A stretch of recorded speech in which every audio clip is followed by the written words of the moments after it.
Moonraker' by Fleming. 1. Monday. Chapter 1.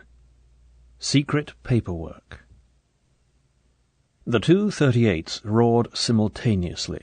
The walls of the underground room took the crash of sound and battered it to and fro between them until there was silence. James Bond watched the smoke being sucked from each end of the room towards the central Ventaxia fan. The memory in his right hand of how he had drawn and fired with one sweep from the left made him confident. He broke the chamber sideways out of the Colt Detective Special and waited, his gun pointing at the floor, while the instructor walked the 20 yards towards him through the half-light of the gallery. Bond saw that the instructor was grinning. "I don't believe it," he said. "I got you that time." The inspector came up with him. "I'm in hospital, but you're dead, sir," he said. In one hand he held the silhouette target of the upper body of a man. In the other a Polaroid film, postcard size. He handed this to Bond, and they turned to a table behind them on which there was a green-shaded desk light and a large magnifying glass. Bond picked up the glass and bent over the photograph. It was a flashlight photograph of him. Around his right hand there was a blurred burst of white flame. He focused the glass carefully on the left side of his dark jacket. In the centre of his heart there was a tiny pinpoint of light. Without speaking, the instructor laid the big white man-shaped target under the lamp. Its heart was a black bullseye about 3 inches across. Just below and half an inch to the right was the rent made by Bond's bullet.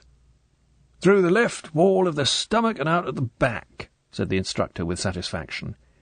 He took out a pencil and scribbled an addition on the side of the target. 20 rounds, and I make it you owe me 7 and 6, sir," he said impassively. Bond laughed. He counted out some silver. "Double the stakes next Monday," he said. "That's all right with me," said the instructor. "But you can't beat the machine, sir. And if you want to get into the team for the Dewar Trophy, we ought to give the 38s a rest and spend some time on the Remington.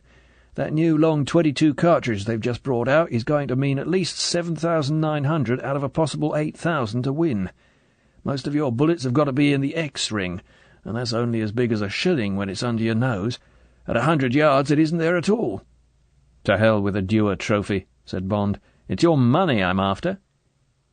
He shook the unfired bullets in the chamber of his gun into his cupped hand and laid them and the gun on the table. "See you Monday. Same time?" 10 o'clock will be fine, sir," said the instructor, jerking down the 2 handles on the iron door. He smiled at Bond's back as it disappeared up the steep concrete stairs leading to the ground floor. He was pleased with Bond's shooting, but he wouldn't have thought of telling him that he was the best shot in the service. Only M was allowed to know that, and his chief of staff, who would be told to enter the scores of that day's shoot on Bond's confidential record. Bond pushed through the green baize door at the top of the basement steps and walked over to the lift that would take him up to the 8th floor of the tall grey building near Regent's Park that is the headquarters of the Secret Service. He was satisfied with his score, but not proud of it. His trigger finger twitched in his pocket as he wondered how to conjure up that little extra flash of speed that would beat the machine, the complicated box of tricks that sprung the target for just 3 seconds, fired back at him with a blank 38, and shot a pencil of light at him and photographed it as he stood and fired from the circle of chalk on the floor. The lift doors sighed open, and Bond got in. The lift man could smell the cordite on him. They always smelled like that when they came up from the shooting gallery. He liked it. It reminded him of the army. He pressed the button for the 8th and rested the stump of his left arm against the control handle. If only the light was better, thought Bond. But M insisted that all shooting should be done in averagely bad conditions. A dim light and a target that shot back at you was as close as he could get to copying the real thing. "Shooting hell out of a piece of cardboard doesn't prove anything," was his single-line introduction to the small arms defence manual. The lift eased to a stop, and as Bond stepped out into the drab Ministry of Works green corridor and into the bustling world of girls carrying files, doors opening and shutting, and muted telephone bells, he emptied his mind of all thoughts of his shoot, and prepared himself for the normal business of a routine day at headquarters. He walked along to the end door on the right. It was as anonymous as all the others he had passed, no numbers. If you had any business on the 8th floor and your office was not on that floor, Someone would come and fetch you to the room you needed and see you back into the lift when you were through. Bond knocked and waited. He looked at his watch. 11 o'clock. Mondays were hell, 2 days of dockets and files to plough through, and weekends were generally busy times abroad. Empty flats got burgled.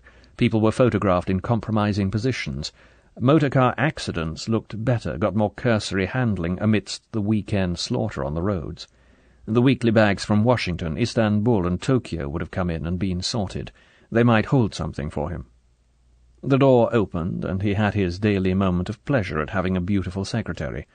"Morning, Lil," he said. The careful warmth of her smile of welcome dropped about 10 degrees. "Give me that coat," she said. "It stinks of cordite. And don't call me Lil. You know I hate it." Bond took off his coat and handed it to her. Anyone who gets christened Loelia Ponsonby ought to get used to pet names. He stood beside her desk in the little anteroom which he had somehow made to seem a little more human than an office, and watched her hang his coat on the iron frame of the open window. She was tall and dark, with a reserved, unbroken beauty to which the war and 5 years in the service had lent a touch of sternness. Unless she married soon, Bond thought for the 100th time, or had a lover, her cool air of authority might easily become spinsterish, and she would join the army of women who had married a career. Bond had told her as much, often, and he and the 2 other members of the 00 section had at various times made determined assaults on her virtue. She had handled them all with the same cool motherliness, which, to salve their egos, they privately defined as frigidity, and, the day after, she treated them with small attentions and kindnesses to show that it was really all her fault and that she forgave them. What they didn't know was that she worried herself almost to death when they were in danger, and that she loved them equally, but that she had no intention of becoming emotionally involved with any man who might be dead next week. And it was true that an appointment in the Secret Service was a form of peonage. If you were a woman, there wasn't much of you left for other relationships. It was easier for the men. They had an excuse for fragmentary affairs. For them, marriage and children and a home were out of the question if they were to be of any use in the field, as it was cosily termed. But for the women, an affair outside the service automatically made you a security risk, and in the last analysis you had a choice of resignation from the service and a normal life, or of perpetual concubinage to your king and country. Loelia Ponsonby knew that she had almost reached the time for decision, and all her instincts told her to get out. But every day the drama and romance of her Cavil Nightingale world locked her more securely into the company of the other girls at headquarters, and every day it seemed more difficult to betray by resignation the father figure which the service had become. Meanwhile she was one of the most envied girls in the building, and a member of the small company of principal secretaries who had access to the innermost secrets of the service. The Pearls and Twin Set, as they were called behind their backs by the other girls, with ironical reference to their supposedly county and Kensington backgrounds. And, so far as the personnel branch was concerned, her destiny in 20 years' time would be that single golden line right at the end of a New Year's honours list, among the medals for officials of the Fishery Board, of the Post Office, of the Women's Institute, towards the bottom of the OBEs. Miss Loelia Ponsonby, Principal Secretary in the Ministry of Defence. She turned away from the window. She was dressed in a sugar-pink and white striped shirt and a plain dark blue skirt. Bond smiled into her grey eyes. "I only call you Lil on Mondays," he said. "Miss Ponsonby the rest of the week, but I'll never call you Loelia. It sounds like somebody in an indecent limerick. Any messages?" "No," she said shortly. She relented. "But there's piles of stuff on your desk. Nothing urgent, but there's an awful lot of it. Oh, and the Powdervine says that 008's got out. He's in Berlin, resting. Isn't it wonderful?" Bond looked quickly at her. "When did you hear that?" "About half an hour ago," she said. Bond opened the inner door to the big office with the 3 desks and shut it behind him. He went and stood by the window, looking out at the late spring green of the trees in Regent's Park. So Bill had made it after all. Peenemünde and back. Resting in Berlin sounded bad. Must be in pretty poor shape. Well, he'd just have to wait for news from the only leak in the building, the girls' restroom, known to the impotent fury of the security staff as the Powdervine. Bond sighed and sat down at his desk, pulling towards him the tray of brown folders bearing the top-secret red star. And what about 0011? It was 2 months since he had vanished into the dirty half-mile in Singapore. Not a word since, while he, Bond, number 007, the senior of the 3 men in the service who had earned the 00 number, sat at his comfortable desk doing paperwork and flirting with their secretary. He shrugged his shoulders and resolutely opened the top folder. Inside there was a detailed map of southern Poland and northeastern Germany. Its feature was a straggling red line connecting Warsaw and Berlin. There was also a long typewritten memorandum headed Main Line, a well-established escape route from east to west. Bond took out his black gunmetal cigarette box and his black oxidized Ronson lighter and put them on the desk beside him. He lit a cigarette, one of the Macedonian blend, with the 3 gold rings round the butt that Morlands of Grosvenor Street made for him. Then he settled himself forward in the padded swivel chair and began to read. It was the beginning of a typical routine day for Bond. It was only 2 or 3 times a year that an assignment came along requiring his particular abilities.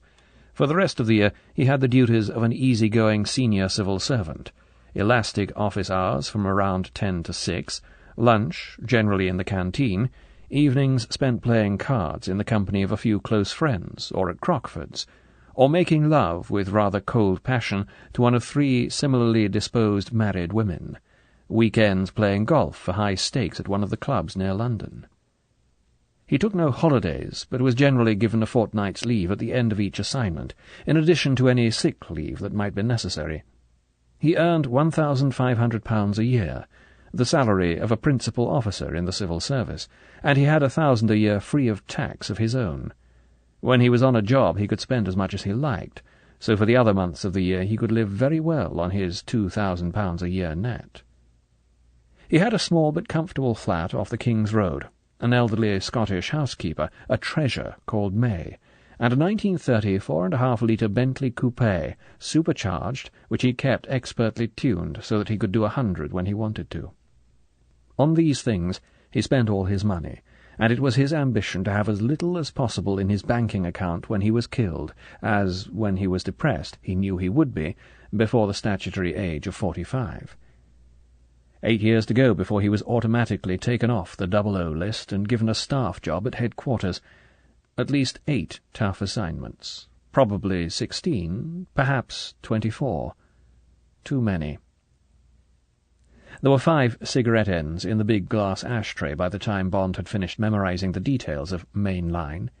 He picked up a red pencil and ran his eye down the distribution list on the cover.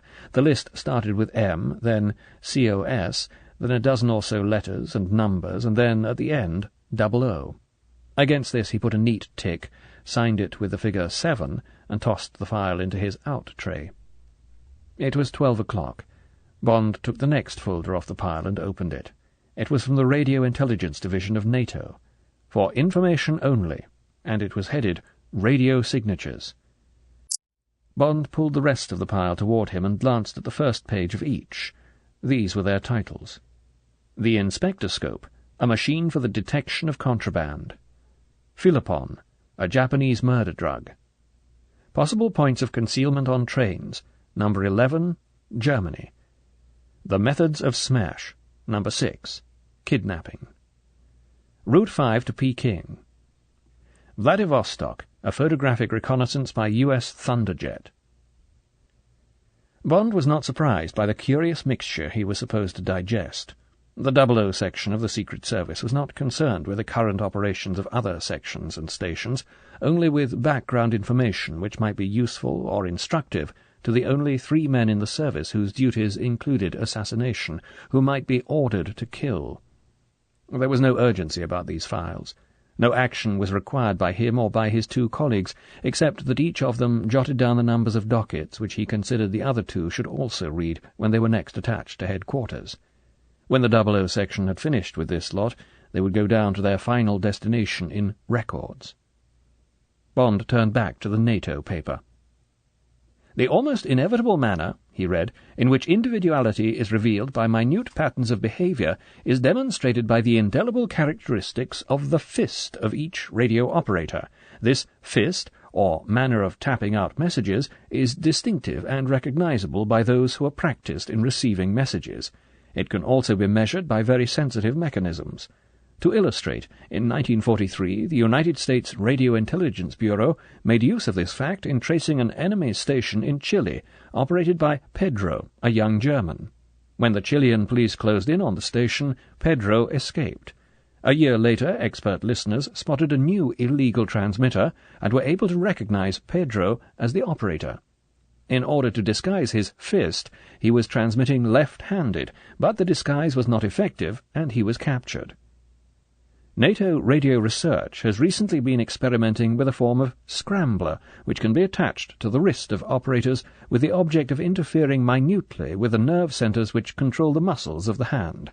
However, there were 3 telephones on Bond's desk, a black one for outside calls, a green office telephone, and a red one which went only to M and his chief of staff. It was the familiar burr of the red one that broke the silence of the room. It was M's chief of staff. "Can you come up?" asked the pleasant voice. "M?" asked Bond. "Yes." "Any clue?" "Simply said if you were about he'd like to see you." "Right," said Bond, and put down the receiver. He collected his coat, told his secretary he would be with M and not to wait for him, left his office, and walked along the corridor to the lift. While he waited for it, he thought of those other times when, in the middle of an empty day, the red telephone had suddenly broken the silence and taken him out of one world and set him down in another. He shrugged his shoulders. Monday. He might have expected trouble. The lift came. "9th," said Bond, and stepped in. Chapter 2. The Columbite King. The 9th was the top floor of the building. Most of it was occupied by communications, the hand-picked inter-services team of operators whose only interest was the world of microwaves, sunspots, and the Heaviside layer. Above them, on the flat roof, were the 3 squat masts of one of the most powerful transmitters in England, explained on the bold bronze list of occupants in the entrance hall of the building by the words Radio Tests Limited. The other tenants were declared to be Universal Export Company, Delaney Brothers, 1940 Limited, the Omnium Corporation, and Inquiries, Miss E. Twining, OBE. Miss Twining was a real person. 40 years earlier she had been a Loelia Ponsonby. Now, in retirement, she sat in a small office on the ground floor and spent her days tearing up circulars, paying the rates and taxes of her ghostly tenants, and politely brushing off salesmen and people who wanted to export something or have their radios mended. It was always very quiet on the 9th floor. As Bond turned to the left outside the lift and walked along the softly carpeted corridor to the green baize door that led to the offices of M and his personal staff, the only sound he heard was a thin, high-pitched whine that was so faint that you almost had to listen for it. Without knocking, he pushed through the green door and walked into the last room but one along the passage. Miss Moneypenny, M's private secretary, looked up from her typewriter and smiled at him. They liked each other, and she knew that Bond admired her looks. She was wearing the same model shirt as his own secretary, but with blue stripes. "New uniform, Penny?" said Bond. She laughed. "Loelia and I share the same little woman," she said. "We tossed and I got blue." A snort came through the open door of the adjoining room. The chief of staff, a man of about Bond's age, came out, a sardonic grin on his pale, overworked face. "Break it up," he said. "M's waiting. Lunch afterwards?" "Fine," said Bond. He turned to the door beside Miss Moneypenny, walked through and shut it after him. Above it a green light went on. Miss Moneypenny raised her eyebrows at the chief of staff. He shook his head. "I don't think it's business, Penny," he said. "Just sent for him out of the blue." He went back into his own room and got on with the day's work. When Bond came through the door, M was sitting at his broad desk, lighting a pipe. He made a vague gesture with the lighted match towards the chair on the other side of the desk, and Bond walked over and sat down. M glanced at him sharply through the smoke, and then threw the box of matches onto the empty expanse of red leather in front of him. "Have a good leave?" he asked abruptly. "Yes, thank you, sir," said Bond. "Still sunburned, I see." M looked his disapproval. He didn't really begrudge Bond a holiday which had been partly convalescence. The hint of criticism came from the Puritan and the Jesuit, who live in all leaders of men. "Yes, sir," said Bond noncommittally. "It's very hot near the equator." "Quite," said M. "Well-deserved rest." He screwed up his eyes without humour. "Hope the colour won't last too long. Always suspicious of sunburned men in England. Either they've not got a job of work to do, or they put it on with a sun-lamp." He dismissed the subject with a short, sideways jerk of his pipe. He put the pipe back in his mouth and pulled at it absent-mindedly. It had gone out. He reached for the matches and wasted some time getting it going again. "Looks as if we'll get that gold after all," he said finally. "There's been some talk of the Hague court, but Aschenheim's a fine lawyer." "Good," said Bond. There was silence for a moment. M. gazed into the bowl of his pipe. Through the open windows came the distant roar of London's traffic. A pigeon landed on one of the window-sills with a clatter of wings and quickly took off again. Bond tried to read something in the weather-beaten face he knew so well and which held so much of his loyalty, but the grey eyes were quiet, and the little pulse that always beat high up on the right temple when M was tense showed no sign of life. Suddenly Bond suspected that M was embarrassed. He had the feeling that M didn't know where to begin. Bond wanted to help. He shifted in his chair and took his eyes off M. He looked down at his hands and idly picked up a rough nail. M lifted his eyes from his pipe and cleared his throat. "Got anything particular on at the moment, James?" he asked in a neutral voice. James. That was unusual. It was rare for M to use a Christian name in this room. "Only paperwork and the usual courses," said Bond. "Anything you want me for, sir?" "As a matter of fact, there is," said M. He frowned at Bond. "But it's really got nothing to do with the service. Almost a personal matter. Thought you might give me a hand." "Of course, sir," said Bond. He was relieved for M's sake that the ice had been broken. Probably one of the old man's relations had got into trouble, and M didn't want to ask a favour of Scotland Yard. Blackmail, perhaps, or drugs. He was pleased that M should have chosen him. Of course he would take care of it. M was such a desperate stickler about government property and personnel. Using Bond on a personal matter must have seemed to him like stealing the government's money. "Thought you'd say so," said M gruffly.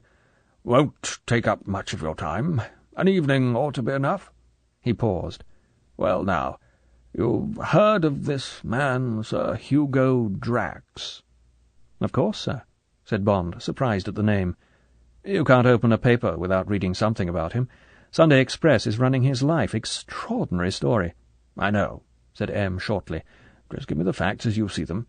I'd like to know if your version tallies with mine." Bond gazed out of the window for a moment to marshal his thoughts. M didn't like haphazard talk. He liked a fully detailed story with no umming and erring, no afterthoughts or hedging. "Well, sir," said Bond finally, "for one thing, the man's a national hero. The public have taken to him. I suppose he's in much the same class as Jack Hobbs or Gordon Richards. They've got a real feeling for him. They consider he's one of them, but a glorified version, a sort of Superman. He's not much to look at, with all those scars from his war injuries, and he's a bit loud-mouthed and ostentatious. But they rather like that. Makes him a sort of Lonsdale figure, but more in their class. They like his friends calling him Hugger Drax. It makes him a bit of a card, and I expect it gives the women a thrill. And when you think what he's doing for the country out of his own pocket, and far beyond what any government seems to be able to do, it's really extraordinary that they don't insist on making him Prime Minister." Bond saw the cold eyes getting chillier, but he was determined not to let his admiration for Drax's achievements be dampened by the older man. "After all, sir," he continued reasonably, "it looks as if he's made this country safe from war for years, and he can't be much over 40.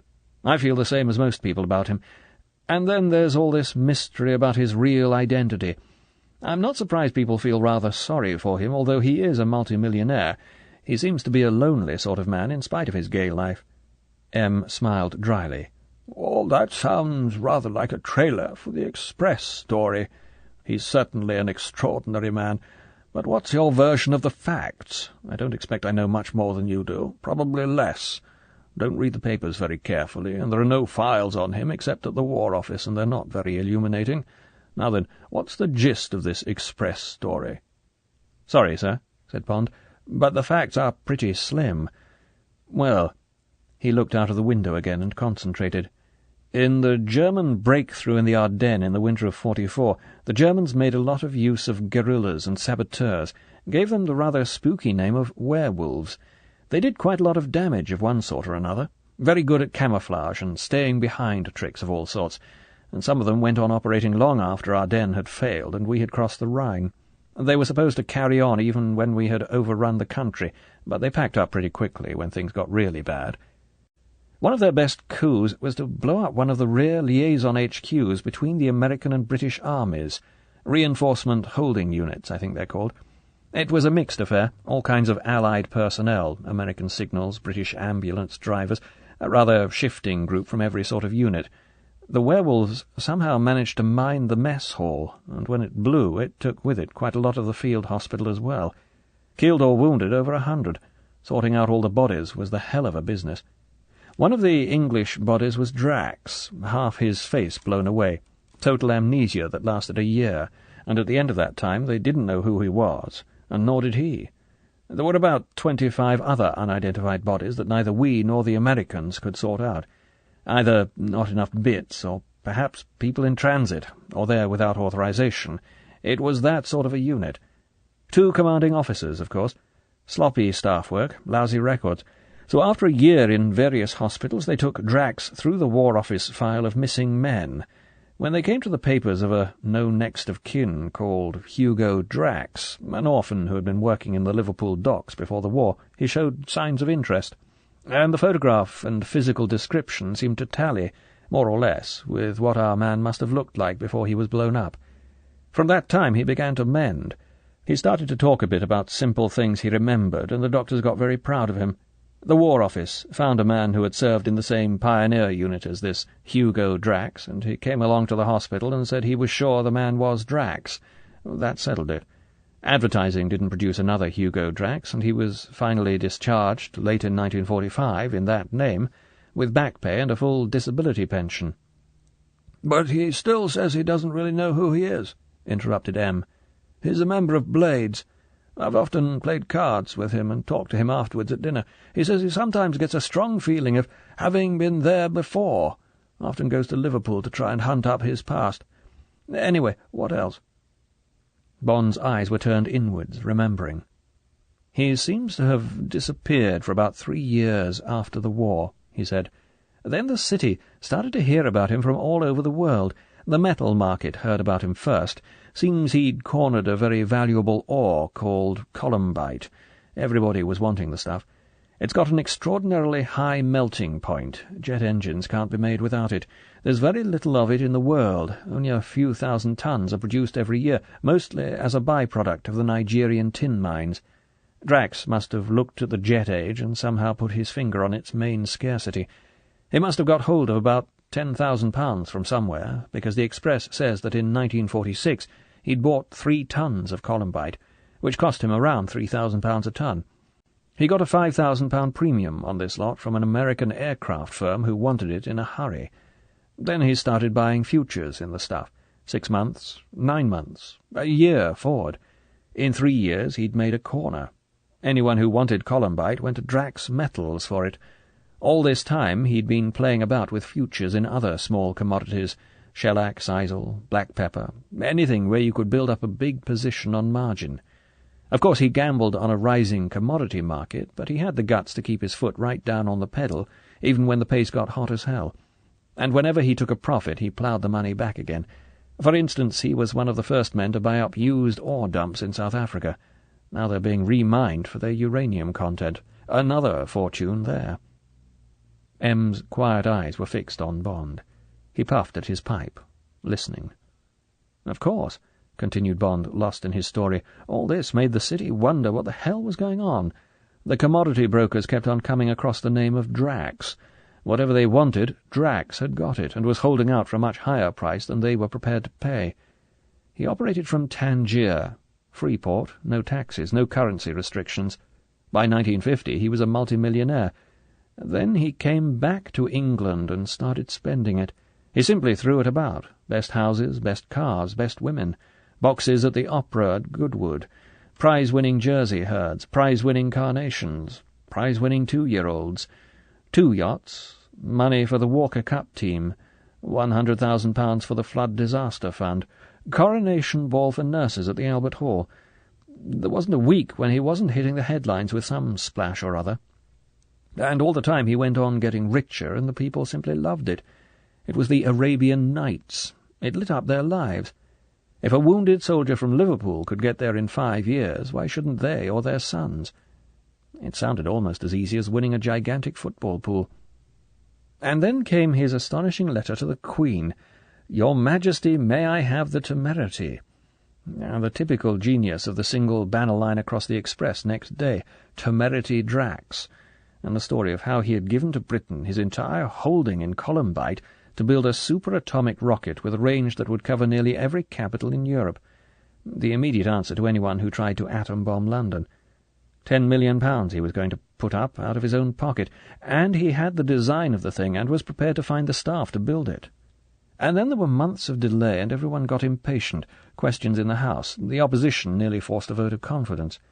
And then the announcement by the Prime Minister that the design had been approved by the Woomera range experts of the Ministry of Supply, and that the Queen had been graciously pleased to accept the gift on behalf of the people of Britain, and had conferred a knighthood on the donor. Bond paused, almost carried away by the story of this extraordinary man. "Yes," said M. "Peace in our time, this time. I remember the headline, a year ago. And now the rocket's nearly ready. The Moonraker. And from all I hear, it really should do what he says. It's very odd." He relapsed into silence, gazing out of the window. He turned back and faced Bond across the desk. "That's about it," he said slowly. "I don't know much more than you do. A wonderful story. Extraordinary man." He paused, reflecting. "There's only one thing." M. tapped the stem of his pipe against his teeth. "What's that, sir?" asked Bond. M. seemed to make up his mind. He looked mildly across at Bond. "Sir Hugo Drax cheats at cards." Chapter 3. Belly strippers, etc. "Cheats at cards?" M. frowned. "That's what I said," he commented dryly. "It doesn't seem to you odd that a multimillionaire should cheat at cards?" Bond grinned apologetically. "Not as odd as all that, sir," he said. "I've known very rich people cheat themselves at patience. But it just didn't fit in with my picture of Drax. Bit of an anticlimax." "That's the point," said M. "Why does he do it? And don't forget that cheating at cards can still smash a man. In so-called society, it's about the only crime that can still finish you, whoever you are. Drax does it so well that nobody's caught him yet. As a matter of fact, I doubt if anyone has begun to suspect him except Basildon. He's the chairman of Blades. He came to me. He's got a vague idea I've got something to do with intelligence, and I've given him a hand over 1 or 2 little troubles in the past. Asked my advice. Said he didn't want a fuss at the club, of course, but above all he wants to save Drax from making a fool of himself. He admires him as much as we all do, and he's terrified of an incident. You couldn't stop a scandal like that getting out. A lot of MPs are members, and it would soon get talked about in the lobby. Then the gossip writers would get hold of it. Drax would have to resign from Blades, and the next thing there'd be a libel action brought in his defence by one of his friends. Tranby Croft all over again. At least that's how Basildon's mind is working, and I must say I can see it that way too. Anyway, said M. with finality, I've agreed to help, and he looked levelly at Bond. That's where you come in. You're the best card player in the service. Or, he smiled ironically, you should be, after the casino jobs you've been on. And I remembered that we'd spent quite a lot of money putting you through a course in card sharping before you went after those Romanians in Monte Carlo before the war. Bond smiled grimly. Steffi Esposito, he said softly. That was the chap. American. Made me work 10 hours a day for a week, learning a thing called the riffle stack, and how to deal seconds and bottoms and middles. I wrote a long report about it at the time. Must be buried in records. He knew every trick in the game, how to wax the aces so that the pack will break at them, edge work and line work with a razor on the backs of the high cards, trimming, arm pressure holdouts, mechanical gadgets up your sleeve that feed your cards, belly strippers, trimming a whole pack less than a millimetre down both sides, but leaving a slight belly on the cards you're interested in, the aces, for instance. Shiners, tiny mirrors built into rings or fitted into the bottom of a pipe bowl. Actually, Bond admitted, it was his tip about luminous readers that helped me on that Monte Carlo job. A croupier was using an invisible ink the team could pick out with special glasses. But Steffi was a wonderful chap. Scotland Yard found him for us.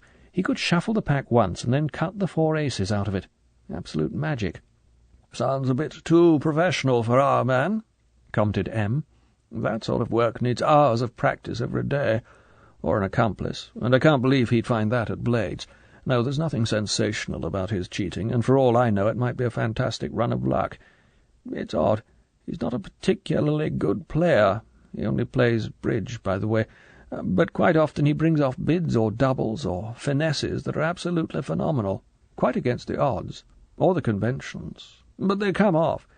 He's always a big winner, and they play high at Blades. He hasn't lost on a weekly settlement since he joined a year ago. We've got 2 or 3 of the finest players in the world in the club, and none of them has ever had a record like that over 12 months. It's getting talked about in a sort of joking way, and I think Basildon's right to do something about it. What system do you suppose Drax has got?" Bond was longing for his lunch. The Chief of Staff must have given him up half an hour ago.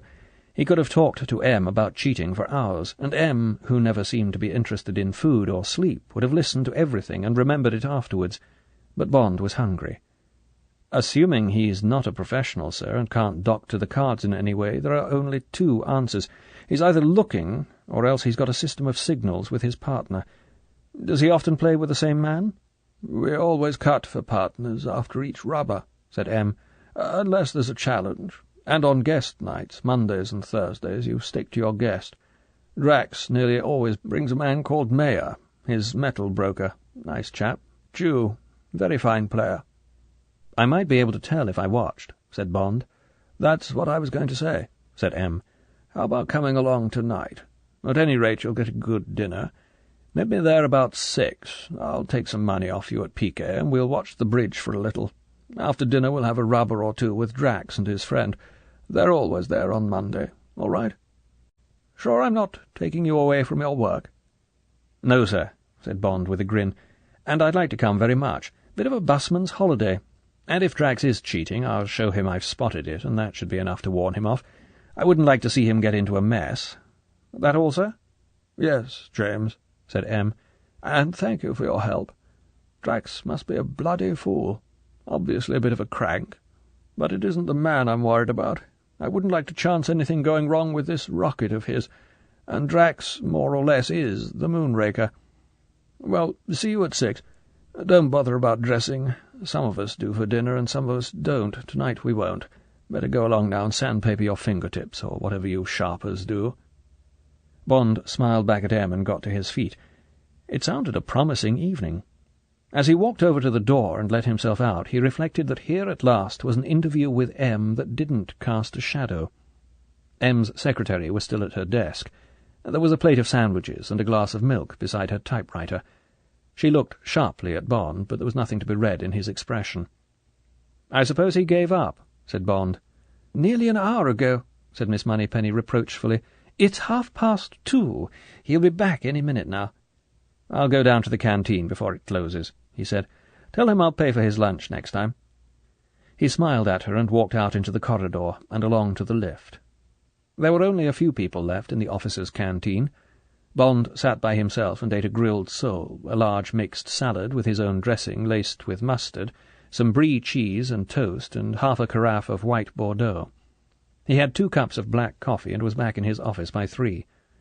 With half his mind preoccupied with M's problem, he hurried through the rest of the NATO file, said good-bye to his secretary after telling her where he would be that evening, and at 4:30 was collecting his car from the staff garage at the back of the building. "Supercharger's whining a bit, sir," said the ex-RAF mechanic, who regarded Bond's Bentley as his own property. "Take it down tomorrow if you won't be needing her at lunchtime." "Thanks," said Bond. "That'll be fine." He took the car quietly out into the park and over to Baker Street, the 2-inch exhaust bubbling fatly in his wake. He was home in 15 minutes. He left the car under the plane trees in the little square and let himself into the ground-floor flat of the converted Regency House, went into the book-lined sitting-room and, after a moment's search, pulled Scarn on Cards out of its shelf and dropped it on the ornate Empire desk near the broad window. He walked through into the smallish bedroom with the white and gold coal wallpaper and the deep red curtains, undressed and threw his clothes more or less tidily on the dark blue counterpane of the double bed. Then he went into the bathroom and had a quick shower. Before leaving the bathroom, he examined his face in the glass and decided that he had no intention of sacrificing a lifetime prejudice by shaving twice in one day. In the glass, the grey-blue eyes looked back at him with the extra light they held when his mind was focused on a problem that interested him. The lean, hard face had a hungry, competitive edge to it. There was something swift and intent in the way he ran his fingers along his jaw, and in the impatient stroke of the hairbrush to put back the comber of black hair that fell down an inch above his right eyebrow. It crossed his mind that, with the fading of his sunburn, the scar down the right cheek that had shown so white was beginning to be less prominent, and automatically he glanced down his naked body and registered that the almost indecent white area left by his bathing trunks was less sharply defined. He smiled at some memory and went through into the bedroom. 10 minutes later, in a heavy white silk shirt, dark blue trousers of navy serge, dark blue socks and well-polished black moccasin shoes, he was sitting at his desk with a pack of cards in one hand and Scarn's Wonderful Guide to Cheating open in front of him. For half an hour, as he ran quickly through the section on methods, he practised the vital mechanics grip, 3 fingers curled round the long edge of the cards, and the index finger at the short upper edge away from him, palming and nullifying the cut. His hands worked automatically at these basic manoeuvres while his eyes read, and he was glad to find that his fingers were supple and assured, and that there was no noise from the cards even with the very difficult single-handed annulment. At 5:30 he slapped the cards on the table and shut the book. He went into his bedroom, filled a wide black case with cigarettes, and slipped it into his hip pocket, put on a black knitted silk tie and his coat, and verified that his cheque-book was in his note-case. He stood for a moment, thinking. Then he selected 2 white silk handkerchiefs, carefully rumpled them, and put one into each side pocket of his coat. He lit a cigarette and walked back into the sitting-room and sat down at his desk again and relaxed for 10 minutes, gazing out of the window at the empty square and thinking about the evening that was just going to begin and about Blades, probably the most famous private card club in the world. The exact date of the foundation of Blades is uncertain. The second half of the 18th century saw the opening of many coffee-houses and gaming-rooms, and premises and proprietors shifted often with changing fashions and fortunes. White's was founded in 1755, Almack's in 1764, and Brooks's in 1774, and it was in that year that the savoir-vivre, which was to be the cradle of Blades, opened its doors onto Park Street, a quiet backwater off St. James's. The savoir-vivre was too exclusive to live, and it blackballed itself to death within a year. Then in 1776 Horace Walpole wrote, "A new club is opened off St. James's Street that piques itself in surpassing all its predecessors." And in 1778 Blades first occurs in a letter from Gibbon, the historian, who coupled it with the name of its founder, a German called Longchamp, at that time conducting the Jockey Club at Newmarket.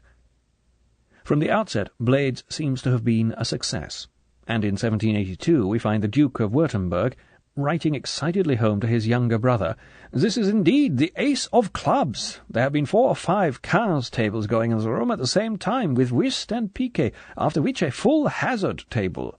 I have known 2 at the same time. 2 chests, each containing 4,000 guinea rouleaux, were scarce sufficient for the night's circulation." Mention of hazard perhaps provides a clue to the club's prosperity. Permission to play this dangerous but popular game must have been given by the committee in contravention of its own rules, which laid down that no game is to be admitted to the house of the society but chess, whist, piquet, cribbage, quadrille, ombre, and threadville. In any event, the club continued to flourish, and remains to this day the home of some of the highest polite gambling in the world. It is not as aristocratic as it was, the redistribution of wealth has seen to that, but it is still the most exclusive club in London. The membership is restricted to 200, and each candidate must have 2 qualifications for election. He must behave like a gentleman, and he must be able to show £100,000 in cash or gilt-edged securities. The amenities of Blades, apart from the gambling, are so desirable that the committee has had to rule that every member is required to win or lose £500 a year on the club premises, or pay an annual fine of £250. The food and wine are the best in London, and no bills are presented, the cost of all meals being deducted at the end of each week pro rata from the profits of the winners.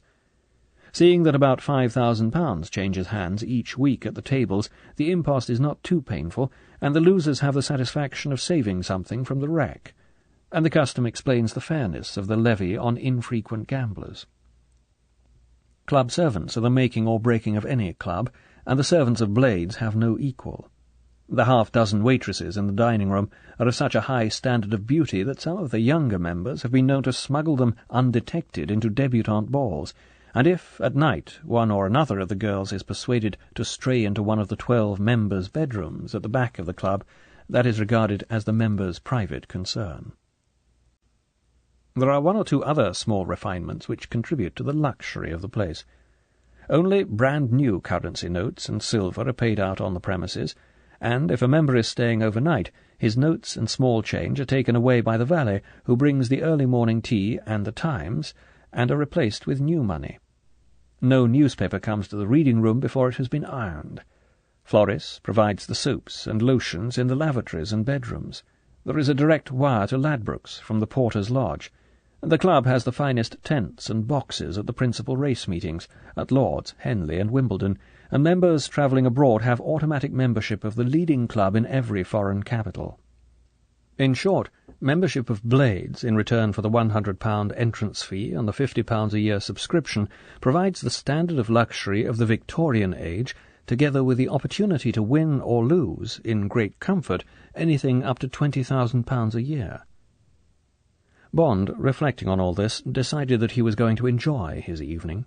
He had played at Blades only a dozen times in his life, and on the last occasion he had burnt his fingers badly in a high poker game, but the prospect of some expensive bridge, and of the swing of a few, to him, not unimportant £100, made his muscles taut with anticipation. And then, of course, there was the little business of Sir Hugo Drax, which might bring an additional touch of drama to the evening.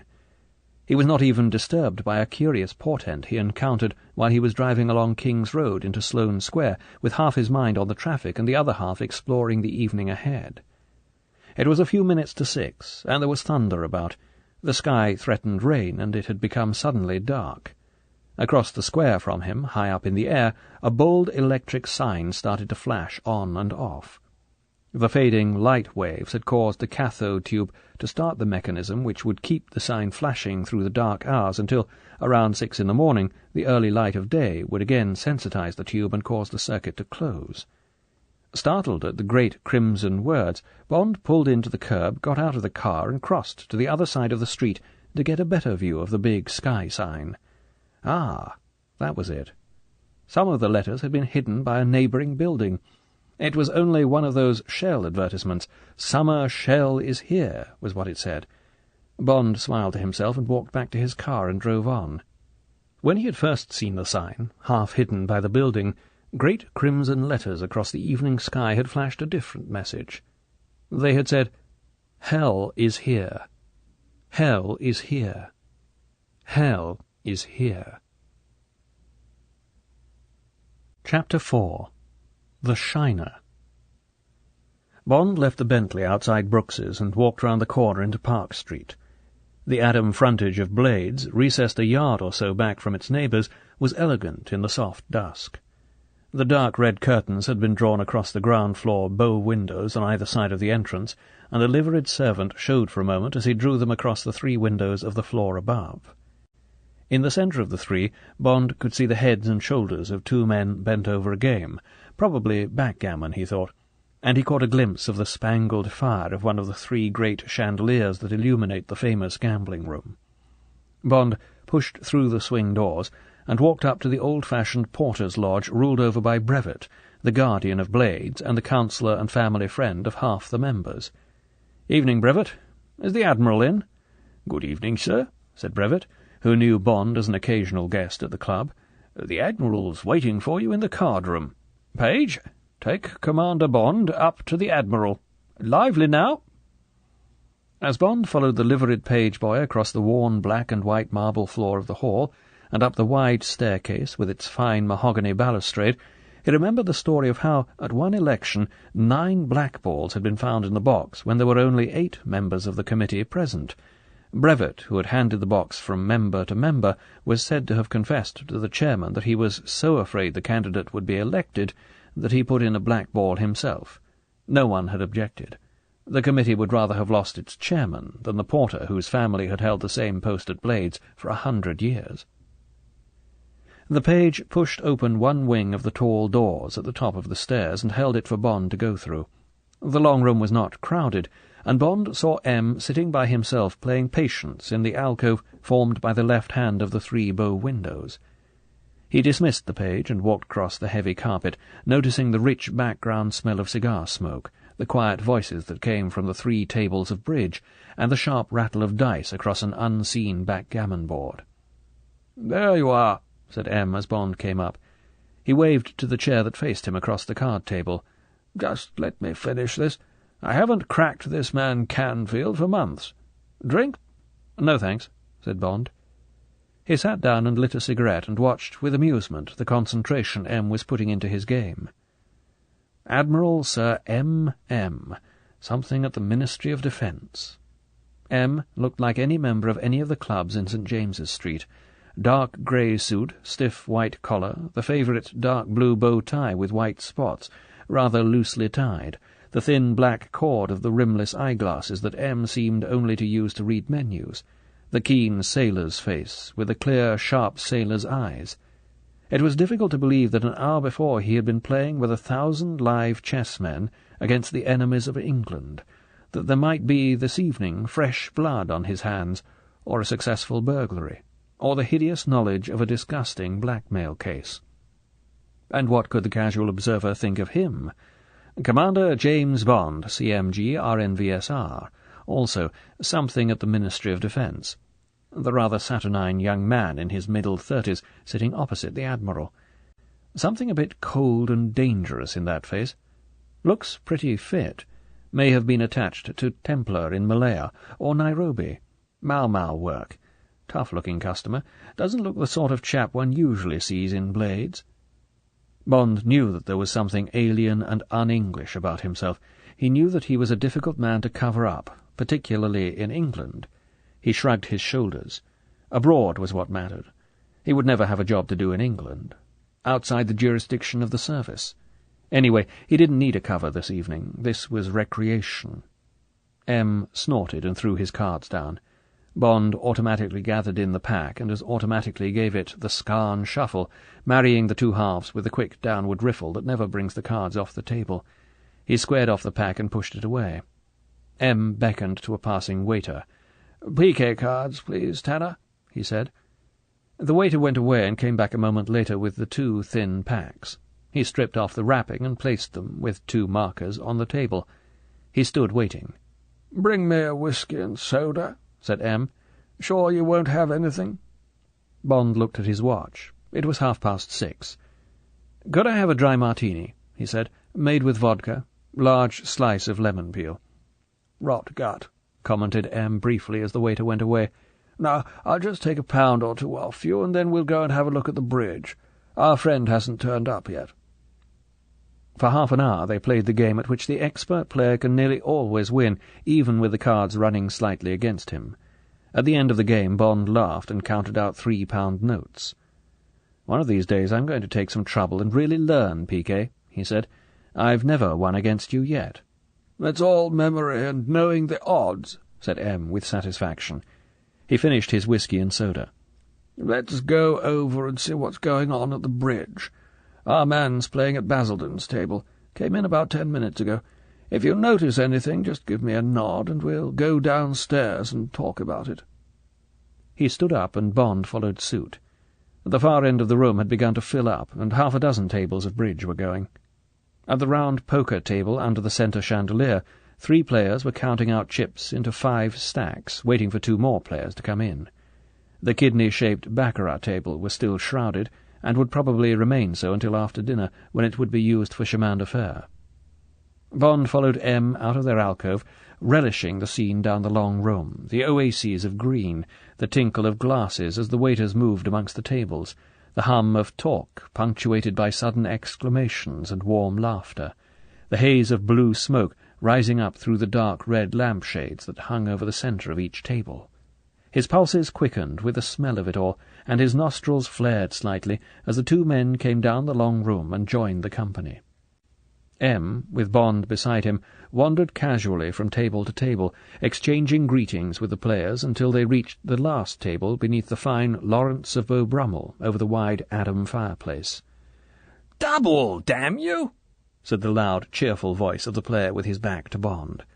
Bond thoughtfully noted the head of tight, reddish hair that was all he could see of the speaker. Then he looked to the left at the rather studious profile of Lord Basildon. The chairman of Blades was leaning back, looking critically down his nose at the hand of cards which was held out and away from him, as if it were a rare object. "My hand is so exquisite that I am forced to redouble, my dear Drax," he said. He looked across at his partner. "Tommy," he said, "charge this to me if it goes wrong." "Rot," said his partner. "Mayor, better take Drax out." "Too frightened," said the middle-aged, florid man who was playing with Drax. "No bid." He picked up his cigar from the brass ashtray and put it carefully into the middle of his mouth. "No bid here," said Basildon's partner. "And nothing here," came Drax's voice. "5 clubs redoubled," said Basildon. "Your lead, Mayor." Bond looked over Drax's shoulder. Drax had the ace of spades and the ace of hearts. He promptly made them both, and led another heart, which Basildon took on the table with the king. "Well," said Basildon, "there are 4 trumps against me, including the queen. I shall play Drax to have her." He finessed against Drax. Mayor took the trick with the queen. "Hell and damnation," said Basildon. "What's the queen doing in Mayor's hand? Well, I'm damned. Anyway, the rest are mine." He fanned his cards down on the table. He looked defensively at his partner. "Can you beat it, Tommy? Drax doubles and Mayor has the queen." There was not more than a natural exasperation in his voice. Drax chuckled. "Didn't expect my partner to have a Yarborough, did you?" he said cheerfully to Basildon. "Well, that's just the 400 above the line. Your deal?" He cut the cards to Basildon, and the game went on.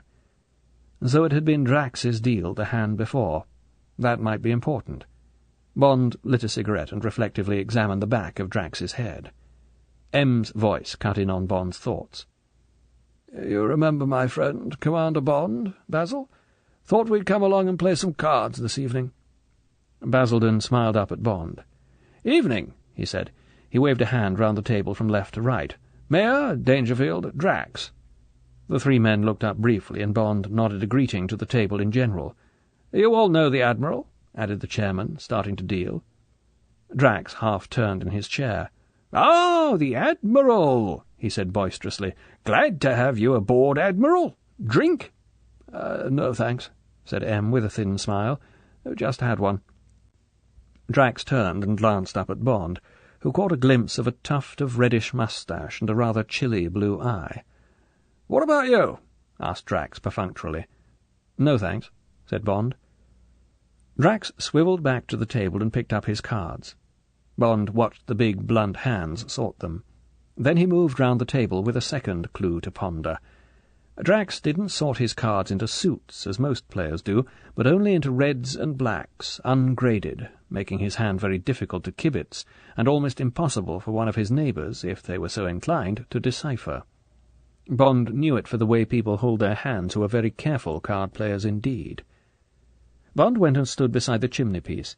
He took out a cigarette and lit it at the flame from a small gas-jet enclosed in a silver grill, a relic of the days before the use of matches, that protruded from the wall beside him. From where he stood he could see the hand of Mayor, and by moving a pace to the right, of Basildon. His view of Sir Hugo Drax was uninterrupted, and he inspected him carefully while appearing to interest himself only in the game. Drax gave the impression of being a little larger than life. He was physically big, about 6 foot tall, Bond guessed, and his shoulders were exceptionally broad. He had a big square head, and the tight reddish hair was parted in the middle. On either side of the parting the hair dipped down in a curve towards the temples, with the object, Bond assumed, of hiding as much as possible of the tissue of shining, puckered skin that covered most of the right half of his face. Other relics of plastic surgery could be detected in the man's right ear, which was not a perfect match with its companion on the left, and the right eye, which had been a surgical failure.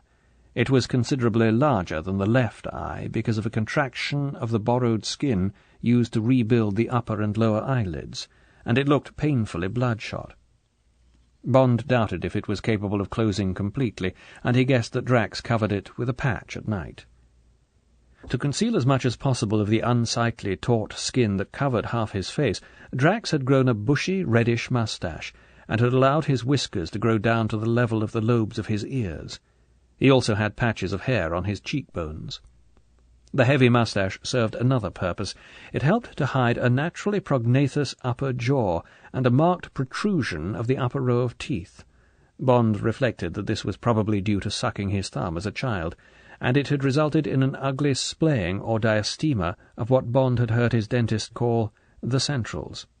The moustache helped to hide these ogre's teeth, and it was only when Drax uttered, as he frequently did, his short, braying laugh that the splay could be seen. The general effect of the face, the riot of red-brown hair, the powerful nose and jaw, the florid skin, was flamboyant. It put Bond in mind of a ringmaster at a circus. The contrasting sharpness and coldness of the left eye supported the likeness. A bullying, boorish, loud-mouthed vulgarian. That would have been Bond's verdict if he had not known something of Drax's abilities. As it was, it crossed his mind that much of the effect might be Drax's idea of a latter-day Regency buck, the harmless disguise of a man with a smashed face who was also a snob. Looking for further clues, Bond noticed that Drax was sweating rather freely. Despite the occasional growl of thunder outside, it was a cool evening, and yet Drax was constantly mopping his face and neck with a huge bandana handkerchief. He smoked incessantly, stubbing out the cork-tipped Virginian cigarettes after a dozen lungfuls of smoke, and almost immediately lighting another from a box of 50 in his coat pocket. His big hands, their backs thickly covered with reddish hair, were always on the move, fiddling with his cards, handling the cigarette lighter that stood beside a plain, flat, silver cigarette case in front of him, twisting a lock of hair on the side of his head, using the handkerchief on his face and neck. Occasionally he put a finger greedily to his mouth and worried a nail. Even at a distance, Bond could see that every fingernail was bitten down to the quick. The hands themselves were strong and capable, but the thumbs had something ungainly about them which it took Bond a moment or two to define. He finally detected that they were unnaturally long and reached level with the top joint of the index finger. Bond concluded his inspection with Drax's clothes, which were expensive and in excellent taste. A dark blue pinstripe in light-weight flannel, double-breasted with turn-back cuffs, a heavy white silk shirt with a stiff collar, an unobtrusive tie with a small grey and white check, modest cufflinks which looked like Cartier, and a plain gold Patek Philippe watch with a black leather strap. Bond lit another cigarette and concentrated on the game, leaving his subconscious to digest the details of Drax's appearance and manner that had seemed to him significant, and that might help to explain the riddle of his cheating, the nature of which had still to be discovered. Half an hour later the cards had completed the circle. "My deal," said Drax with authority. "Game all, and we have a satisfactory inflation above the line. Now then, Max, see if you can't pick up a few aces. I'm tired of doing all the work." He dealt smoothly and slowly round the table, keeping up a running fire of rather heavy-handed banter with the company. "Long rubber," he said to M, who was sitting smoking his pipe between Drax and Basildon. "Sorry to have kept you out so long. How about a challenge after dinner? Max and I'll take on you and Commander Thingamy. What did you say his name was? Good player?" "Bond," said M. "James Bond. Yes, I think we'd like that very much.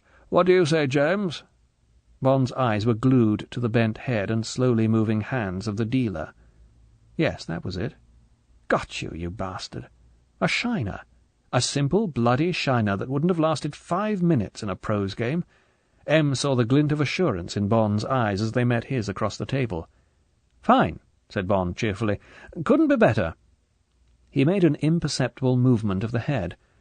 "How about showing me the betting book before dinner? You always say it'll amuse me." M nodded. "Yes. Come along. It's in the secretary's office. Then Basildon can come down and give us a cocktail and tell us the result of this death struggle." He got up. "Order what you want," said Basildon, with a sharp glance at M. "I'll be down directly we've polished them off." "Around 9, then," said Drax, glancing from M to Bond. "Show him the bet about the girl in the balloon." He picked up his hand. "Looks like I shall have the casino's money to play with," he said, after a rapid glance at his cards. 3 no trumps." He shot a triumphant glance at Basildon. "Put that in your pipe and smoke it." Bond, following M out of the room, missed Basildon's reply. They walked down the stairs and along to the secretary's office in silence. The room was in darkness. M switched on the light and went and sat down in the swivel chair in front of the busy-looking desk. He turned the chair to face Bond, who had walked over to the empty fireplace and was taking out a cigarette. "Any luck?" he asked, looking up at him. "Yes," said Bond. "He cheats, all right." "Ah," said M unemotionally. "How does it do it?" "Only on the deal," said Bond. "You know that silver cigarette case he has in front of him, with his lighter? He never takes cigarettes from it. Doesn't want to get finger marks on the surface. It's plain silver and very highly polished. When he deals, it's almost concealed by the cards and his big hands, and he doesn't move his hands away from it. Deals 4 piles, quite close to him. Every card is reflected in the top of the case. It's just as good as a mirror, although it looks perfectly innocent lying there. As he's such a good businessman, it would be normal for him to have a first-class memory. You remember I told you about shiners? Well, that's just a version of one. No wonder he brings off these miraculous finesses every once in a while. That double we watched was easy. He knew his partner had the guarded queen. With his 2 aces, the double was a certainty. The rest of the time he just plays his average game, but knowing all the cards on every 4th deal is a terrific edge. It's not surprising he always shows a profit." "But one doesn't notice him doing it," protested M. "It's quite natural to look down when one's dealing," said Bond. "Everybody does. And he covers up with a lot of banter, much more than he produces when someone else is dealing. I expect he's got very good peripheral vision, the thing they mark us so highly for when we take our medical for the service. Very wide angle of sight." The door opened, and Basildon came in. He was bristling. He shut the door behind him. "That damn shut-out bit of Drax's!" he exploded. "Tommy and I could have made 4 hearts if we could have got around to bidding it. Between them they had the ace of hearts, 6 club tricks, and the ace, king of diamonds, and a bear guard in spades. Made 9 tricks straight off. How he had the face to open 3 no trumps I can't imagine." He calmed down a little. "Well, Miles," he said, "has your friend got the answer?" M gestured to Bond, who repeated what he had told M. Lord Basildon's face got angrier as Bond talked. "Damn the man!" he exploded when Bond had finished. "What the hell does he want to do that for? Bloody millionaire? Rolling in money? Fine scandal we're in for. I'll simply have to tell the committee. Haven't had a cheating case since the 1418 war." He paced up and down the room. The club was quickly forgotten as he remembered the significance of Drax himself. "And they say this rocket of his is going to be ready before long. Only comes up here once or twice a week for a bit of relaxation. Why, the man's a public hero. This is terrible." Basildon's anger was chilled by the thought of his responsibility. He turned to M for help. "Now, Miles, what am I to do? He's won thousands of pounds in this club, and others have lost it. Take this evening. It doesn't matter about my losses, of course, but what about Dangerfield? I happen to know he's been having a bad time on the stock market lately. I don't see how I can avoid telling the committee. Can't shirk it, whoever Drax is, and you know what that'll mean. There are 10 on the committee. Bound to be a leak. And then look at the scandal. They tell me the Moonraker can't exist without Drax, and the papers say the whole future of the country depends on the thing. This is a damned serious business." He paused and shot a hopeful glance at M and then at Bond. "Is there any alternative?" Bond stubbed out his cigarette. "He could be stopped," he said quietly. "That is," he added with a thin smile, "if you don't mind paying him out in his own coin." "Do anything you bloody well like," said Basildon emphatically. "What are you thinking of?" Hope dawned in his eyes at Bond's assurance. "Well," said Bond, "I could show him I'd spotted him, and at the same time flay the hide off him at his own game. Of course, may'd get hurt in the process. Might lose a lot of money as Drax's partner. Would that matter?" "Serve him right," said Basildon, overcome with relief and ready to grasp at any solution. "He's been riding along on Drax's back, making plenty of money playing with him. You don't think—" "No," said Bond. "I'm sure he doesn't know what's going on. Although some of Drax's bids must come as a bit of a shock. Well," he turned to M, "is it all right with you, sir?" M reflected. He looked at Basildon. There was no doubt of his view. He looked at Bond. "All right," he said. "What must be, must be. Don't like the idea, but I can see Basildon's point. So long as you can bring it off, and," he smiled, "as long as you don't want me to palm any cards or anything of that sort. No talent for it." "No," said Bond. He put his hands in his coat pockets and touched the 2 silk handkerchiefs. "And I think it should work. All I need is a couple of packs of used cards, 1 of each colour, and 10 minutes in here alone." Chapter 5. Dinner at Blades. It was 8 o'clock as Bond followed M through the tall doors, across the well of the staircase from the card-room that opened into the beautiful white and gold Regency dining-room of Blades. M chose not to hear a call from Basildon, who was presiding over the big centre table, where there were still 2 places vacant. Instead, he walked firmly across the room to the end one of a row of 6 smaller tables, waved Bond into the comfortable arm-chair that faced outwards into the room, and himself took the one on Bond's left, so that his back was to the company. The head steward was already behind Bond's chair. He placed a broad menu card beside his plate and handed another to M. Blades was written in fine gold script across the top. Below there was a forest of print. "Don't bother to read through all that," said M, "unless you've got no ideas. One of the first rules of the club, and one of the best, was that any member may speak for any dish, cheap or dear, but he must pay for it. The same's true today, only the odds are one doesn't have to pay for it.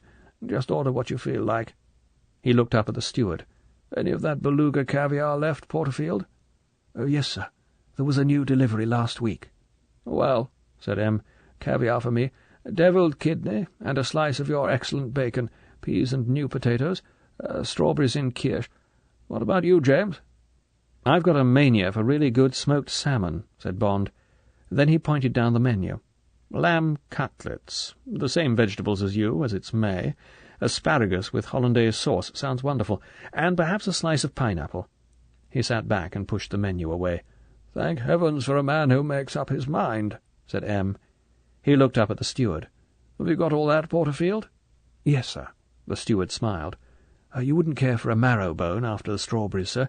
We got 6 in today from the country, and I'd specially kept one in case you came in." "Of course. You know I can't resist them. Bad for me, but it can't be helped. God knows what I'm celebrating this evening, but it doesn't often happen. Ask Grimley to come over, would you?" "He's here now, sir," said the steward, making way for the wine-waiter. "Ah, Grimley. Some vodka, please." He turned to Bond. "Not the stuff you had in your cocktail. This is real pre-war Wolfschmidt from Riga. Like some with your smoked salmon?" "Very much," said Bond. "Then what?" asked M. "Champagne? Personally, I'm going to have a half bottle of claret. The Mouton Rothschild 34, please, Grimley. But don't pay any attention to me, James. I'm an old man. Champagne's no good for me. We've got some good champagnes, haven't we, Grimley? None of that stuff you're always telling me about, I'm afraid, James. Don't often see it in England.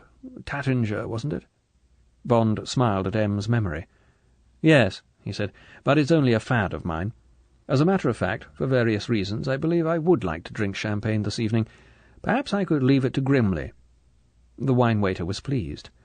"If I may suggest it, sir, the Dom Perignon 46.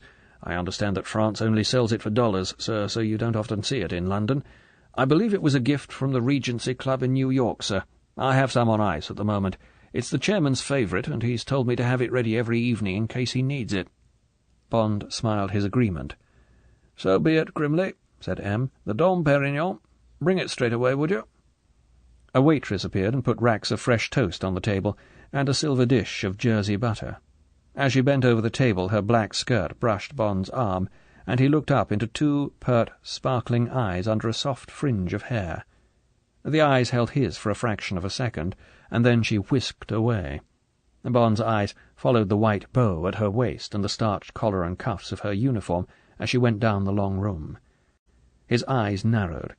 He recalled a pre-war establishment in Paris where the girls were dressed with the same exciting severity, until they turned round and showed their backs. He smiled to himself.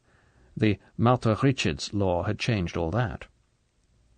M. turned from studying their neighbours behind him.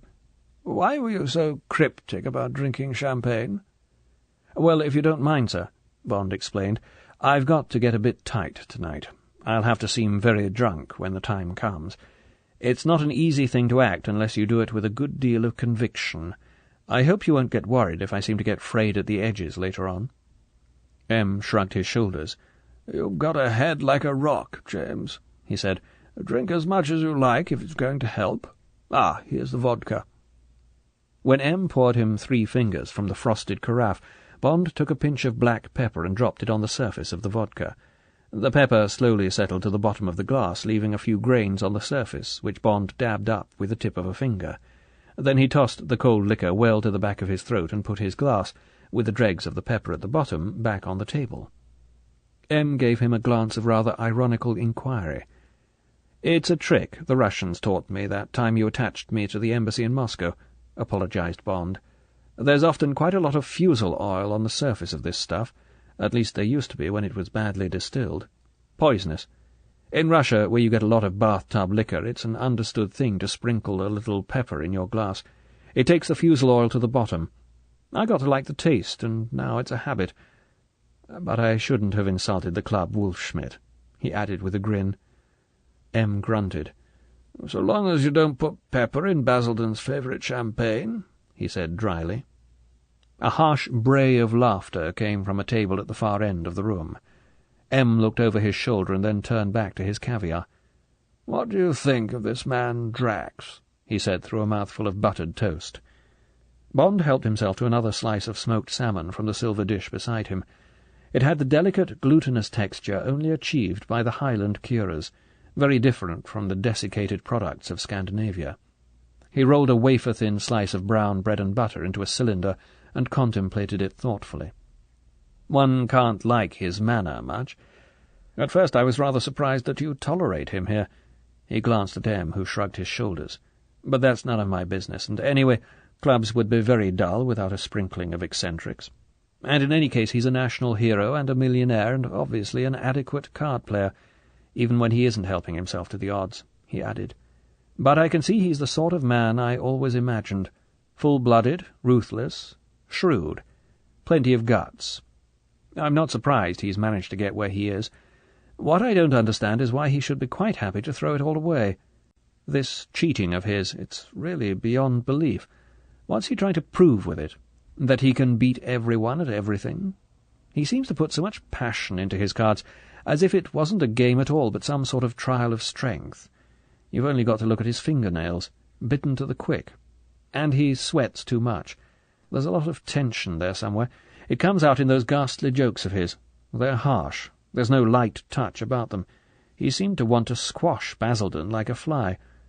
Hope I shall be able to keep my temper. That manner of his is pretty riling. He even treats his partner as if he was muck. He hasn't quite got under my skin, but I shan't at all mind sticking a very sharp pin into him tonight." He smiled at M. "If it comes off, that is."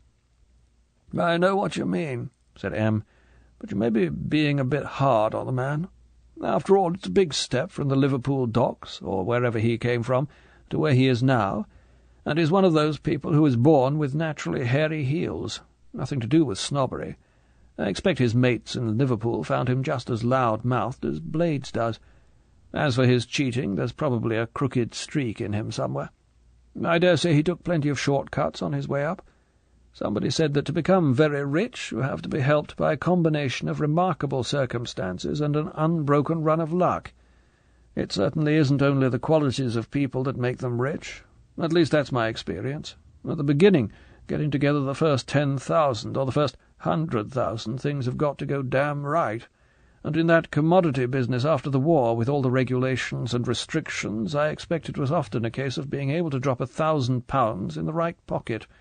Officials, the ones who understood nothing but addition, division, and silence, the useful ones. M paused while the next course came. With it arrived the champagne in a silver ice bucket, and the small Waterford decanter containing M's half-bottle of claret.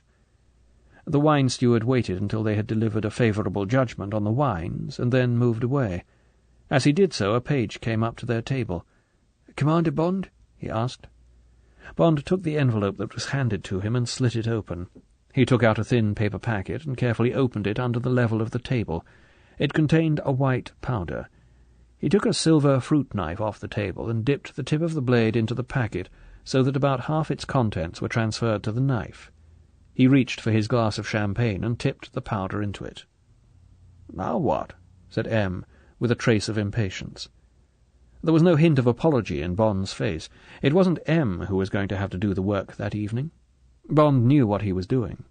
Whenever he had a job of work to do, he would take infinite pains beforehand and leave as little as possible to chance. Then, if something went wrong, it was the unforeseeable. For that he accepted no responsibility. "Benzedrine," he said. "I rang up my secretary before dinner and asked her to wangle some out of the surgery at headquarters. It's what I shall need if I'm going to keep my wits about me tonight. It's apt to make one a bit overconfident, but that'll be a help, too." He stirred the champagne with a scrap of toast, so that the white powder whirled among the bubbles. Then he drank the mixture down with one long swallow. "It doesn't taste," said Bond, "and the champagne is quite excellent." M smiled at him indulgently. "It's your funeral," he said. "Now we'd better get on with our dinner. How were the cutlets?" "Superb," said Bond. "I could cut them with a fork. The best English cooking is the best in the world, particularly at this time of the year. By the way, what stakes will we be playing for this evening? I don't mind very much. We ought to end up the winners, but I'd like to know how much it'll cost Drax." "Drax likes to play for what he calls 1 and 1, said M, helping himself from the strawberries that had just been put on the table. "Modest-sounding stake, if you don't know what it stands for. In fact, it's 1 tenner 100 and £100 on the rubber." "Oh," said Bond respectfully, "I see." "But he's perfectly happy to play for 2 and 2, or even 3 and 3. Mounts up at those figures. The average rubber of bridge at Blades is about 10 points. That's £200 at 1 and 1. And the bridge here makes for big rubbers. There are no conventions, so there's plenty of gambling and bluffing. Sometimes it's more like poker. They're a mixed lot of players. Some of them are the best in England, but others are terribly wild. Don't seem to mind how much they lose. General Beeley, just behind us." M made a gesture with his head. "Doesn't know the Reds from the Blacks. Nearly always a few hundred down at the end of the week. Doesn't seem to care. Bad heart, no dependence. Stacks of money from jute. But Duff Sutherland, the scruffy-looking chap next to the chairman, is an absolute killer. Makes a regular 10,000 a year out of the club. Nice chap. Wonderful card manners. Used to play chess for England." M was interrupted by the arrival of his marrow-bone. It was placed upright in a spotless lace napkin on the silver plate. An ornate silver marrow-scoop was laid beside it. After the asparagus, Bond had little appetite for the thin slivers of pineapple. He tipped the last of the ice-cold champagne into his glass. He felt wonderful. The effects of the benzedrine and champagne had more than offset the splendour of the food. For the first time he took his mind away from the dinner and his conversation with M, and glanced round the room. It was a sparkling scene. There were perhaps 50 men in the room, the majority in dinner jackets, all at ease with themselves and their surroundings, all stimulated by the peerless food and drink, all animated by a common interest, the prospect of high gambling, the grand slam, the ace pot, the key throw in a 64 game at backgammon. There might be cheats, or possible cheats amongst them, men who beat their wives, men with perverse instincts, greedy men, cowardly men, lying men, but the elegance of the room invested each one with a kind of aristocracy. At the far end, above the cold table, laden with lobsters, pies, joints, and delicacies in aspic, Romney's unfinished full-length portrait of Mrs. Fitzherbert gazed provocatively across at Fragonard's Jeu de Cartes, the broad conversation piece which half filled the opposite wall above the Adam fireplace. Along the lateral walls, in the centre of each gilt-edged panel, was one of the rare engravings of the Hellfire Club, in which each figure is shown making a minute gesture of scatological or magical significance. Above, marrying the walls into the ceiling, ran a frieze in plaster relief of carved urns and swags interrupted at intervals by the capitals of the fluted pilasters which framed the windows and the tall double doors, the latter delicately carved with a design showing the Tudor rose interwoven with a ribbon effect. The central chandelier, a cascade of crystal ropes terminating in a broad basket of strung quartz, sparkled warmly above the white damask tablecloths and George IV silver. Below, in the centre of each table, branched candlesticks distributed the golden light of 3 candles, each surmounted by a red silk shade, so that the faces of the diners shone with a convivial warmth which glossed over the occasional chill of an eye or cruel twist of a mouth. Even as Bond drank in the warm elegance of the scene, some of the groups began to break up. There was a drift towards the door, accompanied by an exchange of challenges, side-bets, and exhortations to hurry up and get down to business. Sir Hugo Drax, his hairy red face shining with cheerful anticipation, came towards them with Mayor in his wake. "Well, gentlemen," he said jovially, as he reached their table, "are the lambs ready for the slaughter and the geese for the plucking?" He grinned, and in wolfish pantomime drew a finger across his throat. "We'll go ahead and lay out the axe and the basket. Major Wills?" "Be with you in a moment," said M. edgily. "You go along and stack the cards." Drax laughed. "We shan't need any artificial aids," he said. "Don't be long." He turned and made for the door. Mayor enveloped them in an uncertain smile and followed him. M. grunted. "We'll have coffee and brandy in the card-room," he said to Bond. "Can't smoke here. Now then, any final plans?" "I'll have to fatten him up for the kill, so please don't worry if I seem to be betting high," said Bond. "We'll just have to play our normal game till the time comes. When it's his deal, we'll have to be careful. Of course, he can't alter the cards, and there's no reason why he shouldn't deal us good hands, but he's bound to bring off some pretty remarkable coups. Do you mind if I sit on his left?" "No," said M. "Anything else?" Bond reflected for a moment. "Only one thing, sir," he said. "When the time comes, I shall take a white handkerchief out of my coat pocket. That will mean that you are about to be dealt a Yarborough. Would you please leave the bidding of that hand to me?" Chapter 6. Cards with a Stranger. Drax and Mayor were waiting for them. They were leaning back in their chairs, smoking cabinet Havanas. On the small tables beside them there was coffee and large balloons of brandy. As M. and Bond came up, Drax was tearing the paper cover off a new pack of cards. The other pack was fanned out across the green baize in front of him. "Ah, there you are," said Drax. He leant forward and cut a card. They all followed suit. Drax won the cut and elected to stay where he was and take the red cards. Bond sat down on Drax's left. M. beckoned to a passing waiter. "Coffee and the club brandy," he said. He took out a thin black cheroot and offered one to Bond, who accepted it. Then he picked up the red cards and started to shuffle them. "Stakes?" asked Drax, looking at M. 1 and 1, or more? I'll be glad to accommodate you up to 5 and 5. 1 and 1 will be enough for me, said M.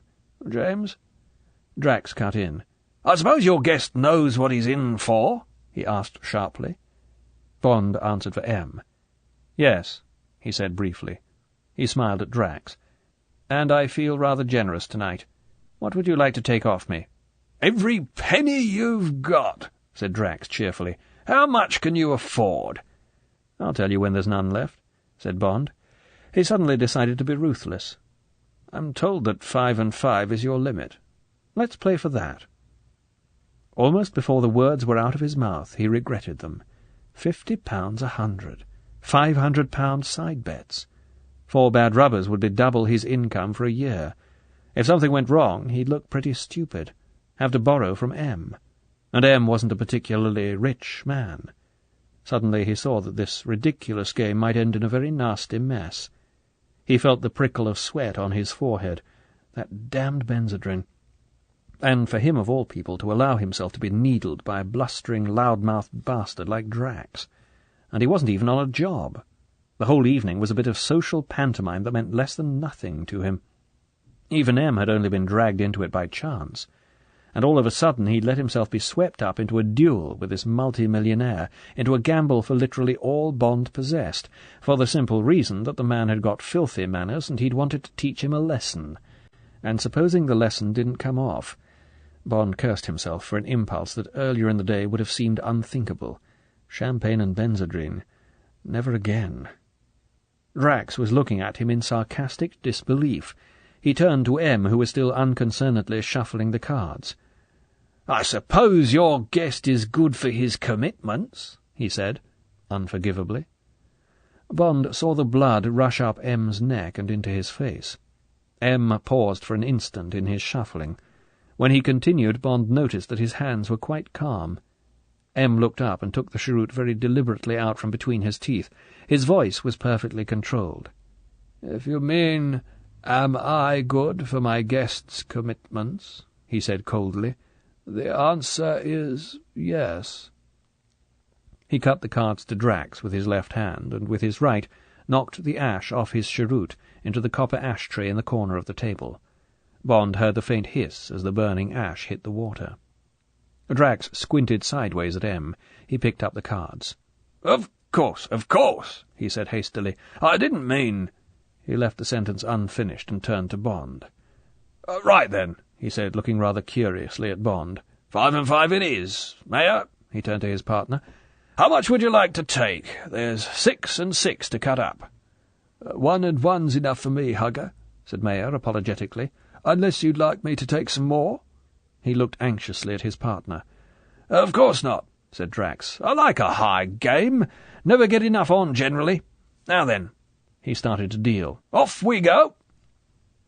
And suddenly Bond didn't care about the high stakes. Suddenly all he wanted to do was to give this hairy ape the lesson of his life, give him a shock which would make him remember this evening forever, remember Bond, remember M, remember the last time he would cheat at Blades, remember the time of day, the weather outside, what he had had for dinner. For all its importance, Bond had forgotten the Moonraker. This was a private affair between 2 men. As he watched the casual downward glance at the cigarette case between the 2 hands, and felt the cool memory ticking up the card values as they passed over its surface, Bond cleared his mind of all regrets, absolved himself of all blame for what was about to happen, and focused his attention on the game. He settled himself more comfortably into his chair, and rested his hands on the padded leather arms. Then he took the thin cheroot from between his teeth, laid it on the burnished copper surround of the ashtray beside him, and reached for his coffee. It was very black and strong. He emptied the cup and picked up the balloon glass with its fat measure of pale brandy. As he sipped it and then drank again more deeply, he looked over the rim at M. M met his eye and smiled briefly. "Hope you like it," he said. "Comes from one of the Rothschild estates at Cognac. About 100 years ago one of the family bequeathed us a barrel of it every year in perpetuity.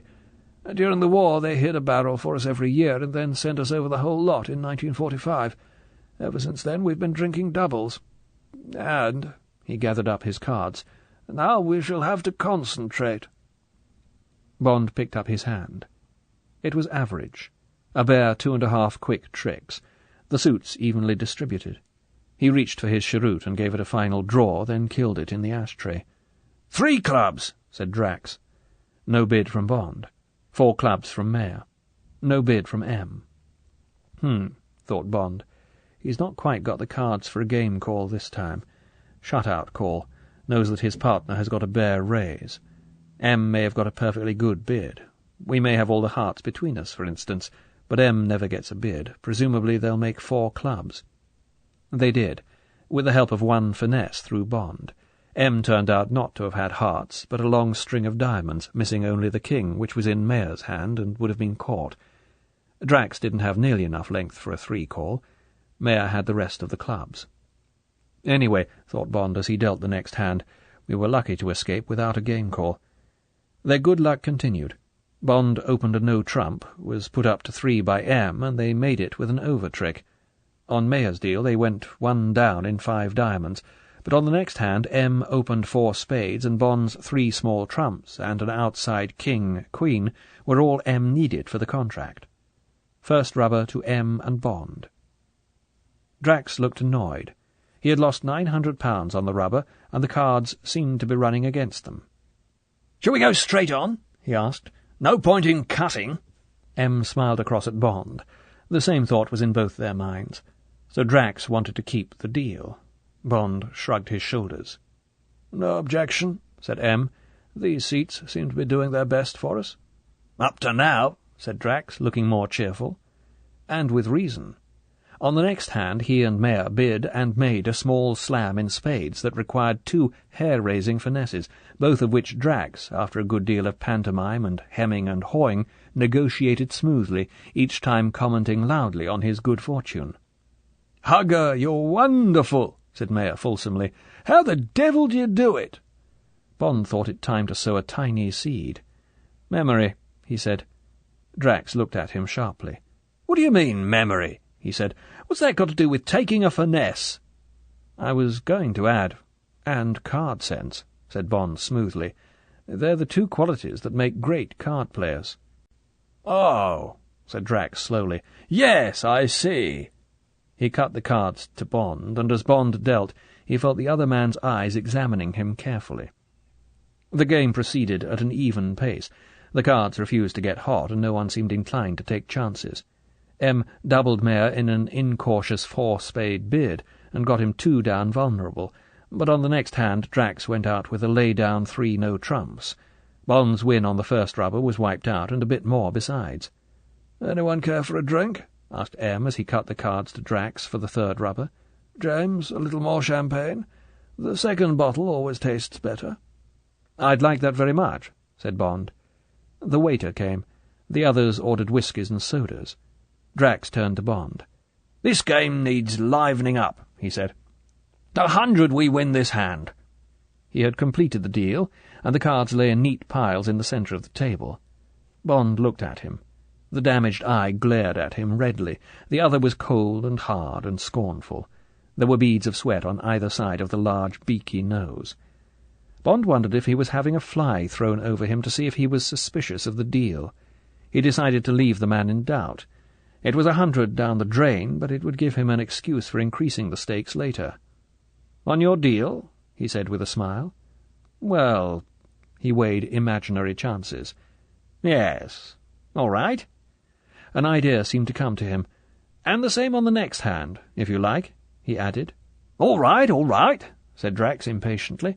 "If you want to throw good money after bad." "You seem very certain about this hand," said Bond indifferently, picking up his cards.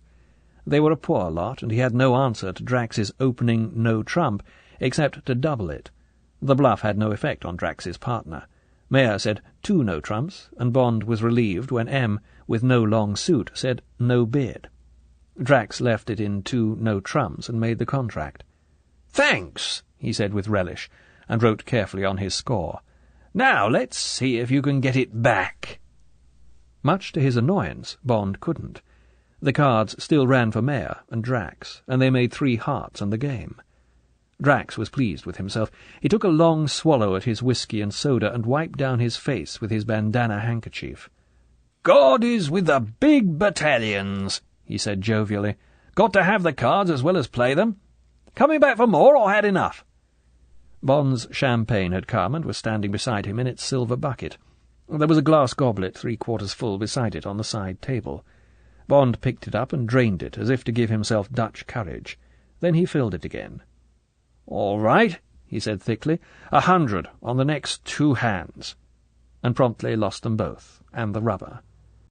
Bond suddenly realized that he was nearly £1,500 down. He drank another glass of champagne. "Save trouble if we just double the stakes on this rubber," he said rather wildly. "All right with you?" Drax had dealt and was looking at his cards. His lips were wet with anticipation. He looked at Bond, who seemed to be having difficulty lighting his cigarette. "Taken," he said quickly. £100 100 and 1,000 on the rubber." Then he felt he could risk a touch of sportsmanship. Bond could hardly cancel the bet now. "But I seem to have got some good tickets here," he added. "Are you still on?" Of course, said Bond, clumsily picking up his hand. "I made the bet, didn't I?" "All right, then," said Drax with satisfaction. 3 no trumps here." He made 4. Then, to Bond's relief, the cards turned. Bond bid and made a small slam in hearts, and on the next hand M ran out in 3 no trumps. Bond grinned cheerfully into the sweating face. Drax was picking angrily at his nails. "Big battalions," said Bond, rubbing it in. Drax growled something and busied himself with the score. Bond looked across at M, who was putting a match, with evident satisfaction at the way the game had gone, to his second cheroot of the evening, an almost unheard-of indulgence. "Afraid this'll have to be my last rubber," said Bond. "Got to get up early. Hope you'll forgive me." M looked at his watch. "It's past midnight," he said. "What about you, Mayor?" Mayor, who had been a silent passenger for most of the evening, and who had the look of a man caught in a cage with a couple of tigers, seemed relieved at being offered a chance of making his escape. He leapt at the idea of getting back to his quiet flat in Albany and the soothing companionship of his collection of Battersea snuff-boxes. "Quite all right with me, Admiral," he said quickly. "What about you, Hugger? Nearly ready for bed?" Drax ignored him. He looked up from his score-sheet at Bond. He noticed the signs of intoxication, the moist forehead, the black comber of hair that hung untidily over the right eyebrow, the sheen of alcohol in the grey-blue eyes. "Pretty miserable balance so far," he said. "I make it you win a couple of hundred or so. Of course, if you want to run out of the game, you can. But how about some fireworks to finish up with? Treble the stakes on the last rubber. 15 and 15? Historic match. Am I on?" Bond looked up at him. He paused before answering. He wanted Drax to remember every detail of this last rubber, every word that had been spoken, every gesture. "Well," said Drax impatiently, "what about it?" Bond looked into the cold left eye in the flushed face. He spoke to it alone. £150, 100 and £1,500 on the rubber, he said distinctly. "You're on." Chapter 7. The Quickness of the Hand. There was a moment's silence at the table. It was broken by the agitated voice of Mayor. "Here, I say," he said anxiously, "don't include me in on this, Hugger." He knew it was a private bet with Bond, but he wanted to show Drax that he was thoroughly nervous about the whole affair. He saw himself making some ghastly mistake that would cost his partner a lot of money. "Don't be ridiculous, Max," said Drax harshly. "You play your hand. This is nothing to do with you. Just an enjoyable little bet with our rash friend here. Come along. My deal, Admiral." M cut the cards and the game began. Bond lit a cigarette with hands that had suddenly become quite steady. His mind was clear. He knew exactly what he had to do and when, and he was glad that the moment of decision had come. He sat back in his chair, and for a moment he had the impression that there was a crowd behind him at each elbow, and that faces were peering over his shoulder waiting to see his cards. He somehow felt that the ghosts were friendly, that they approved of the rough justice that was about to be done. He smiled as he caught himself sending this company of dead gamblers a message, that they should see that all went well. The background noise of the famous gaming room broke in on his thoughts. He looked round. In the middle of the long room, under the central chandelier, there were several onlookers round the poker game. "Raise you 100. And 100. And 100. "Damn you! I'll look!" And a shout of triumph, followed by a hubbub of comment. In the distance he could hear the rattle of a croupier's rake against the counters at the chamois game. Nearer at hand, at his end of the room, there were 3 other tables of bridge over which the smoke of cigars and cigarettes rose towards the barrelled ceiling. Nearly every night for more than 150 years there had been just a scene, he reflected, in this famous room. The same cries of victory and defeat, the same dedicated faces, the same smell of tobacco and drama. For Bond, who loved gambling, it was the most exciting spectacle in the world. He gave it a last glance to fix it all in his mind, and then he turned back to his table. He picked up his cards, and his eyes glittered. For once, on Drax's deal, he had a cast-iron game hand, 7 spades, with the 4 top honours, the ace of hearts, and the ace, king of diamonds. He looked at Drax. Had he and Mayer got the clubs? Even so, Bond could overbid. Would Drax try and force him too high and risk a double? Bond waited. "No bid," said Drax, unable to keep the bitterness of his private knowledge of Bond's hand out of his voice. 4 spades, said Bond. No bid from Mayer. From M. Reluctantly from Drax. M provided some help, and they made 5. 150 points below the line, 100 above for honours. Said a voice at Bond's elbow. He looked up. It was Basildon. His game had finished, and he had strolled over to see what was happening on this separate battlefield. He picked up Bond's score-sheet and looked at it. "That was a bit of a beetle crusher," he said cheerfully. "Seems you're holding the champions. What are the stakes?" Bond left the answer to Drax. He was glad of the diversion. It could not have been better timed. Drax had cut the blue cards to him. He married the 2 halves and put the pack just in front of him near the edge of the table. 15 and 15, on my left, said Drax. Bond heard Basildon draw in his breath. "Chap seemed to want to gamble, so I accommodated him. Now he goes and gets all the cards." Drax grumbled on. Across the table M saw a white handkerchief materialize in Bond's right hand. M's eyes narrowed. Bond seemed to wipe his face with it. M saw him glance sharply at Drax and Mayer, then the handkerchief was back in his pocket. A blue pack was in Bond's hands, and he had started to deal. "That's the hell of a stake," said Basildon. "We once had a £1,000 side bet on a game of bridge, but that was in the rubber boom before the 1418 war. Hope nobody's going to get hurt." He meant it. Very high stakes in a private game generally led to trouble. He walked round and stood between M and Drax. Bond completed the deal. With a touch of anxiety he picked up his cards. He had nothing but 5 clubs to the ace, queen, 10, and 8 small diamonds to the queen. It was all right. The trap was set. He almost felt Drax stiffen as the big man thumbed through his cards, and then, unbelieving, thumbed them through again. Bond knew that Drax had an incredibly good hand. 10 certain tricks, the ace, king of diamonds, the 4 top honours in spades, the 4 top honours in hearts, and the king, knave, 9 of clubs. Bond had dealt them to him, in the secretary's room, before dinner. Bond waited, wondering how Drax would react to the huge hand. He took an almost cruel interest in watching the greedy fish come to the lure. Drax exceeded his expectations. Casually he folded his hand and laid it on the table. Nonchalantly he took the flat carton out of his pocket, selected a cigarette, and lit it. He didn't look at Bond. He glanced up at Basildon. "Yes," he said, continuing the conversation about their stakes. "It's a high game, but not the highest I've ever played. Once played for 2,000 a rubber in Cairo, at the Muhammad Ali, as a matter of fact. They've really got guts there. Often bet on every trick as well as on the game and rubber. Now," he picked up his hand and looked slyly at Bond, "I've got some good tickets here, I'll admit it, but then you may have 2 for all I know." Unlikely, you old shark, thought Bond, with 3 of the ace-kings in your own hand. "Care to have something extra just on this hand?" Bond made a show of studying his cards with the minuteness of someone who is nearly very drunk. "I've got a promising lot, too," he said thickly. "If my partner fits and the cards lie right, I might make a lot of tricks myself.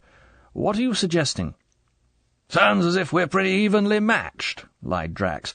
"What do you say to 100 a trick on the side? From what you say, that shouldn't be too painful." Bond looked thoughtful and rather fuddled. He took another careful look at his hand, running through the cards one by one. "All right," he said. "You're on. And frankly, you've made me gamble. You've obviously got a big hand, so I must shut you out and chance it." Bond looked blearily across at M. "Pay your losses on this one, partner," he said. "Here we go. 7 clubs." In the dead silence that followed, Basildon, who had seen Drax's hand, was so startled that he dropped his whisky and soda on the floor. He looked dazedly down at the broken glass and let it lie. Drax said, "What?" in a startled voice, and hastily ran through his cards again for reassurance. "Did you say Grand Slam in clubs?" he asked, looking curiously at his obviously drunken opponent. "Well, it's your funeral. What do you say, Max?" "No bid," said Mayer, feeling in the air the electricity of just that crisis he had hoped to avoid. Why the hell hadn't he gone home before this last rubber? He groaned inwardly. "No bid," said M, apparently unperturbed. "Double!" The word came viciously out of Drax's mouth. He put down his hand and looked cruelly, scornfully at this tipsy oaf who had at last, inexplicably, fallen into his hands.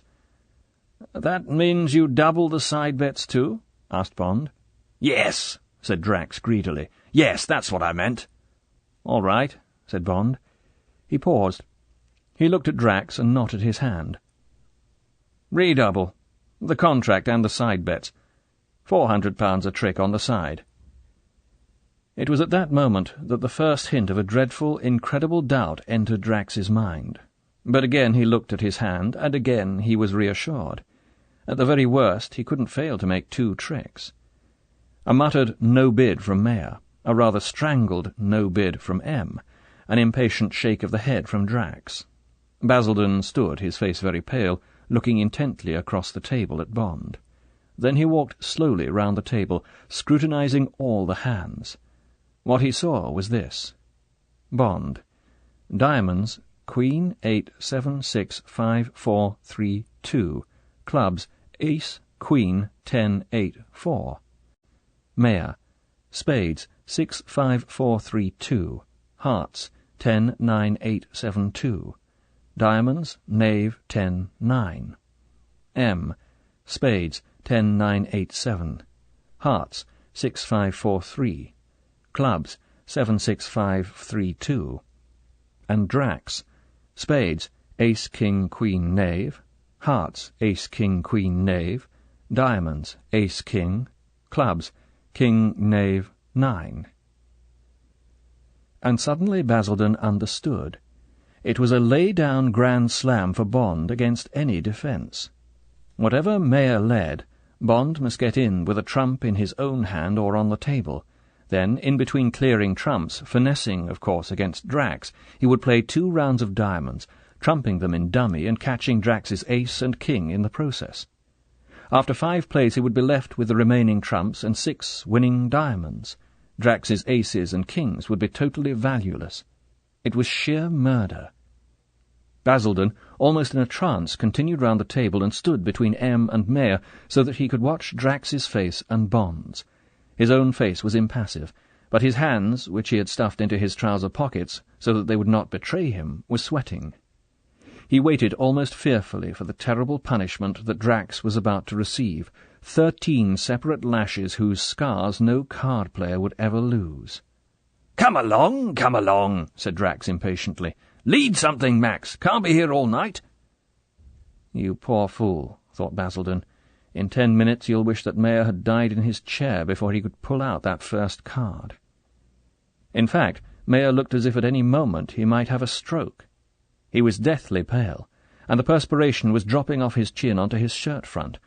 For all he knew, his first card might be a disaster. At last, reasoning that Bond might be void in his own long suits, spades and hearts, he led the knave of diamonds. It made no difference what he led, but when M's hand went down showing chicane in diamonds, Drax snarled across at his partner. "Haven't you got anything else, you damn fool? Want to hand it to him on a plate? Whose side are you on, anyway?" Mayer cringed into his clothes. "Best I could do, Hugger," he said miserably, wiping his face with his handkerchief. But by this time Drax had got his own worries. Bond trumped on the table, catching Drax's king of diamonds, and promptly led a club. Drax put up his 9. Bond took it with his 10 and led a diamond, trumping it on the table. Drax's ace fell. Another club from the table, catching Drax's knave. Then the ace of clubs. As Drax surrendered his king, for the first time he saw what might be happening. His eyes squinted anxiously at Bond, waiting fearfully for the next card. Had Bond got the diamonds? Hadn't Mayer got them guarded? After all, he had opened with them. Drax waited, his cards slippery with sweat. Morphy, the great chess player, had a terrible habit. He would never raise his eyes from the game until he knew his opponent could not escape defeat. Then he would slowly lift his great head and gaze curiously at the man across the board. His opponent would feel the gaze and would slowly, humbly raise his eyes to meet Morphy's. At that moment he would know that it was no good continuing the game. The eyes of Morphy said so. There was nothing left but surrender. Now, like Morphy, Bond lifted his head and looked straight into Drax's eyes. Then he slowly drew out the Queen of Diamonds and placed it on the table. Without waiting for Mayer to play, he followed it deliberately with the 8, 7, 6, 5, 4, and the 2 winning clubs. Then he spoke. "That's all, Drax," he said quietly, and sat slowly back in his chair. Drax's first reaction was to lurch forward and tear Mayer's cards out of his hand. He faced them on the table, scrabbling feverishly among them for a possible winner. Then he flung them back across the baize.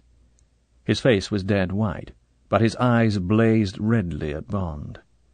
Suddenly he raised one clenched fist and crashed it on the table among the pile of impotent aces and kings and queens in front of him. Very low, he spat the words at Bond. "You're a cheat!" "That's enough, Drax." Basildon's voice came across the table like a whiplash. "None of that talk here. I've been watching the whole game. Settle up. If you've got any complaints, put them in writing to the committee." Drax got slowly to his feet. He stood away from his chair and ran a hand through his wet red hair. The colour came slowly back into his face, and with it an expression of cunning. He glanced down at Bond, and there was in his good eye a contemptuous triumph which Bond found curiously disturbing. He turned to the table. "Good night, gentlemen," he said, looking at each of them with the same oddly scornful expression. "I owe about £15,000. I will accept Mayer's addition." He leant forward and picked up his cigarette-case lighter. Then he looked again at Bond and spoke very quietly, the red moustache lifting slowly from the splayed upper teeth. "I should spend the money quickly, Commander Bond," he said. Then he turned away from the table and walked swiftly out of the room. 2. Tuesday, Wednesday. Chapter 8. The Red Telephone. Although he'd not got to bed until 2, Bond walked into his headquarters punctually at 10 the next morning. He was feeling dreadful. As well as acidity and liver as a result of drinking nearly 2 whole bottles of champagne, he had a touch of the melancholy and the spiritual deflation that were partly the after-effects of the Benzedrine and partly reaction to the drama of the night before. When he went up in the lift towards another routine day, the bitter taste of the midnight hours was still with him. After Mayer had scuttled thankfully off to bed, Bond had taken the 2 packs of cards out of the pockets of his coat and had put them on the table in front of Basildon and M. One was the blue pack that Drax had cut to him and that he had pocketed, substituting instead under cover of his handkerchief the stacked blue pack in his right-hand pocket. The other was the stacked red pack in his left-hand pocket, which had not been needed. He fanned the red pack out on the table and showed M and Basildon that it would have produced the same freak grand slam that had defeated Drax. "It's a famous Culbertson hand," he explained.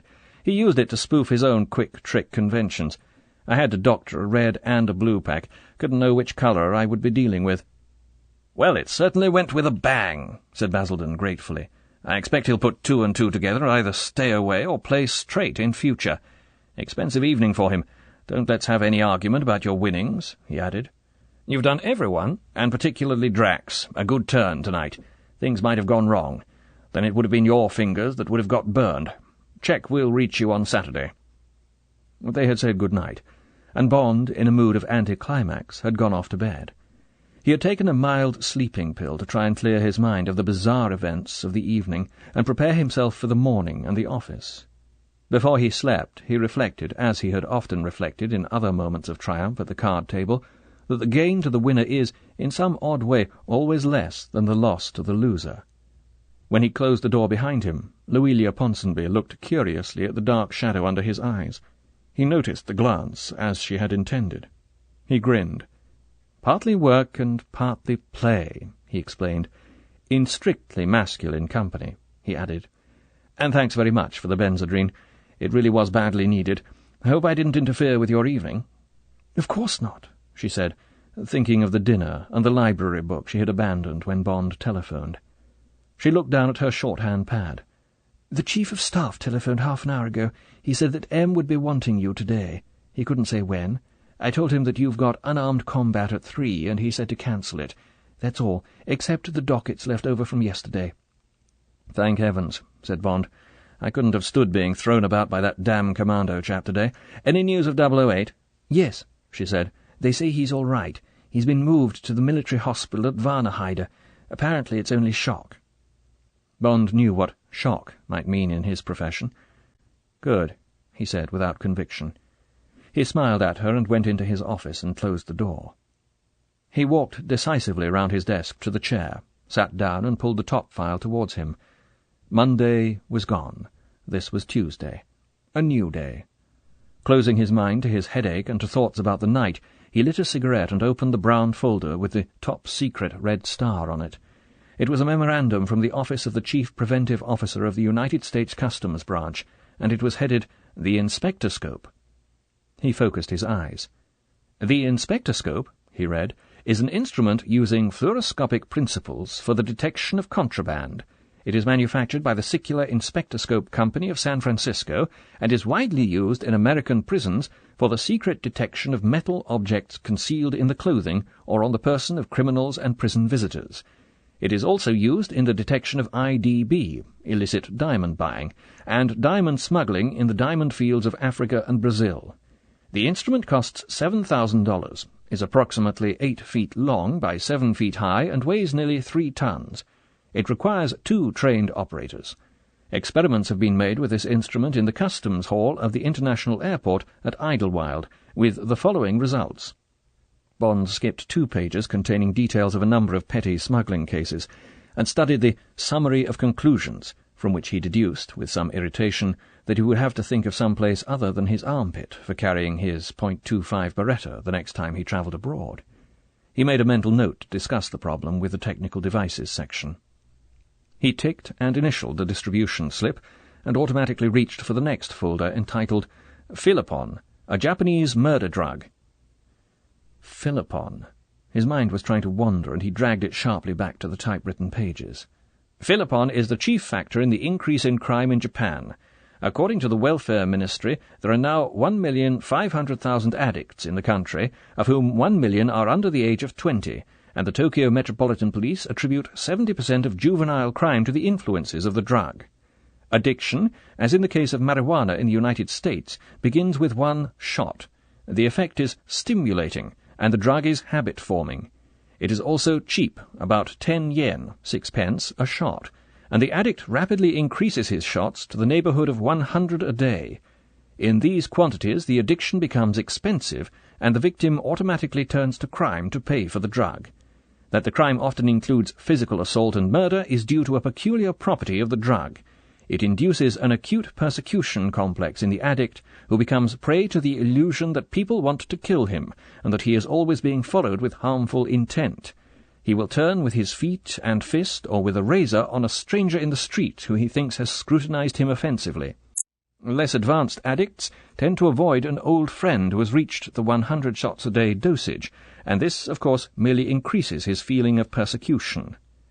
In this way, murder becomes an act of self-defense, virtuous and justified, and it will readily be seen what a dangerous weapon it can become in the handling and direction of organized crime by a mastermind. Philipon has been traced as the motive power behind the notorious Bar Mecca murder case, and as a result of that unpleasant affair, the police rounded up more than 5,000 purveyors of the drug in a matter of weeks. As usual, Korean nationals are being blamed. Suddenly Bond rebelled. What the hell was he doing reading all this stuff? When would he conceivably require to know about a Japanese murder drug called Philipon? Inattentively, he skimmed through the remaining pages, ticked himself off the distribution slip, and threw the docket into his out-tray. His headache was still sitting over his right eye as if it had been nailed there. He opened one of the drawers of his desk and took out a bottle of Fensic. He considered asking his secretary for a glass of water, but he disliked being cosseted. With distaste he crunched 2 tablets between his teeth and swallowed down the harsh powder. Then he lit a cigarette and got up and stood by the window. He looked across the green panorama far below him and, without seeing it, let his eyes wander aimlessly along the jagged horizon of London, while his mind focused on the strange events of the night before. And the more he thought about it, the stranger it all seemed. Why should Drax, a millionaire, a public hero, a man with a unique position in the country, why should this remarkable man cheat at cards? What could he achieve by it? What could he prove to himself? Did he think that he was so much a law unto himself, so far above the common herd and their puny canons of behaviour that he could spit in the face of public opinion? Bond's mind paused. Spit in their faces. That just about described his manner at Blades. The combination of superiority and scorn. As if he was dealing with human muck so far beneath contempt that there was no need to put up even a pretence of decent behaviour in its company. Presumably Drax enjoyed gambling. Perhaps it eased the tensions in him, the tensions that showed in his harsh voice, his nail-biting, the constant sweating. But he mustn't lose. It would be contemptible to lose to these inferior people. So at whatever risk he must cheat his way to victory.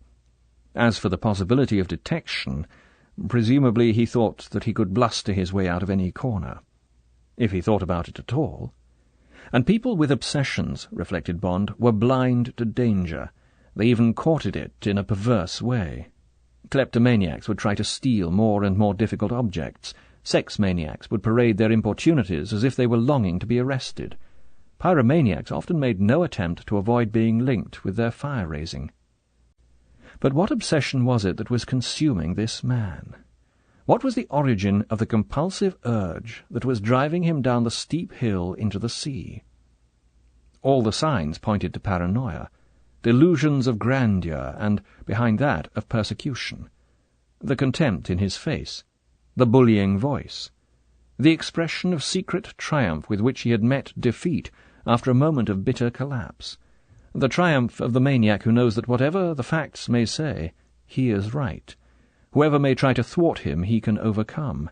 For him there is no defeat because of his secret power. He knows how to make gold. He can fly like a bird. He is almighty, the man in the padded cell who is God.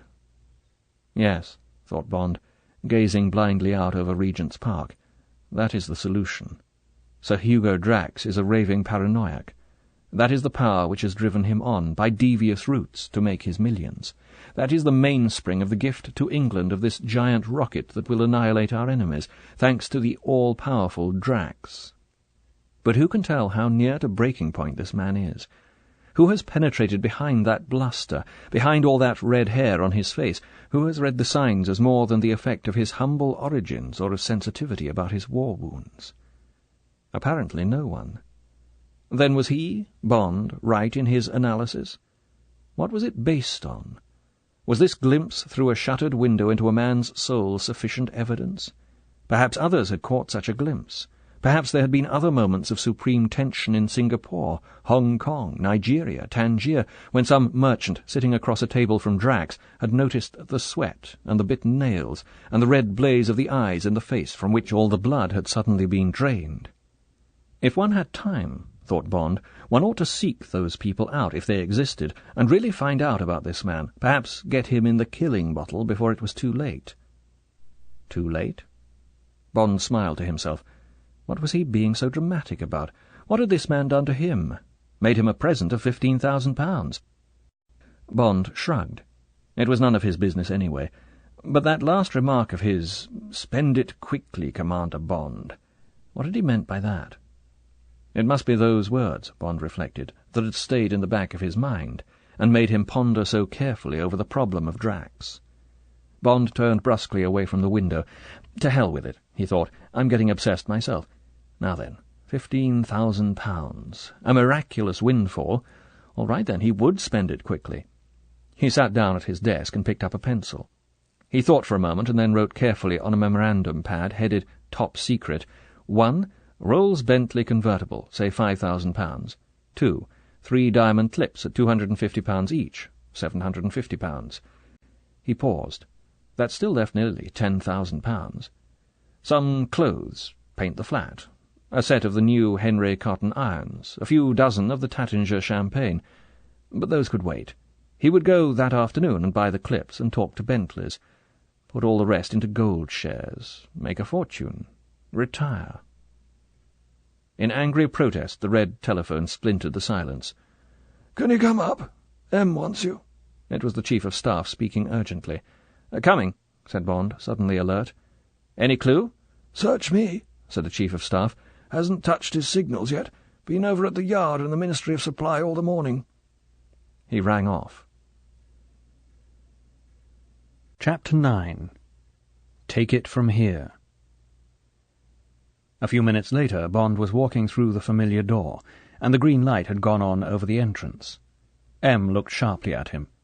"You look pretty dreadful, 007, he said. "Sit down." It's business, thought Bond, his pulse quickening. No Christian names today. He sat down. M was studying some pencilled notes on a scratch pad. He looked up. His eyes were no longer interested in Bond. "Trouble down at Drax's plant last night," he said. "Double killing. Police tried to get hold of Drax. Didn't think of Blades, apparently. Caught up with him when he got back to the Ritz about 1:30 this morning. 2 men from the Moonraker' got shot in a public house near the plant. Both dead. Drax told the police he couldn't care less, and then hung up. Typical of the man. He's down there now, taking the thing a bit more seriously, I gather." "Curious coincidence," said Bond thoughtfully. "But where do we come in, sir? Isn't it a police job?" "Partly," said M, "but it happens that we're responsible for a lot of the key personnel down there. Germans," he added. "I'd better explain." He looked down at his pad. "It's an RAF establishment, and the cover plan is that it's part of the big radar network along the East Coast.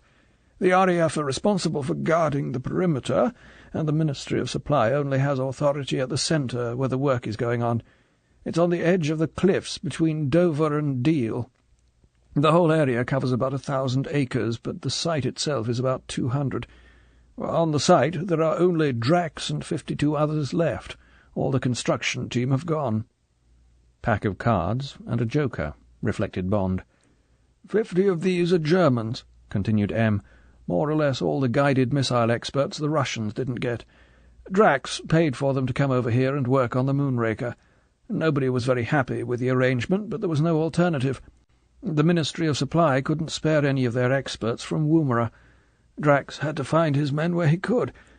To strengthen the RAF security people, the Ministry appointed their own security officer to live on the site, man called Major Talon." M paused and looked up at the ceiling. "He was one of the 2 who got killed last night, shot by one of the Germans, who then shot himself." M lowered his eyes and looked at Bond. Bond said nothing, waiting for the rest of the story. "It happened in a public house near the site. Plenty of witnesses. Apparently it's an inn on the edge of the site that is in bounds to the men. Must have somewhere to go to, I suppose." M paused. He kept his eyes on Bond. "Now, you asked where we come in on all this. We come in because we cleared this particular German and all the others before they were allowed to come over here. We've got the dossiers of all of them. So when this happened, the first thing RAF Security and Scotland Yard wanted was the dossier of the dead man. They got on to the duty officer last night, and he dug the papers out of records and sent them over to the Yard. Routine job. He noted it in the log. When I got here this morning and saw this entry in the log, I suddenly got interested." M spoke quietly. "After spending the evening with Drax, it was, as you remarked, a curious coincidence." "Very curious, sir," said Bond, still waiting. "And there's one more thing," concluded M, "and this is the real reason why I've let myself get involved instead of keeping clear of the whole business. This has got to take priority over everything." M's voice was very quiet. "They're going to fire the Moonraker' on Friday. Less than 4 days' time. Practice shoot." M paused and reached for his pipe and busied himself lighting it. Bond said nothing. He still couldn't see what all this had to do with the Secret Service, whose jurisdiction runs only outside the United Kingdom. It seemed a job for the Special Branch of Scotland Yard, or conceivably for MI5. He waited. He looked at his watch. It was noon. M got his pipe going and continued. "But quite apart from that," said M, "I got interested because last night I got interested in Drax." "So did I, sir," said Bond. "So, when I read the log," said M, ignoring Bond's comment, "I telephoned Valance at the Yard and asked him what it was all about. He was rather worried and asked me to come over. I said I didn't want to tread on Five's corns, but he said he had already spoken to them. They maintained it was a matter between my department and the police, since it was we who had cleared the German who did the killing. So I went along." M paused and looked down at his notes. "The place is on the coast, about 3 miles north of Dover," he said. "There's this inn nearby on the main coast road, the World Without Want, and the men from the site go there in the evening. Last night, about 7:30, the security man from the Ministry, this man Talon, went along there and was having a whisky and soda and chatting away with some of the Germans, when the murderer, if you like to call him that, came in and walked straight up to Talon. He pulled a Luger, no serial numbers, by the way, out of his shirt and said—" M looked up. "I love Gala Brand. You shall not have her." Then he shot Talon through the heart and put the smoking gun in his own mouth and pulled the trigger." "What a ghastly business," said Bond. He could see every detail of the shambles in the crowded tap-room of a typical English public house. "Who's the girl?" "That's another complication," said M. "She's an agent of the Special Branch, bilingual in German, one of Valance's best girls. She and Talon were the only 2 non-Germans Drax had with him on the site. Valance is a suspicious chap, has to be. This Moonraker plan is obviously the most important thing happening in England.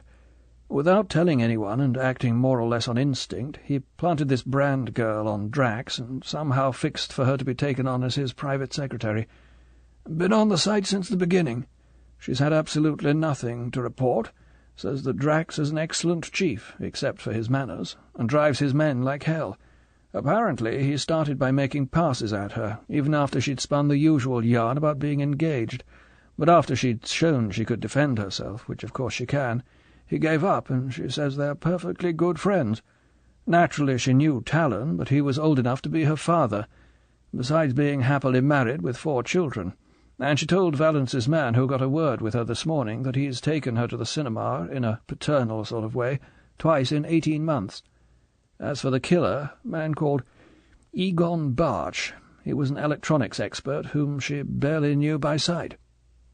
"What do his friends say about all this?" asked Bond. "The man who shared his room with him backs up Barch, says he was madly in love with the Brand woman and put his whole lack of success down to the Englishman. He says Barch has been getting very moody and reserved lately, and that he wasn't a bit surprised to hear of the shooting."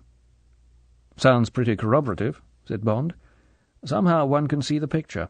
One of those highly strung nervous chaps with the usual German chip on the shoulder. What does Valance think?" "He's not sure," said M. "He's mainly concerned with protecting his girl from the press and seeing that her cover doesn't get blown. All the papers are onto it, of course. It'll be in the midday editions. And they're all howling for a picture of the girl. Valance is having one cooked up and got down to her that'll look more or less like any girl, but just sufficiently like her. She'll send it out this evening. Fortunately, the reporters can't get near the place. She's refusing to talk, and Valance is praying that some friend or relation won't blow the gaff. They're holding the inquest today, and Valance is hoping that the case will be officially closed by this evening and that the papers will have to let it die for lack of material." "What about this practice shoot?" asked Bond. "They're sticking to the schedule," said M. "Noon on Friday. They're using a dummy warhead and firing her vertically with only 3/4 tanks. They're clearing about 100 square miles of the North Sea from about latitude 52 up. That's north of a line joining the Hague and the Wash. Full details are going to be given out by the PM on Thursday night." M stopped talking. He swivelled his chair round so that he could look out of the window.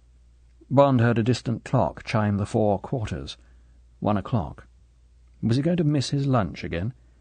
If Em would stop ferreting about in the business of other departments, he could have a quick lunch and get round to Bentley's. Bond shifted slightly in his chair. Em turned back and faced him again across the desk. "The people who are most worried about all this," he said, "are the Ministry of Supply. Talon was one of their best men. His reports had been completely negative all along. Then he suddenly rang up the Assistant Under-Secretary yesterday afternoon and said he thought something fishy was going on at the site, and he asked to see the Minister personally at 10 o'clock this morning. Wouldn't say anything more on the telephone. And a few hours later he gets shot. Another funny coincidence, wasn't it?" "Very funny," said Bond. "But why don't they close down the site and have a wholesale inquiry? After all, this thing's too big to take a chance on." "The Cabinet met early this morning," said M., "and the Prime Minister asked the obvious question. What evidence was there of any attempt, or even of any intention, to sabotage the Moonraker? The answer was none. There were only fears which had been brought to the surface in the last 24 hours by Talon's vague message and the double murder. Everyone agreed that unless there was a grain of evidence, which so far hasn't turned up, both these incidents could be put down to the terrific nervous tension on the site. The way things are in the world at the moment, it was decided that the sooner the Moonraker could give us an independent say in world affairs, the better for us. And," M. shrugged his shoulders, "quite possibly for the world. And it was agreed that for 1,000 reasons why the Moonraker should be fired, the reasons against didn't stand up. The Minister of Supply had to agree, but he knows as well as you or I that, whatever the facts, it would be a colossal victory for the Russians to sabotage the Moonraker on the eve of her practice shoot. If they did it well enough, they might easily get the whole project shelved. There are 50 Germans working on the thing. Any one of them could have relatives still being held in Russia, whose lives could be used as a lever." M. paused. He looked up at the ceiling. Then his eyes came down and rested thoughtfully on Bond. "The Minister asked me to go and see him after the Cabinet. He said that the least he could do was replace Talon at once. The new man must be bilingual in German, a sabotage expert, and have had plenty of experience of our Russian friends. MI5 have put up 3 candidates. They're all on cases at the moment, but they could be extricated in a few hours. But then the Minister asked my opinion. I gave it. He talked to the Prime Minister, and a lot of red tape got cut very quickly." Bond looked sharply, resentfully into the grey, uncompromising eyes. "So," said M. flatly, "Sir Hugo Drax has been notified of your appointment, and he expects you down at his headquarters in time for dinner this evening." Chapter 10. Special Branch Agent. At 6 o'clock that Tuesday evening, towards the end of May, James Bond was thrashing the big Bentley down the Dover Road along the straight stretch that runs into Maidstone. Although he was driving fast and with concentration, part of his mind was going back over his movements since he had left M's office 4.5 hours earlier. After giving a brief outline of the case to his secretary, and eating a quick lunch at a table to himself in the canteen, he had told the garage for God's sake to hurry up with his car and deliver it, filled up, to his flat not later than 4 o'clock. Then he had taken a taxi down to Scotland Yard, where he had an appointment with Assistant Commissioner Vallance at 2:45. The courtyards and cul-de-sacs of the yard had reminded him, as usual, of a prison without roofs. The overhead strip lighting in the cold corridor took the colour out of the cheeks of the police sergeant who asked his business and watched him sign the apple-green chit. It did the same for the face of the constable who led him up the short steps and along the bleak passage between the rows of anonymous doors to the waiting-room. A quiet, middle-aged woman, with the resigned eyes of someone who had seen everything, came in and said the Assistant Commissioner would be free in 5 minutes. Bond had gone to the window and had looked out into the grey courtyard below. A constable, looking naked without his helmet, had come out of a building and walked across the yard munching a split roll with something pink between the 2 halves. It had been very quiet, and the noise of the traffic on Whitehall and on the embankment had sounded far away. Bond had felt dispirited. He was getting tangled up with strange departments. He would be out of touch with his own people and his own service routines. Already, in this waiting-room, he felt out of his element. Only criminals or informers came and waited here, or influential people vainly trying to get out of a dangerous driving charge, or desperately hoping to persuade Vallance that their sons were not really homosexuals. You could not be in the waiting-room of the special branch for any innocent purpose. You were either prosecuting or defending. At last the woman came for him. He stubbed out his cigarette in the top of the player's cigarette tin that serves as an ashtray in the waiting-rooms of government departments, and followed her across the corridor.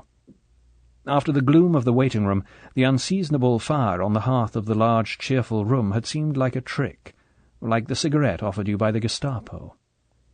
It had taken Bond a full 5 minutes to shake off his depression, and realize that Ronnie Valance was relieved to see him, that he was not interested in interdepartmental jealousies, and that he was only looking to Bond to protect the Moonraker and get one of his best officers out of what might be a bad mess.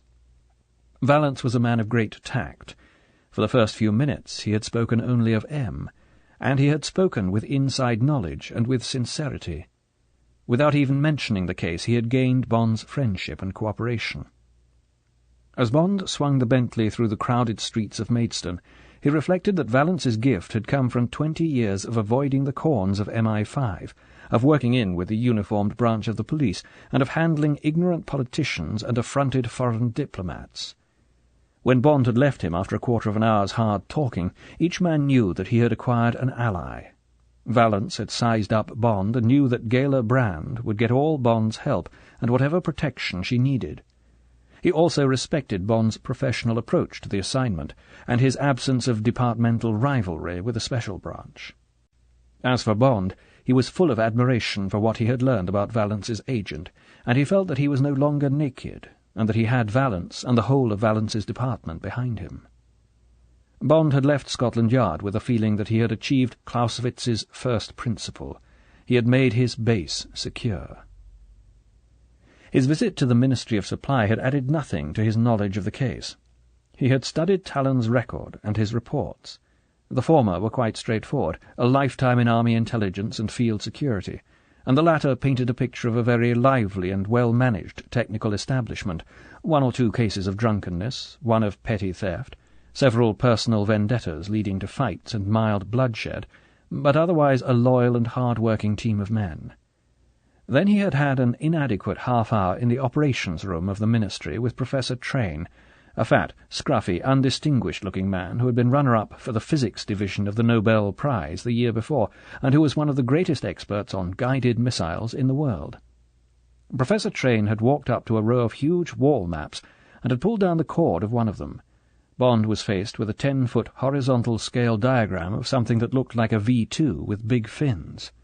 "Now," said Professor Train, "you know nothing about rockets, so I'm going to put this in simple terms and not fill you up with a lot of stuff about nozzle expansion ratios, exhaust velocity, and the Keplerian ellipse. The Moonraker, as Drax chooses to call it, is a single-stage rocket. It uses up all its fuel, shooting itself into the air, and then it homes onto the objective. The V2's trajectory was more like a shell fired from a gun. At the top of its 200-mile flight it had climbed to about 70 miles. It was fueled with a very combustible mixture of alcohol and liquid oxygen, which was watered down so as not to burn out the mild steel, which was all they were allocated for the engine. There are far more powerful fuels available, but until now we hadn't been able to achieve very much with them for the same reason. Their combustion temperature is so high that they would burn out the toughest engine." The Professor paused and stuck a finger in Bond's chest. "All you, my dear sir, have to remember about this rocket is that, thanks to Drax's column bite, which has a melting point of about 3,500 degrees centigrade, compared with 1,300 in the V2 engines, we can use one of the super fuels without burning out the engine. In fact," he looked at Bond as if Bond should be impressed, "we are using fluorine and hydrogen." "Oh, really?" said Bond reverently. The Professor looked at him sharply. "So, we hope to achieve a speed in the neighbourhood of 15,000 miles an hour and a vertical range of about 1,000 miles. This should produce an operational range of about 4,000 miles, bringing every European capital within reach of England. Very useful," he added dryly, "in certain circumstances, but for the scientists chiefly desirable as a step towards escape from the Earth. Any questions?" "How does it work?" asked Bond dutifully. The Professor gestured brusquely towards the diagram. "Let's start from the nose," he said. "First comes the warhead.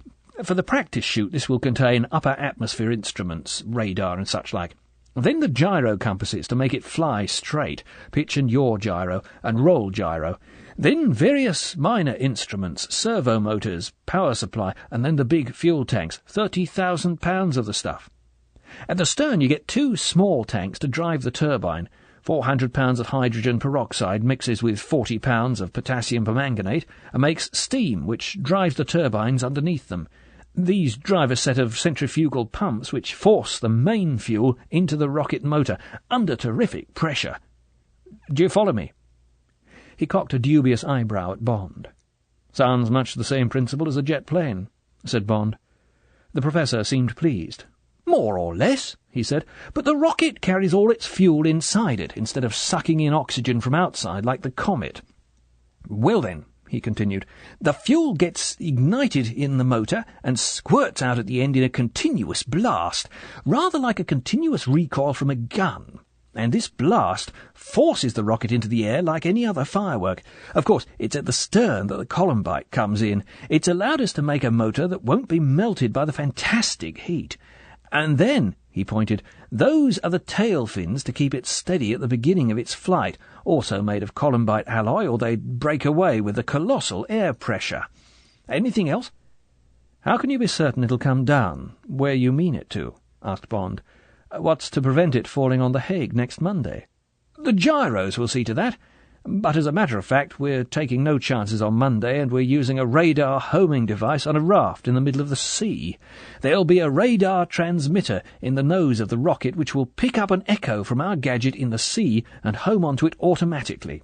Of course," the Professor grinned, "if we ever had to use the thing in wartime, it will be a great help to have a homing device transmitting energy from the middle of Moscow or Warsaw or Prague or Monte Carlo or wherever we might be shooting at. It'll probably be up to you chaps to get one there. Good luck to you." Bond smiled noncommittally. "One more question," he said. "If you want to sabotage the rocket, what would be the easiest way?" "Any number," said the Professor cheerfully. "Sand in the fuel, grit in the pumps, a small hole anywhere on the fuselage or the fins. With that power and at those speeds, the smallest fault would finish it." "Thanks very much," said Bond. "It seems you've got fewer worries about the Moonraker than I have." "It's a wonderful machine," said the Professor. "She'll fly all right if nobody interferes with her. Drax has done a sound job. Wonderful organizer. That's a brilliant team he put together, and they'll do anything for him. We've got a lot to thank him for." Bond did a racing change and swung the big car left at the Charing Fork, preferring the clear road by Chilham and Canterbury to the bottlenecks of Ashford and Folkestone. The car howled up to 80 in third, and he held it in the same gear to negotiate the hairpin at the top of the long gradient leading up to the Mollash Road. And, he wondered, going back into top and listening with satisfaction to the relaxed thunder of the exhaust, and what about Drax? What sort of reception was Drax going to give him this evening? According to M, when his name had been suggested over the telephone, Drax had paused for a moment and then said, "Oh, yes, I know the fellow. Didn't know he was mixed up in that racket. I'd be interested to have another look at him. Send him along. I'll expect him in time for dinner." Then he had rung off. The people at the Ministry had their own view of Drax. In their dealings with him they had found him a dedicated man, completely bound up in the Moonraker, living for nothing but its success, driving his men to the limit, fighting for priorities in material with other departments, goading the Ministry of Supply into clearing his requirements at cabinet level. They disliked his hectoring manners, but they respected him for his know-how and his drive and his dedication, and, like the rest of England, they considered him a possible saviour of the country. Well, thought Bond, accelerating down the straight stretch of road past Chilham Castle, he could see that picture too, and if he was going to work with the man he must adjust himself to the heroic version. If Drax was willing, he would put the whole affair at Blades out of his mind and concentrate on protecting Drax and his wonderful project from their country's enemies. There were only about 3 days to go. The security precautions were already minute, and Drax might resent suggestions for increasing them. It was not going to be easy, and a great deal of tact would have to be used. Tact, not Bond's long suit, and not, he reflected, connected in any way with what he knew of Drax's character. Bond took the short cut out of Canterbury by the old Dover Road and looked at his watch. It was 6:30, another 15 minutes to Dover, and then another 10 minutes along the Deal Road. Were there any other plans to be made? The double killing was out of his hands, thank heaven. Murder and suicide while of unsound mind had been the coroner's verdict. The girl had not even been called. He would stop for a drink at the World Without Want and have a quick word with the innkeeper. The next day he would have to try and smell out the something fishy that Talon had wanted to see the minister about. No clue about that. Nothing had been found in Talon's room, which presumably he would now be taking over. Well, at any rate, that would give him plenty of leisure to go through Talon's papers. Bond concentrated on his driving as he coasted down into Dover. He kept left and was soon climbing out of the town again past the wonderful cardboard castle. There was a patch of low cloud on top of the hill, and a spit of rain on his windshield. There was a cold breeze coming in from the sea. The visibility was bad, and he switched on his lights as he motored slowly along the coast road, the ruby-spangled masts of the Swingate radar station rising like petrified Roman candles on his right. The girl? He would have to be careful how he contacted her, and careful not to upset her. He wondered if she would be any use to him. After a year on the site, she would have had all the opportunities of a private secretary to the chief to get under the skin of the whole project, and of Drax. And she had a mind trained to his own particular craft. But he would have to be prepared for her to be suspicious of the new broom, and perhaps resentful. He wondered what she was really like. The photograph on her record sheet at the Yard had shown an attractive but rather severe girl, and any hint of seductiveness had been abstracted by the cheerless jacket of her policewoman's uniform. Hair, auburn. Eyes, blue. Height, 5'7". Weight, 9 stone. Hips, 38, waist, 26, bust, 38. Distinguishing marks. Mole on upper curvature of right breast. Thought Bond. He put the statistics out of his mind as he came to the turning to the right. There was a signpost that said Kingsdown and the lights of a small inn. He pulled up and switched off the engine. Above his head a sign which said World Without Want, in faded gold lettering, groaned in the salt breeze that came over the cliffs half a mile away. He got out, stretched, and walked over to the door of the public bar. It was locked. Closed for cleaning? He tried the next door, which opened and gave access to the small private bar. Behind the bar, a stolid-looking man in shirt-sleeves was reading an evening paper. He looked up as Bond entered and put his paper down. "Evening, sir," he said, evidently relieved to see a customer. "Evening," said Bond. "A large whisky and soda, please." He sat up at the bar and waited while the man poured 2 measures of black and white and put the glass in front of him with a siphon of soda. Bond filled the glass with soda and drank. "Bad business you had here last night," he said, putting the glass down. "Terrible, sir," said the man, "and bad for trade. Would you be from the press, sir? Had nothing but reporters and policemen in and out of the house all day long." "No," said Bond. "I've come to take over the job of the fellow who got shot, Major Talon. Was he one of your regular customers?" "Never came here but the once, sir, and that was the end of him. Now I've been put out of bounds for a week, and the public has got to be painted from top to bottom. But I will say that Sir Hugo has been very decent about it. Sent me 50 quid this afternoon to pay for the damage. He must be a fine gentleman, that. Made himself well liked in these parts, always very generous, and a cheery word for one and all." "Yes, fine man," said Bond. "Did you see it all happen?" "Didn't see the first shot, sir, serving a pint at the time. Then, of course, I looked up, dropped the ruddy pint on the floor." "What happened then?" "Well, everybody's standing back, of course. Nothing but Germans in the place, about a dozen of them. There's the body on the floor and the chap with the gun looking down at him. Then suddenly he stands to attention and sticks his left arm up in the air. 'Heil!' he shouts like the silly bastards used to do during the war. Then he puts the end of the gun in his mouth. Next thing," the man made a grimace, "he's all over my ruddy ceiling." "That was all he said after the shot?" asked Bond. "Just Heil?" "That's all, sir. Don't seem to be able to forget the bloody word, do they?" "No," said Bond thoughtfully. "They certainly don't." Chapter 11. Policewoman Brand. 5 minutes later Bond was showing his ministry pass to the uniformed guard on duty at the gate in the high wire fence. The RAF sergeant handed it back to him and saluted. "Sir Hugo's expecting you, sir. It's the big house up in the woods there." He pointed to some lights 100 yards further on towards the cliffs. Bond heard him telephoning to the next guard point. He motored slowly along the new tarmac road that had been laid across the fields behind Kingsdown. He could hear the distant boom of the sea at the foot of the tall cliffs, and from somewhere closer at hand there was a high-pitched whine of machinery which grew louder as he approached the trees. He was stopped again by a plain-clothes guard at a second wire fence through which a 5-bar gate gave access to the interior of the wood, and as he was waved through he heard the distant baying of police dogs, which suggested some form of night patrol. All these precautions seemed efficient. Bond decided that he wouldn't have to worry himself with problems of external security. Once through the trees, the car was running over a flat concrete apron, the limits of which, in the bad light, were out of range even of the huge twin beams of his Marshall headlamps. 100 yards to his left, on the edge of the trees, there were the lights of a large house half hidden behind a wall 6 feet thick, that rose straight up off the surface of the concrete almost to the height of the house. Bond slowed the car down to walking pace and turned its bonnet away from the house towards the sea, and towards a dark shape that suddenly glinted white in the revolving beams of the South Goodwin lightship far out in the channel. His lights cut a path down the apron to where, almost on the edge of the cliff and at least half a mile away, a squat dome surged up about 50 feet out of the concrete. It looked like the top of an observatory, and Bond could distinguish the flange of a joint running east and west across the surface of the dome. He turned the car back and slowly ran it up between what he now assumed to be a blast wall and the front of the house.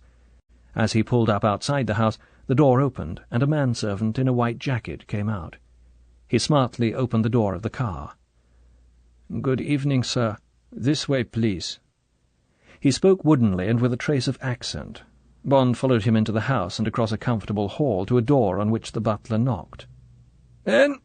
Bond smiled to himself at the harsh tone of the well-remembered voice, and at the note of command in the single monosyllable. At the far end of the long, bright, chintzy living-room, Drax was standing with his back to an empty grate, a huge figure in a plum-coloured velvet smoking jacket that clashed with the reddish hair on his face. There were 3 other people standing near him, 2 men and a woman. "Ah, my dear fellow," said Drax boisterously, striding forward to meet him and shaking him cordially by the hand. "So we meet again, and so soon. Didn't realize you were a ruddy spy for my ministry, or I'd have been more careful about playing cards against you. Spent that money yet?" he asked, leading him towards the fire. "Not yet," smiled Bond. "Haven't seen the colour of it." "Of course. Settlement on Saturday. Probably get the cheque just in time to celebrate our little firework display. What? Now, let's see." He led Bond up to the woman. "This is my secretary, Miss Brand." Bond looked into a pair of very level blue eyes. "Good evening." He gave her a friendly smile. There was no answering smile in the eyes which looked calmly into his, no answering pressure of her hand. "How do you do?" she said indifferently, almost, Bond sensed, with hostility. It crossed Bond's mind that she had been well chosen, another Loelia Ponsonby, reserved, efficient, loyal, virginal. Thank heavens, he thought, a professional. "My right-hand man, Dr. Walter." The thin elderly man with a pair of angry eyes under a shock of black hair seemed not to notice Bond's outstretched hand. He sprang to attention and gave a quick nod of the head. "Walter," said the thin mouth above the black imperial, correcting Drax's pronunciation. "And what shall I say, my dog's body, what you might call my ADC, Willie Krebs." There was the touch of a slightly damp hand. "Very pleased to meet you," said an ingratiating voice, and Bond looked into a pale, round, unhealthy face, now split in a stage smile which died almost as Bond noticed it. Bond looked into his eyes. They were like 2 restless black buttons, and they twisted away from Bond's gaze. Both men wore spotless white overalls with plastic zip fasteners at the sleeves and ankles and down the back. Their hair was close-cropped, so that the skin shone through, and they would have looked like people from another planet but for the untidy black moustache and imperial of Dr. Walter and the pale, wispy moustache of Krebs. They were both caricatures, a mad scientist and a youthful version of Peter Lorre. The colourful, ogreish figure of Drax was a pleasant contrast in this chilly company, and Bond was grateful to him for the cheerful roughness of his welcome, and for his apparent wish to bury the hatchet and make the best of his new security officer. Drax was very much the host. He rubbed his hands together. "Now, Willie," he said, "how about making one of your excellent dry martinis for us? Except, of course, for the doctor. Doesn't drink or smoke," he explained to Bond, returning to his place by the mantelpiece. "Hardly breathes." He barked out a short laugh. "Thinks of nothing but the rocket. Do you, my friend?" The doctor looked stonily in front of him. "You are pleased to joke," he said. Now," said Drax as if to a child. "We will go back to those leading edges later. Everybody's quite happy about them except you." He turned to Bond. "The good doctor is always frightening us," he explained indulgently. "He's always having nightmares about something. Now it's the leading edges of the fins. They're already as sharp as razor blades, hardly any wind resistance at all, and he suddenly gets it into his head that they're going to melt. Friction of the air. Of course, everything's possible, but they've been tested at over 3,000 degrees, and, as I tell him, if they're going to melt, then the whole rocket will melt, and that's just not going to happen," he added with a grim smile. Krebs came up with a silver tray with 4 full glasses and a frosted shaker. The martini was excellent, and Bond said so. "You are very kind," said Krebs, with a smirk of satisfaction. "Sir Hugo is very exacting." "Fill up his glass," said Drax, "and then perhaps our friend would like to wash. We dine at 8 sharp." As he spoke, there came the muffled wail of a siren, and almost immediately the sound of a body of men running in strict unison across the concrete apron outside. "That's the first night shift," explained Drax. "Barracks are just behind the house. Must be 8 o'clock. We do everything at the double here," he added with a gleam of satisfaction in his eye. "Precision. A lot of scientists about, but we try to run the place like a military establishment. Willie, look after the commander. We'll go ahead. Come along, my dear." As Bond followed Krebs to the door through which he had entered, he saw the other two, with Drax in the lead, make for the double doors at the end of the room which had opened as Drax finished speaking. The manservant in the white coat stood in the entrance. As Bond went out into the hall, it crossed his mind that Drax would certainly go into the dining-room ahead of Miss Brand. Forceful personality. Treated his staff like children. Obviously a born leader. Where had he got it from? The army? Or did it grow on one with millions of money? Bond followed the slug-like neck of Krebs and wondered. The dinner was excellent. Drax was a genial host, and at his own table his manners were faultless. Most of his conversation consisted in drawing out Dr. Walter for the benefit of Bond, and it covered a wide range of technical matters which Drax took pains to explain briefly after each topic had been exhausted. Bond was impressed by the confidence with which Drax handled each abstruse problem as it was raised, and by his immense grasp of detail. A genuine admiration for the man gradually developed in him, and overshadowed much of his previous dislike.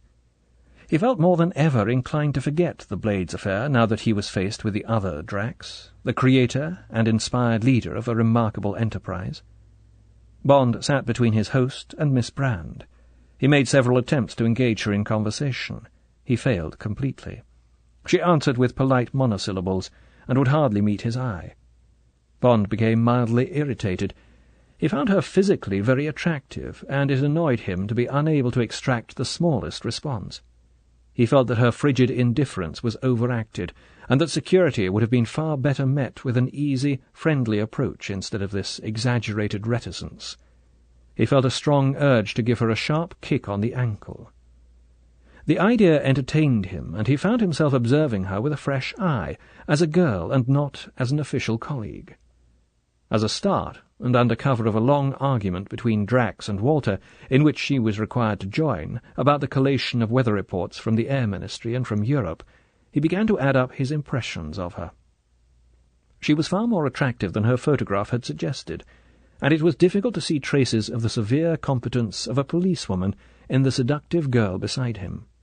There was authority in the definite line of the profile, but the long black eyelashes over the dark blue eyes and the rather wide mouth might have been painted by Marie Laurencin. Yet the lips were too full for a Laurencin, and the dark brown hair that curved inwards at the base of the neck was of a different fashion. There was a hint of northern blood in the high cheekbones and in the very slight upward slant of the eyes. but the warmth of her skin was entirely English. There was too much poise and authority in her gestures, and in the carriage of her head, for her to be a very convincing portrait of a secretary. In fact, she seemed almost a member of Drax's team, and Bond noticed that the men listened with attention as she answered Drax's questions. Her rather severe evening dress was in charcoal black grosgrain, with full sleeves that came below the elbow. The wrap-over bodice just showed the swell of her breasts, which were as splendid as Bond had guessed from the measurements on her record sheet. At the point of the V there was a bright blue cameo brooch, a tassi intaglio, Bond guessed, cheap but imaginative. She wore no other jewellery except a half-hoop of small diamonds on her engagement finger. Apart from the warm rouge on her lips, she wore no makeup, and her nails were square-cut with a natural polish. Altogether, Bond decided, she was a very lovely girl, and beneath her reserve a very passionate one. And, he reflected, she might be a policewoman and an expert at jiu-jitsu, but she also had a mole on her right breast. With this comforting thought, Bond turned the whole of his attention to the conversation between Drax and Walter, and made no further attempts to make friends with the girl. Dinner ended at 9. "Now we will go over and introduce you to the Moonraker," said Drax, rising abruptly from the table. "Walter will accompany us. He has much to do. Come along, my dear Bond." Without a word to Krebs or the girl, he strode out of the room. Bond and Walter followed him. They left the house and walked across the concrete towards the distant shape on the edge of the cliff. The moon had risen, and in the distance the squat dome shone palely in its light. 100 yards from the site, Drax stopped. "I will explain the geography," he said. "Walter, you go ahead. They will be waiting for you to have another look at those fins. Don't worry about them, my dear fellow. Those people at high-duty alloys know what they're doing. Now," he turned to Bond and gestured towards the milk-white dome, "in there is the Moonraker. What you see is the lid of a wide shaft that has been cut about 40 foot down into the chalk. The two halves of the dome are opened hydraulically and fold back, flush with that 20-foot wall. If they were open now, you would see the nose of the Moonraker just protruding above the level of the wall. Over there," he pointed to a square shape that was almost out of sight in the direction of Deal, "is the firing point. Concrete blockhouse, full of radar tracking gadgets, Doppler velocity radar and flight path radar, for instance. Information is fed to them by 20 telemetering channels in the nose of the rocket. There's a big television screen in there too, so that you can watch the behaviour of the rocket inside the shaft after the pumps have been started. Another television set to follow the beginning of its climb. Alongside the blockhouse there's a hoist down the face of the cliff. Quite a lot of gear has been brought to the site by sea and then sent up on the hoist. That whine you hear is from the powerhouse over there." He gestured vaguely in the direction of Dover. "The men's barracks and the house are protected by the blast wall, but when we fire there won't be anyone within a mile of the site, except the Ministry experts and the BBC team who are going to be in the firing point. Hope it'll stand up to the blast. Walter says that the site and a lot of the concrete apron will be melted by the heat. That's all. Nothing else you need to know about until we get inside. Come along." Bond noted again the abrupt tone of command. He followed in silence across the moonlit expanse until they came to the supporting wall of the dome. A naked red bulb glowed over a steel-plated door in the wall. It illuminated a bold sign which said in English and German, "Mortal danger. Entry forbidden when red lamp shows. Ring and wait." Drax pressed a button beneath the notice, and there was the muffled clang of an alarm bell. "Might be somebody working with oxyacetylene or doing some other delicate job," he explained. "Take his mind off his job for a split second as someone comes in, and you could have an expensive mistake. Everybody downs tools when the bell rings, and then starts up again when they see what it is." Drax stood away from the door and pointed upwards to a row of 4-foot-wide gratings just below the top of the wall. "Ventilator shafts," he explained. "Air-conditioned inside to 70 degrees. The door was opened by a man with a truncheon in his hand and a revolver at his hip. Bond followed Drax through into a small anteroom. It contained nothing but a bench and a neat row of felt slippers. "Have to put these on," said Drax, sitting down and kicking off his shoes. "Might slip and knock into someone. Better leave your coat here too. 70 degrees is quite warm." "Thanks," said Bond, remembering the Beretta at his armpit. As a matter of fact, I don't feel the heat." Feeling like a visitor to an operating theatre, Bond followed Drax through a communicating door out onto an iron catwalk and into a blaze of spotlights that made him automatically put a hand up to his eyes as he grasped the guardrail in front of him. When he took his hand away, he was greeted by a scene of such splendour that for several minutes he stood speechless, his eyes dazzled by the terrible beauty of the greatest weapon on earth. Chapter 12. The Moonraker. It was like being inside the polished barrel of a huge gun. From the floor, 40 feet below, rose circular walls of polished metal, near the top of which he and Drax clung like two flies. Up through the centre of the shaft, which was about 30 feet wide, soared a pencil of glistening chromium, whose point, tapering to a needle-sharp antenna, seemed to graze the roof 20 feet above their heads. The shimmering projectile rested on a blunt cone of latticed steel, which rose from the floor between the tips of 3 severely back-swept delta fins that looked as sharp as surgeons' scalpels. But otherwise nothing marred the silken sheen of the 50 feet of polished chrome steel, except the spidery fingers of 2 light gantries which stood out from the walls and clasped the waist of the rocket between thick pads of foam rubber. Where they touched the rocket, small access doors stood open in the steel skid, and, as Bond looked down, a man crawled out of one door onto the narrow platform of the gantry and closed the door behind him with a gloved hand. He walked gingerly along the narrow bridge to the wall and turned a handle. There was the sharp whine of machinery, and the gantry took its padded hand off the rocket and held it poised in the air, like the forelegs of a praying mantis. The whine altered to a deeper tone, and the gantry slowly telescoped in on itself. Then it reached out again and seized the rocket 10 feet lower down. Its operator crawled out along its arm and opened another small access door and disappeared inside. "Probably checking the fuel feed from the after-tanks," said Drax. "Gravity feed. Tricky bit of design. What do you think of her?" He looked with pleasure at Bond's rapt expression. "One of the most beautiful things I've ever seen," said Bond. It was easy to talk. There was hardly a sound in the great steel shaft, and the voices of the men clustered below under the tail of the rocket were no more than a murmur.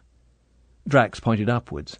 "Warhead," he explained. "Experimental one now, full of instruments, telemeters and so forth. Then the gyros just opposite us here. Then mostly fuel tanks all the way down until you get to the turbines near the tail. Driven by superheated steam made by decomposing hydrogen peroxide. The fuel, fluorine and hydrogen." He glanced sharply at Bond. "That's top secret, by the way. Falls down the feed tubes and gets ignited as soon as it's forced into the motor. Sort of controlled explosion which shoots the rocket into the air.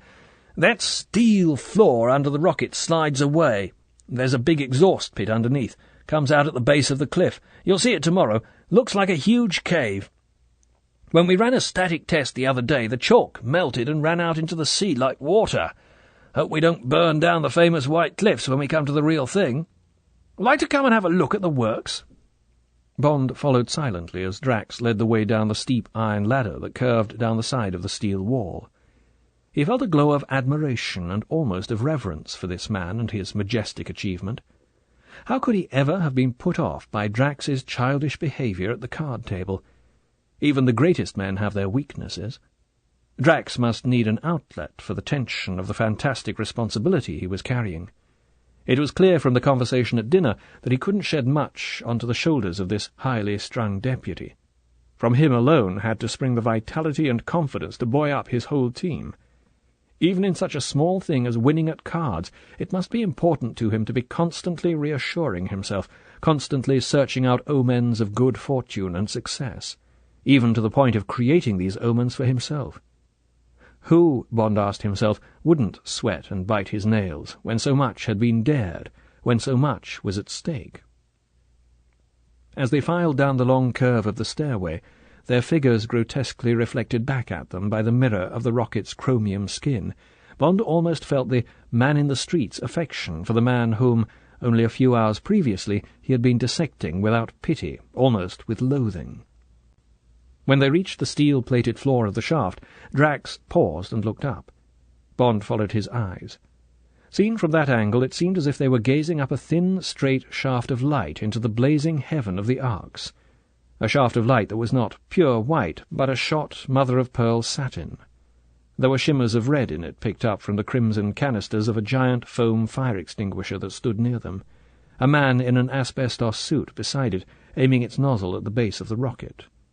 There was a streak of violet whose origin was a violet bulb on the board of an instrument panel in the wall, which controlled the steel cover over the exhaust pit. And there was a whisper of emerald green from the shaded light over a plain deal table, at which a man sat and wrote down figures as they were called to him from the group gathered directly beneath the Moonraker's tail. Gazing up this pastel column, so incredibly slim and graceful, it seemed unthinkable that anything so delicate could withstand the pressures which it had been designed to meet on Friday, the howling stream of the most powerful controlled explosion that had ever been attempted, the impact of the sound barrier, the unknown pressures of the atmosphere at 15,000 miles an hour, the terrible shock as it plunged back from 1,000 miles up and hit the atmospheric envelope of the earth. Drax seemed to read his thoughts. He turned to Bond. "It will be like committing murder," he said. Then, surprisingly, he burst into a braying laugh. "Walter!" he called to the group of men. "Come here!" Walter detached himself and came over.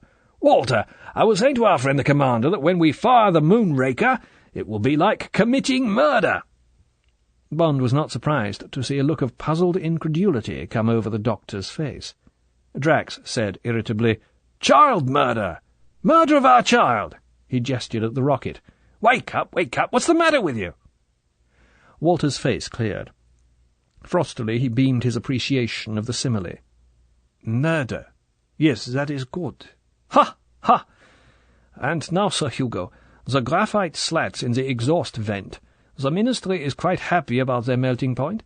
They do not feel that—" Still talking, Walter led Drax under the tail of the rocket. Bond followed. The faces of the 10 men were turned towards them as they came up. Drax introduced him with a wave of the hand. "Commander Bond, our new security officer," he said briefly. The group eyed Bond in silence.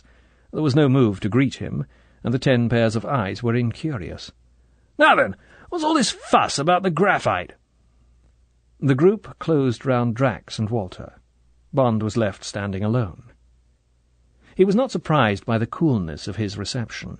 He would have regarded the intrusion of an amateur into the secrets of his own department with much the same indifference mixed with resentment, and he sympathized with these hand-picked technicians who had lived for months among the highest realms of astronautics and were now on the threshold of the final arbitration. And yet, he reminded himself, the innocent among them must know that Bond had his own duty to perform, his own vital part in this project. Supposing one pair of those uncommunicative eyes concealed a man within a man, an enemy, perhaps at this very moment exulting in his knowledge that the graphite, which Walter seemed to mistrust, was indeed under strength. It was true that they had the look of a well-knit team, almost of a brotherhood, as they stood round Drax and Walter, hanging on their words, their eyes intent on the mouths of the 2 men. But was part of one brain moving within the privacy of some secret orbit, ticking off its hidden calculus like the stealthy mechanism of an infernal machine? Bond moved casually up and down the triangle made by the 3 points of the fins as they rested in their rubber-lined cavities in the steel floor, interesting himself in whatever met his eyes, but every now and then focusing the group of men from a new angle. With the exception of Drax, they all wore the same tight nylon overalls fastened with plastic zips. There was nowhere a hint of metal, and none wore spectacles. As in the case of Walter and Krebs, their heads were close-shaved, presumably, Bond would have thought, to prevent a loose hair falling into the mechanism. And yet, and this struck Bond as a most bizarre characteristic of the team, each man sported a luxuriant moustache to whose culture it was clear that a great deal of attention had been devoted. They were in all shapes and tints, fair or mousy or dark, handlebar, walrus, Kaiser, Hitler. Each face bore its own hairy badge, amongst which the rank, reddish growth of Drax's facial hair blazed like the official stamp of their paramount chief. Why, wondered Bond, should every man on the site wear a moustache? He had never liked the things. But combined with these shaven heads, there was something positively obscene about this crop of hairy tufts. It would have been just bearable if they had all been cut to the same pattern, but this range of individual fashions, this riot of personalized growth, had something particularly horrible about it against the background of the naked round heads. There was nothing else to notice. The men were of average height, and they were all on the slim side, tailored, Bond supposed, more or less to the requirements of their work. Agility would be needed on the gantries, and compactness for manoeuvring through the access doors and around the tiny compartments in the rocket. Their hands looked relaxed and spotlessly clean, and their feet in the felt slippers were motionless with concentration.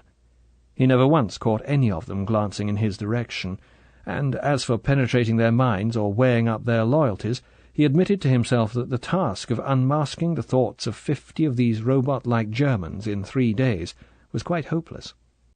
Then he remembered. It was 50 no longer, only 49. One of these robots had blown his top. Apt expression, reflected Bond, and what had come out of Barch's secret thoughts? Lust for a woman and a Heil Hitler. Would he be far wrong, wondered Bond, if he guessed that, forgetting the Moonraker, those were also the dominant thoughts inside the other 49 heads? "Dr. Walter! That is an order!" Drax's voice of controlled anger broke in on Bond's thoughts as he stood fingering the sharp leading edge of the tail of one of the columbite fins. "Back to work! We have wasted enough time." The men scattered smartly about their duties, and Drax came up to where Bond was standing, leaving Walter hanging about indecisively beneath the exhaust vent of the rocket. Drax's face was thunderous. "Damn fool! Always seen trouble," he muttered. And then, abruptly, as if he wanted to clear his deputy out of his mind, "Come along to my office. Show you the flight plan. Then we'll go off to bed." Bond followed him across the floor. Drax turned a small handle flush with a steel wall, and a narrow door opened with a soft hiss. 3 feet inside there was another steel door, and Bond noticed that they were both edged with rubber. Airlock. Before closing the outer door, Drax paused on the threshold and pointed along the circular wall to a number of similar inconspicuous flat knobs in the wall. "Workshops," he said. "Electricians, generators, fueling control, washrooms, stores." He pointed to the adjoining door. "My secretary's room." He closed the outer door before he opened the second and walked into his office and shut the inner door behind Bond. It was a severe room, painted pale grey, containing a broad desk and several chairs of tubular metal and dark blue canvas. The floor was carpeted in grey. There were 2 green filing cabinets and a large metal radio set. A half-open door showed part of a tiled bathroom. The desk faced a wide blank wall which seemed to be made of opaque glass. Drax walked up to the wall and snapped down 2 switches on its extreme right. The whole wall lit up, and Bond was faced with 2 maps, each about 6 feet square, traced on the back of the glass. The left-hand map showed the eastern quarter of England from Portsmouth to Hull, and the adjoining waters from latitude 50 to 55. From the red dot near Dover, which was the site of the Moonraker, arcs showing the range in 10-mile intervals had been drawn up the map. At a point 80 miles from the site, between the Frisian Islands and Hull, there was a red diamond in the middle of the ocean. Drax waved towards the dense mathematical tables and columns of compass readings which filled the right-hand side of the map. "Wind velocities, atmospheric pressure, ready reckoner for the gyro settings," he said. "All worked out using the rocket's velocity and range as constants. We get the weather every day from the Air Ministry, and readings from the upper atmosphere every time the RAF jet can get up there. When he's at maximum altitude, he releases helium balloons that can get up still further. The Earth's atmosphere reaches about 50 miles up. After 20, there's hardly any density to affect the Moonraker. It'll coast up almost in a vacuum. Getting through the first 20 miles is the problem. The gravity pull's another worry. Walter can explain all those things if you're interested. There'll be continuous weather reports during the last few hours on Friday, and we'll set the gyros just before the takeoff. For the time being, Miss Brand gets together the data every morning and keeps a table of gyro settings in case they're wanted." Drax pointed at the second of the 2 maps. This was a diagram of the rocket's flight ellipse from firing point to target. There were more columns of figures. "Speed of the Earth and its effect on the rocket's trajectory," explained Drax. The Earth will be turning to the east while the rocket's in flight. That factor has to be married in with the figures on the other map. Complicated business. Fortunately, you don't have to understand it. Leave it to Miss Brand. Now then." He switched off the lights and the wall went blank. "Any particular questions about your job? Don't think there'll be much for you to do. You can see that the place is already riddled with security. The Ministry's insisted on it from the beginning." "Everything looks all right," said Bond. He examined Drax's face. The good eye was looking at him sharply. Bond paused. "Do you think there was anything between your secretary and Major Talon?" he asked. It was an obvious question, and he might just as well ask it now.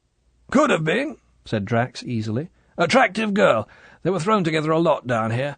At any rate, she seems to have got under Barch's skin." "I hear Barch saluted and shouted 'Heil Hitler' before he put the gun in his mouth," said Bond. "So they tell me," said Drax evenly. "What of it?" "Why do all the men wear moustaches?" asked Bond, ignoring Drax's question. Again he had the impression that his question had nettled the other man. Drax gave one of his short, barking laughs. "My idea," he said. "They're difficult to recognize in those white overalls and with their heads shaved, so I told them all to grow moustaches. The thing's become quite a fetish with them, like in the RAF during the war. See anything wrong with it?" "Of course not," said Bond. "Rather startling at first. I would have thought that large numbers on their suits, with a different colour for each shift, would have been more effective." "Well," said Drax, turning away towards the door as if to end the conversation, "I decided on moustaches." Chapter 13. Dead Reckoning. On Wednesday morning Bond woke early in the dead man's bed. He had slept little. Drax had said nothing on their way back to the house, and had bidden him a curt good night at the foot of the stairs.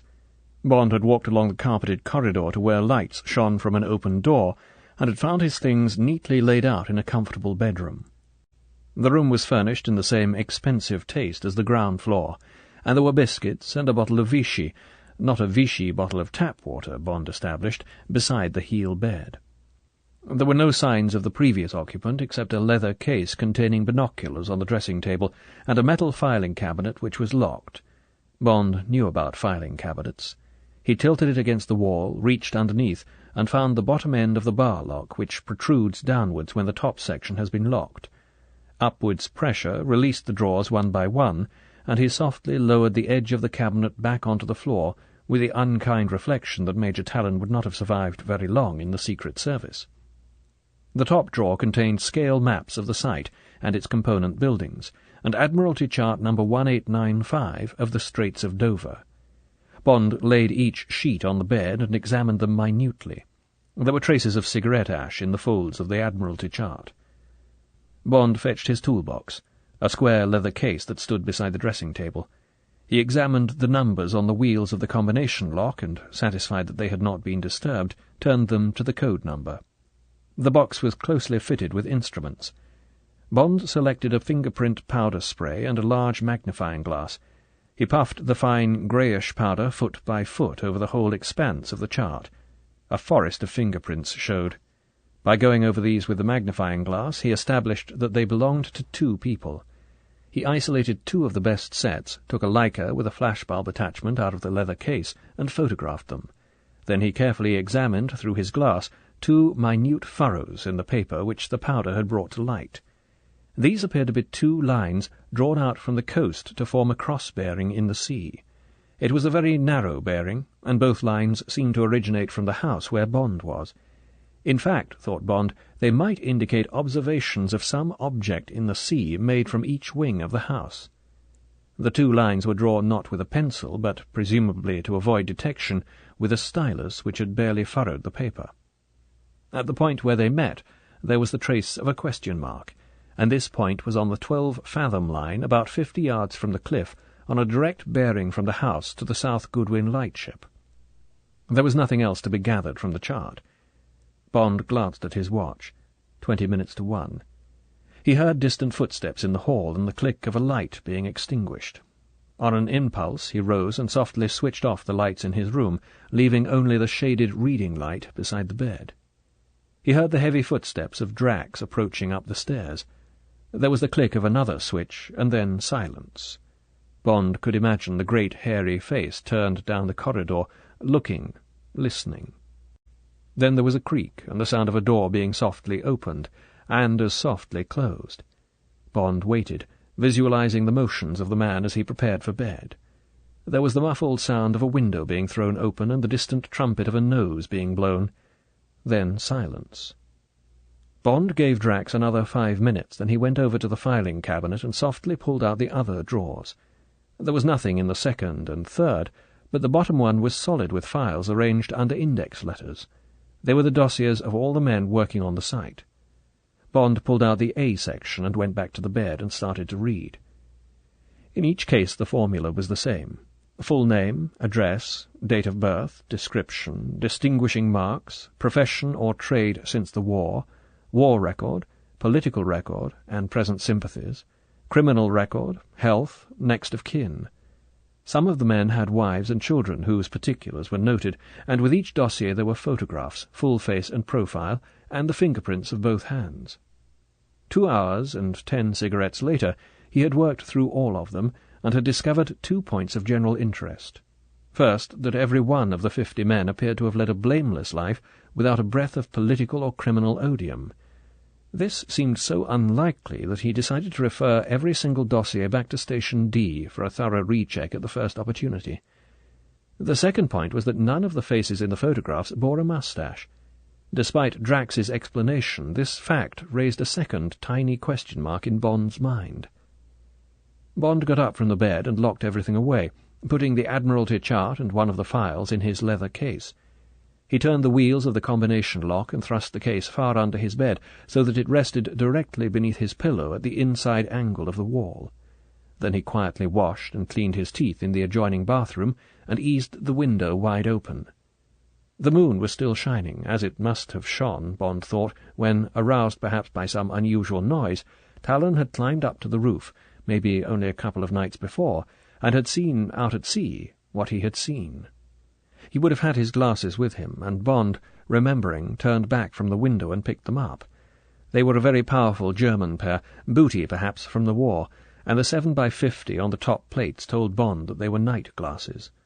And then the careful Talon must have walked softly, but not softly enough, to the other end of the roof, and had raised his glasses again, estimating the distance from the edge of the cliff to the object in the sea, and from the object to the Goodwin lightship. Then he would have come back the way he had gone and softly re-entered his room.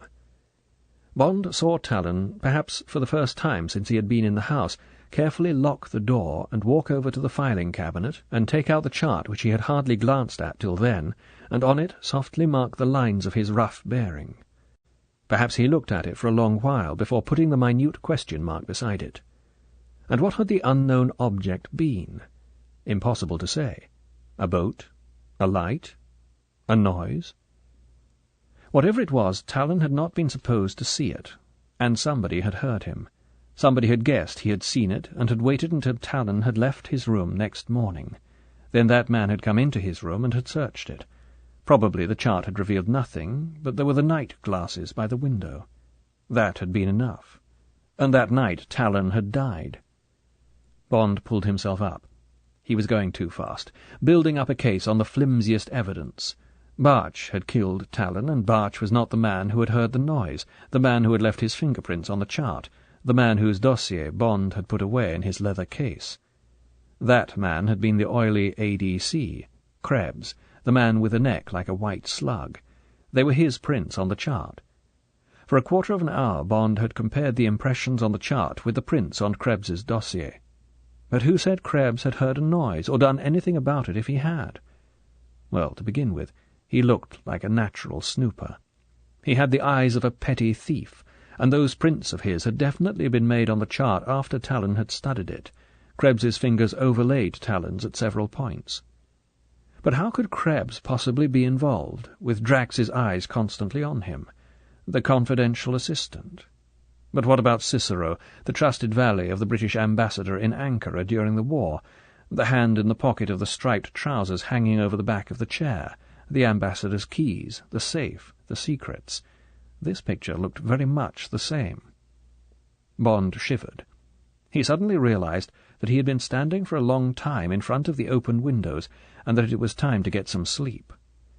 Before he got into bed he took his shoulder holster from the chair where it hung beside his discarded clothes, and removed the beretta with a skeleton grip, and slipped it under his pillow. As a defence against whom? Bond didn't know, but his intuition told him quite definitely that there was danger about. The smell of it was insistent, although it was still imprecise, and lingered only on the threshold of his subconscious. In fact, he knew his feelings were based on a number of tiny question marks which had materialized during the past 24 hours. The riddle of Drax, Barch's Heil Hitler, the bizarre moustaches, the 50 worthy Germans, the chart, the night glasses, Krebs. First he must pass on his suspicions to Valence, then explore the possibilities of Krebs. Then look to the defences of the Moonraker, the seaward side, for instance, and then get together with this Brand girl and agree on a plan for the next 2 days. There wasn't much time to lose. While he forced sleep to come into his teeming mind, Bond visualized the figure 7 on the dial of a clock and left it to the hidden cells of his memory to wake him. He wanted to be out of the house and on the telephone to Valence as early as possible. If his actions aroused suspicion, he would not be dismayed.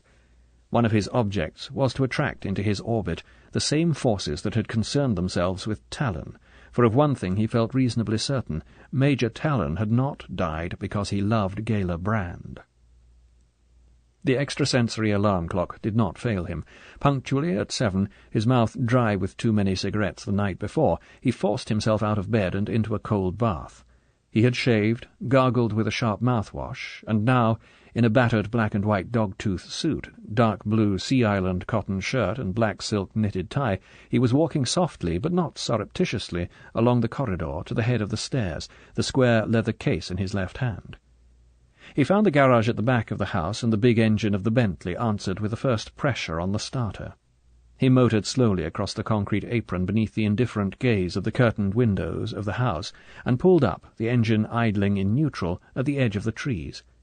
His eyes travelled back to the house and confirmed his calculation that a man standing on its roof would be able to see over the top of the blast wall and get a view of the edge of the cliff and of the sea beyond. There was no sign of life round the domed emplacement of the Moonraker, and the concrete, already beginning to shimmer in the early morning sun, stretched emptily away towards Deal. It looked like a newly laid aerodrome, or rather, he thought, with its 3 disparate concrete things, the beehive dome, the flat-iron blast wall, and the distant cube of the firing point, each casting black pools of shadow towards him in the early sun, like a Dali desert landscape on which 3 objets trouvés reposed at carefully calculated random. Out at sea, in the early mist that promised a hot day, the South Goodwin lightship could just be seen, a dim red bark, married forever to the same compass point, and condemned, like a property ship on the stage of Drury Lane, to watch the diorama of the waves and clouds sail busily into the wings, while, without papers or passengers or cargo, it lay anchored forever to the departure point, which was also its destination. At 30 seconds interval it blared its sad complaint into the mist, a long double trumpet note on a falling cadence, a siren song, Bond reflected, to repel instead of to seduce. He wondered how the 7 men of its crew were now supporting the noise as they munched their pork and beans. Did they flinch as it punctuated the housewife's choice, coming at full strength from the radio in the narrow mess? But a secure life, Bond decided, although anchored to the gates of a graveyard. He made a mental note to find out if those 7 men had seen or heard the thing that Talon had marked on the chart. Then he drove quickly on through the guard posts. In Dover, Bond pulled up at the Café Royal, a modest little restaurant with a modest kitchen, but capable, as he knew of old, of turning out excellent fish and egg dishes. The Italian-Swiss mother and son who ran it welcomed him as an old friend, and he asked for a plate of scrambled eggs and bacon, and plenty of coffee to be ready in half an hour. Then he drove on to the police station and put in a call to Valence through the Scotland Yard switchboard. Valence was at home having breakfast. He listened without comment to Bond's guarded talk, but he expressed surprise that Bond had not had an opportunity to have a talk with Gala Brand. "She's a bright girl, that," he said. "If Mr. Kay's up to something, she's sure to have an idea what it is, and if T heard a noise on Sunday night, she may have heard it too. though I'll admit she said nothing about it." Bond said nothing about the reception he had had from Valence's agent. "Going to talk to her this morning," he said, "and I'll send up the chart and the Leica film for you to have a look at. I'll give them to the inspector. Perhaps one of his road patrols could bring them up. By the way, where did T telephone from when he rang up his employer on Monday?" "I'll have the call traced and let you know," said Valence, "and I'll have Trinity House ask the South Goodwins and the Coast Guards if they can help. Anything else?" "No," said Bond. The line went through too many switchboards. Perhaps if it had been M, he would have hinted more. It seemed ridiculous to talk to Valence about moustaches and the creep of danger he had felt the night before, and which the daylight had dissipated. These policemen wanted hard facts. They were better, he decided, at solving crimes than at anticipating them. "No, that's all." He hung up. He felt more cheerful after an excellent breakfast. He read the Express and the Times and found a bare report of the inquest on Talon. The Express had made a big play with the girl's photograph, and he was amused to see what a neutral likeness Valence had managed to produce. He decided that he must try and work with her. He would take her completely into his confidence, whether she was receptive or not. Perhaps she also had her suspicions and intuitions, which were so vague that she was keeping them to herself. Bond drove back fast to the house. It was just 9 o'clock, and as he came through the trees onto the concrete, there was the wail of a siren, and from the woods behind the house a double file of 12 men appeared running in purposeful unison towards the launching dome. They marked time while one of their number rang the bell. Then the door opened, and they filed through and out of sight. Scratch a German, and you find precision, thought Bond. Chapter 14. Itching Fingers. Half an hour before, Gela Brand had stubbed out her breakfast cigarette, swallowed the remains of her coffee, left her bedroom, and walked across to the site, looking very much the private secretary in a spotless white shirt and dark blue pleated skirt. Punctually at 8:30 she was in her office. There was a sheaf of Air Ministry teleprints on her desk, and her first action was to transfer a digest of their contents onto a weather map and walk through the communicating door into Drax's office and pin the map to the board that hung in the angle of the wall beside the blank glass wall. Then she pressed the switch that illuminated the wall map, made some calculations based on the columns of figures revealed by the light, and entered the results on the diagram she had pinned to the board. She had done this, with Air Ministry figures that became more and more precise as the practice shoot drew nearer, every day since the site was completed, and the building of the rocket had begun inside it. And she had become so expert that she now carried in her head the gyro settings for almost every variation in the weather at the different altitudes. So it irritated her all the more that Drax did not seem to accept her figures. Every day, when, punctually at 9, the warning bells clanged and he came down the steep iron stairway and into his office, his first action was to call for the insufferable Dr. Walter, and together they would work out all her figures afresh and transfer the results to the thin black notebook that Drax always carried in the hip pocket of his trousers. She knew that this was an invariable routine, and she had become tired of watching it through an inconspicuous hole she had drilled, so as to be able to send Valence a weekly record of Drax's visitors in the thin wall between the two offices. The method was amateurish, but effective, and she had slowly built up a complete picture of the daily routine she came to find so irritating. It was irritating for two reasons. It meant that Drax didn't trust her figures, and it undermined her chance of having some part, however modest, in the final launching of the rocket. It was natural that over the months she should have become as immersed in her disguise as she was in her real profession. It was fundamental to the thoroughness of her cover that her personality should be as truly split as possible. And now, while she spied and probed and sniffed the wind around Drax for her chief in London, she was passionately concerned with the success of the Moonraker, and had become as dedicated to its service as anyone else on the site. And the rest of her duties as Drax's private secretary were insufferably dull. Every day there was a big post addressed to Drax in London and forwarded down by the Ministry, and that morning she had found the usual batch of about 50 letters waiting on her desk. They would be of 3 kinds: begging letters, letters from rocket cranks, and business letters from Drax's stockbroker and from other commercial agents. To these Drax would dictate brief replies, and the rest of her day would be occupied with typing and filing. so it was natural that her one duty connected with the operation of the rocket should bulk very large in the dull round, and that morning, as she checked and rechecked her flight plan, she was more than ever determined that her figures should be accepted on the day. And yet, as she often reminded herself, perhaps there was no question but that they would be.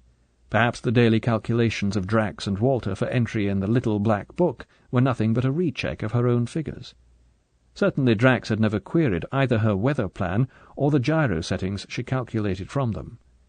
And when one day she had asked straight out whether her figures were correct, he had replied with evident sincerity, "Excellent, my dear! Most valuable! Couldn't manage without them!" Gayla Brand walked back into her own office and started slitting open the letters.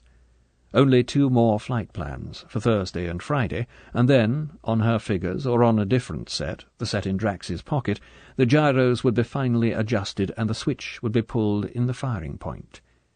She absent-mindedly looked at her fingernails, and then stretched her 2 hands out with their backs towards her. How often in the course of her training at the police college had she been sent out among the other pupils and told not to come back without a pocket-book, a vanity case, a fountain pen, even a wristwatch? How often, during the courses, had the hand of her instructor whipped round and caught her wrist with a, "No, miss, that won't do at all. Might have been an elephant looking for sugar in the keeper's pocket. Try again." Coolly she flexed her fingers and then, her mind made up, turned back to the pile of letters.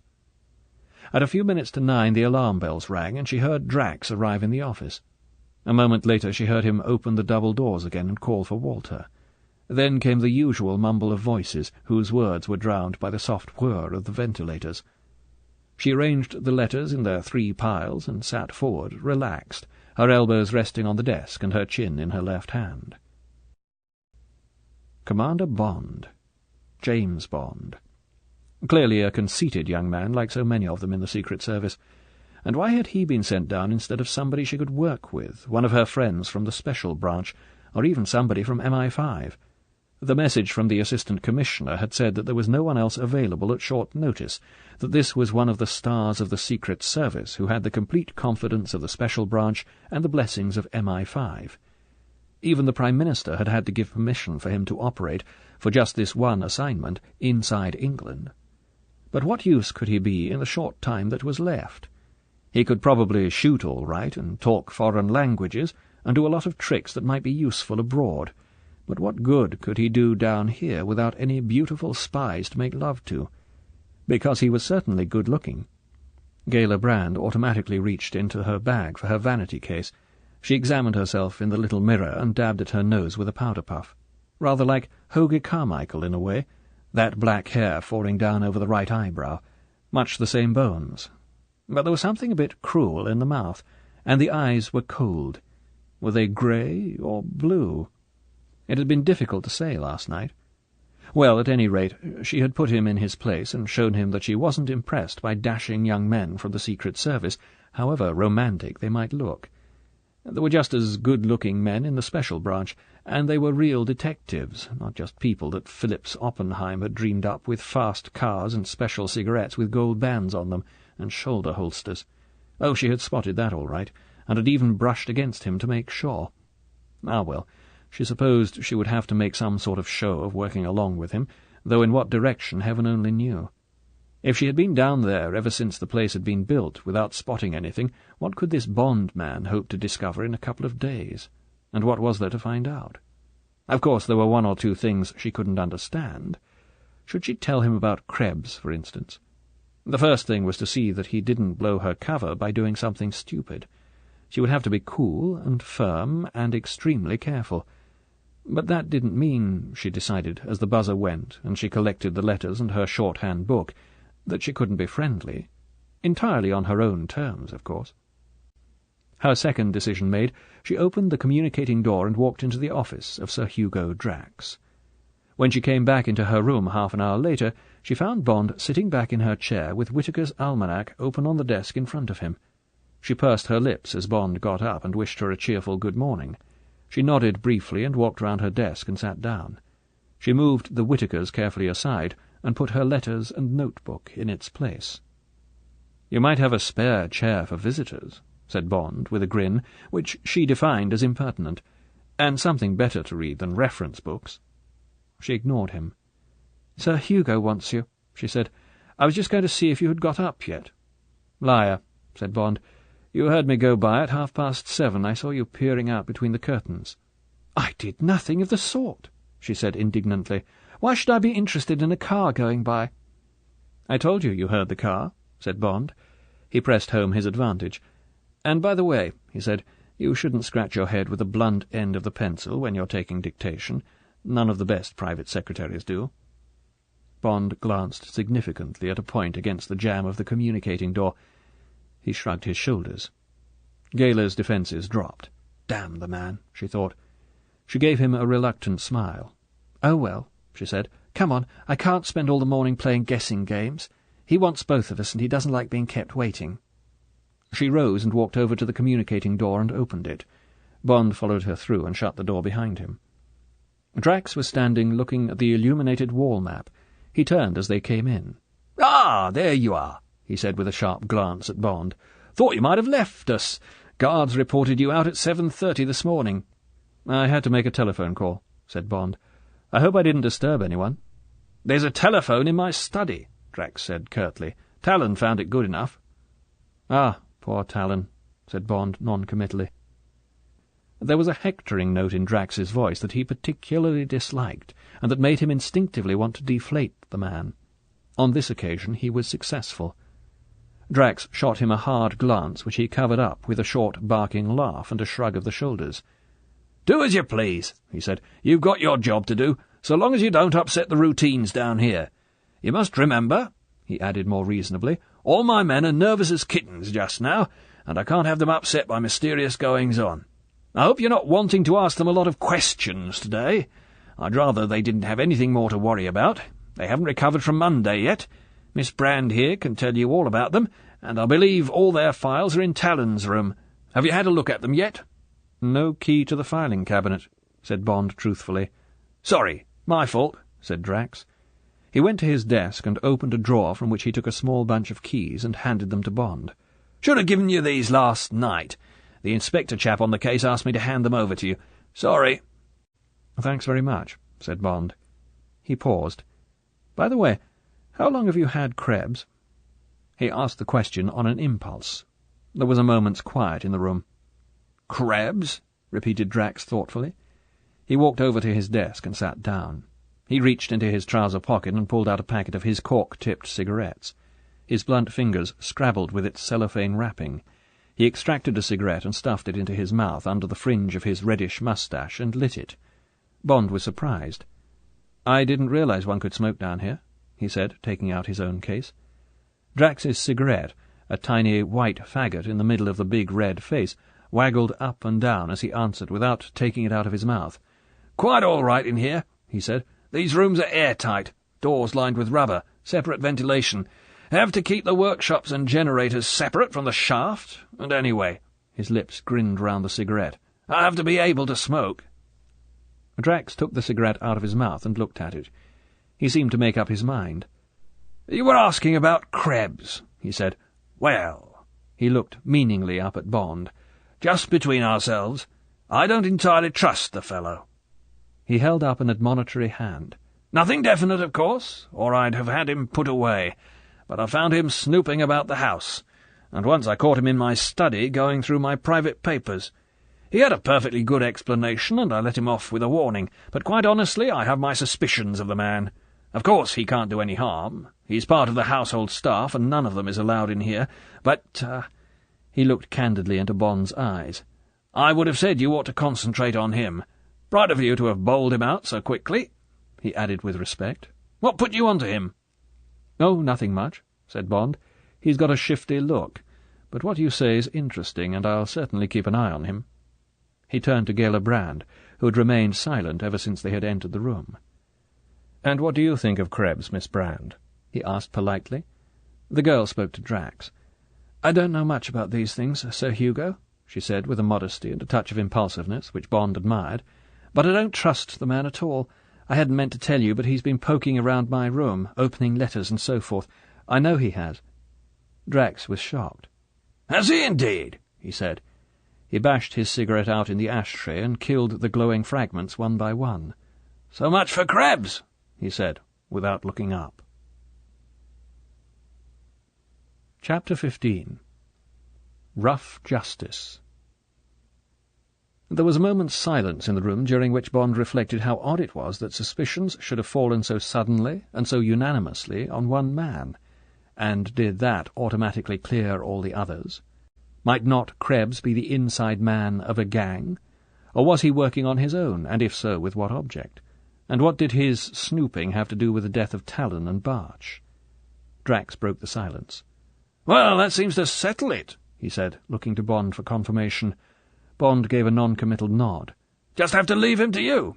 At all events, we must see he is kept well away from the site. As a matter of fact, I shall be taking him to London tomorrow. Last-minute details to be settled with the Ministry, and Walter can't be spared. Krebs is the only man I've got who can do the work of an ADC. That'll keep him out of trouble. We'll all have to keep an eye on him until then. Unless, of course, you want to put him under lock and key straight away." "I'd prefer not," he said candidly. "Don't want to upset the team any more." "It shouldn't be necessary," said Bond. "Has he got any particular friends among the other men?" "Never seen him speak to any of them except Walter and the household," said Drax. "Dare say he considers himself a cut above the others. Personally, I don't believe there's much harm in the chap, or I wouldn't have kept him. He's left alone in that house all day long, and I expect he's one of those people who like playing the detective and prying into other people's affairs. What do you say? Perhaps we could leave it like that." Bond nodded, keeping his thoughts to himself. "Well then," said Drax, obviously glad to leave a distasteful subject and get back to business, "we've got other things to talk about. 2 more days to go, and I better tell you the programme."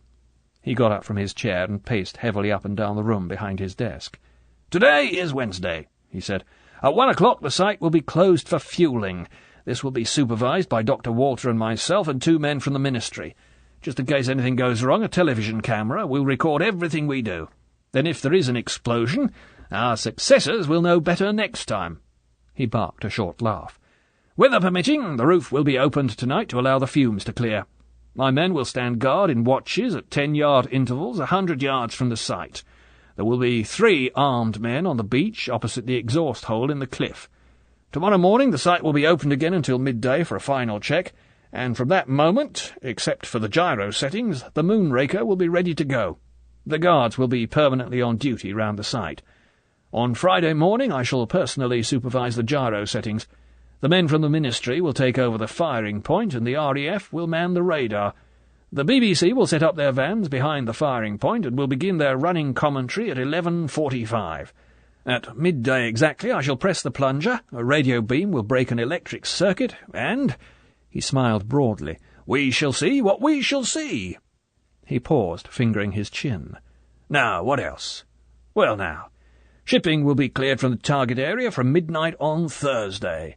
The Navy will provide a patrol of the boundaries of the area all through the morning. There will be a BBC commentator on one of the ships. The Ministry of Supply experts will be in a salvage ship with deep-sea television, and after the rocket has landed they will try to bring up the remains. You may be interested to know," continued Drax, rubbing his hands with almost childish pleasure, "that a messenger from the Prime Minister has brought me the very welcome news that not only will there be a special cabinet meeting to listen to the broadcast, but the Palace will also be listening in to the launching." "Splendid," said Bond, pleased for the man's sake. "Thank you," said Drax. "Now, I want to be quite certain that you are satisfied with my security arrangements on the site itself. I don't think we need worry about what goes on outside. The RAF and the police seem to be doing a very thorough job." "Everything seems to have been taken care of," said Bond. "There doesn't seem to be very much for me to do in the time that's left." "Nothing that I can think of," agreed Drax, "except our friend Krebs.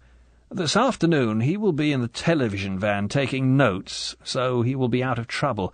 Why don't you have a look at the beach and the bottom of the cliff while he's out of action? That's the only weak spot I can think of. I've often thought that if someone wanted to get into the site, he would try the exhaust pit. Take Miss Brand with you, 2 pairs of eyes and so forth, and she won't be able to use her office until tomorrow morning." "Good," said Bond. "I'd certainly like to have a look at the seaward side after lunch, and if Miss Brand's got nothing better to do—" He turned towards her with his eyebrows raised. Gayla Brand looked down her nose. "Certainly, if Sir Hugo wishes," she said without enthusiasm. Drax rubbed his hands together. "Then that's settled," he said. "And now I must get down to work. Miss Brand, would you ask Dr. Walter to come along if he's free? See you at lunch," he said to Bond, on a note of dismissal. Bond nodded. "I think I'll walk over and have a look at the firing point," he said, not quite knowing why he lied. He turned and followed Gela Brand out through the double doors and into the base of the shaft. A huge black snake of rubber piping meandered over the shining steel floor, and Bond watched the girl pick her way among its coils to where Walter was standing alone. He was gazing up at the mouth of the fuel pipe, being hoisted to where a gantry, outstretched to the threshold of an access door halfway up the rocket, indicated the main fuel tanks. She said something to Walter and then stood beside him, looking upwards as the pipe was delicately manhandled through into the interior of the rocket. Bond thought she looked very innocent, standing there, with her brown hair falling back from her head, and the curve of her ivory throat sweeping down into the plain white shirt.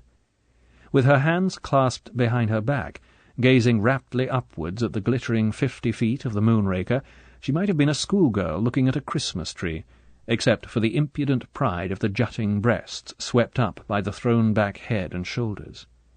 Bond smiled to himself as he walked to the foot of the iron stairway and started to climb. That innocent, desirable girl, he reminded himself, is an extremely efficient policewoman. She knows how to kick and where. She can break my arm probably more easily and quickly than I can break hers, and at least half of her belongs to the special branch of Scotland Yard.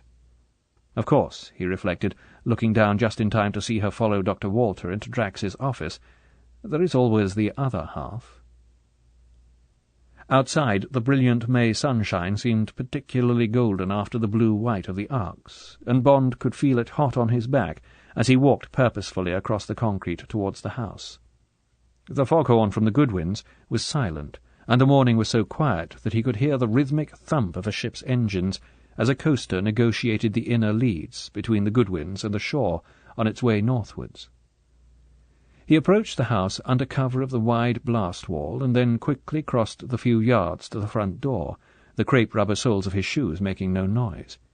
He eased open the door and left it ajar, and walked softly into the hall and stood listening.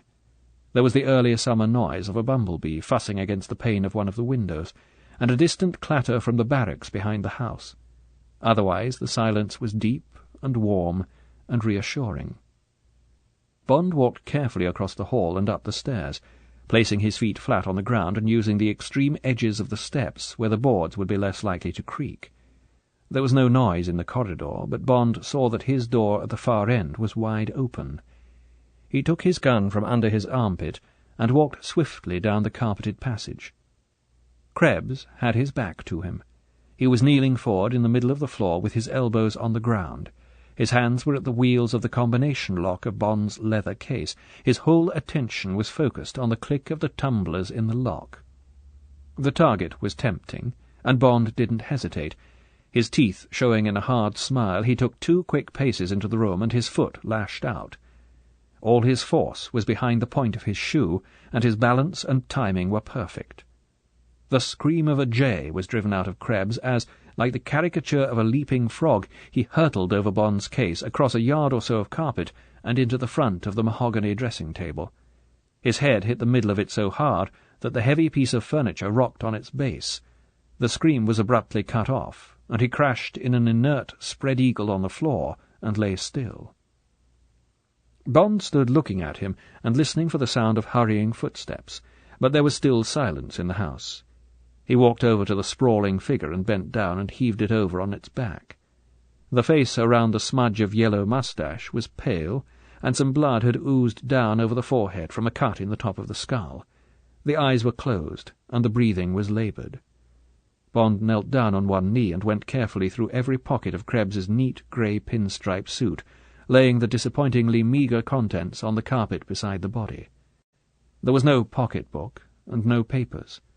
The only objects of interest were a bunch of skeleton keys, a spring knife with a well-sharpened stiletto blade, and an obscene little truss-shaped black leather cosh. Bond pocketed these, and then went to his bedside table and fetched the untouched bottle of Vichy water. It took 5 minutes to revive Krebs and get him into a sitting position with his back to the dressing-table, and another 5 for him to be capable of speaking. Gradually the colour came back to his face, and the craftiness to his eyes. "I answer no questions, except to Sir Hugo," he said, as Bond started the interrogation. "You have no right to question me. I was doing my duty." His voice was surly and assured. Bond took the empty Vichy bottle by the neck. "Think again," he said, "or I'll beat the daylights out of you until this breaks, and then use the neck for some plastic surgery. Who told you to go over my room?"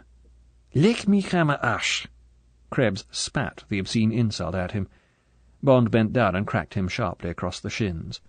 Krebs's body cringed, but as Bond raised his arm again, he suddenly shot up from the floor and dived under the descending bottle. The blow caught him hard on the shoulder, but it didn't check his momentum, and he was out of the door and halfway down the corridor before Bond started in pursuit.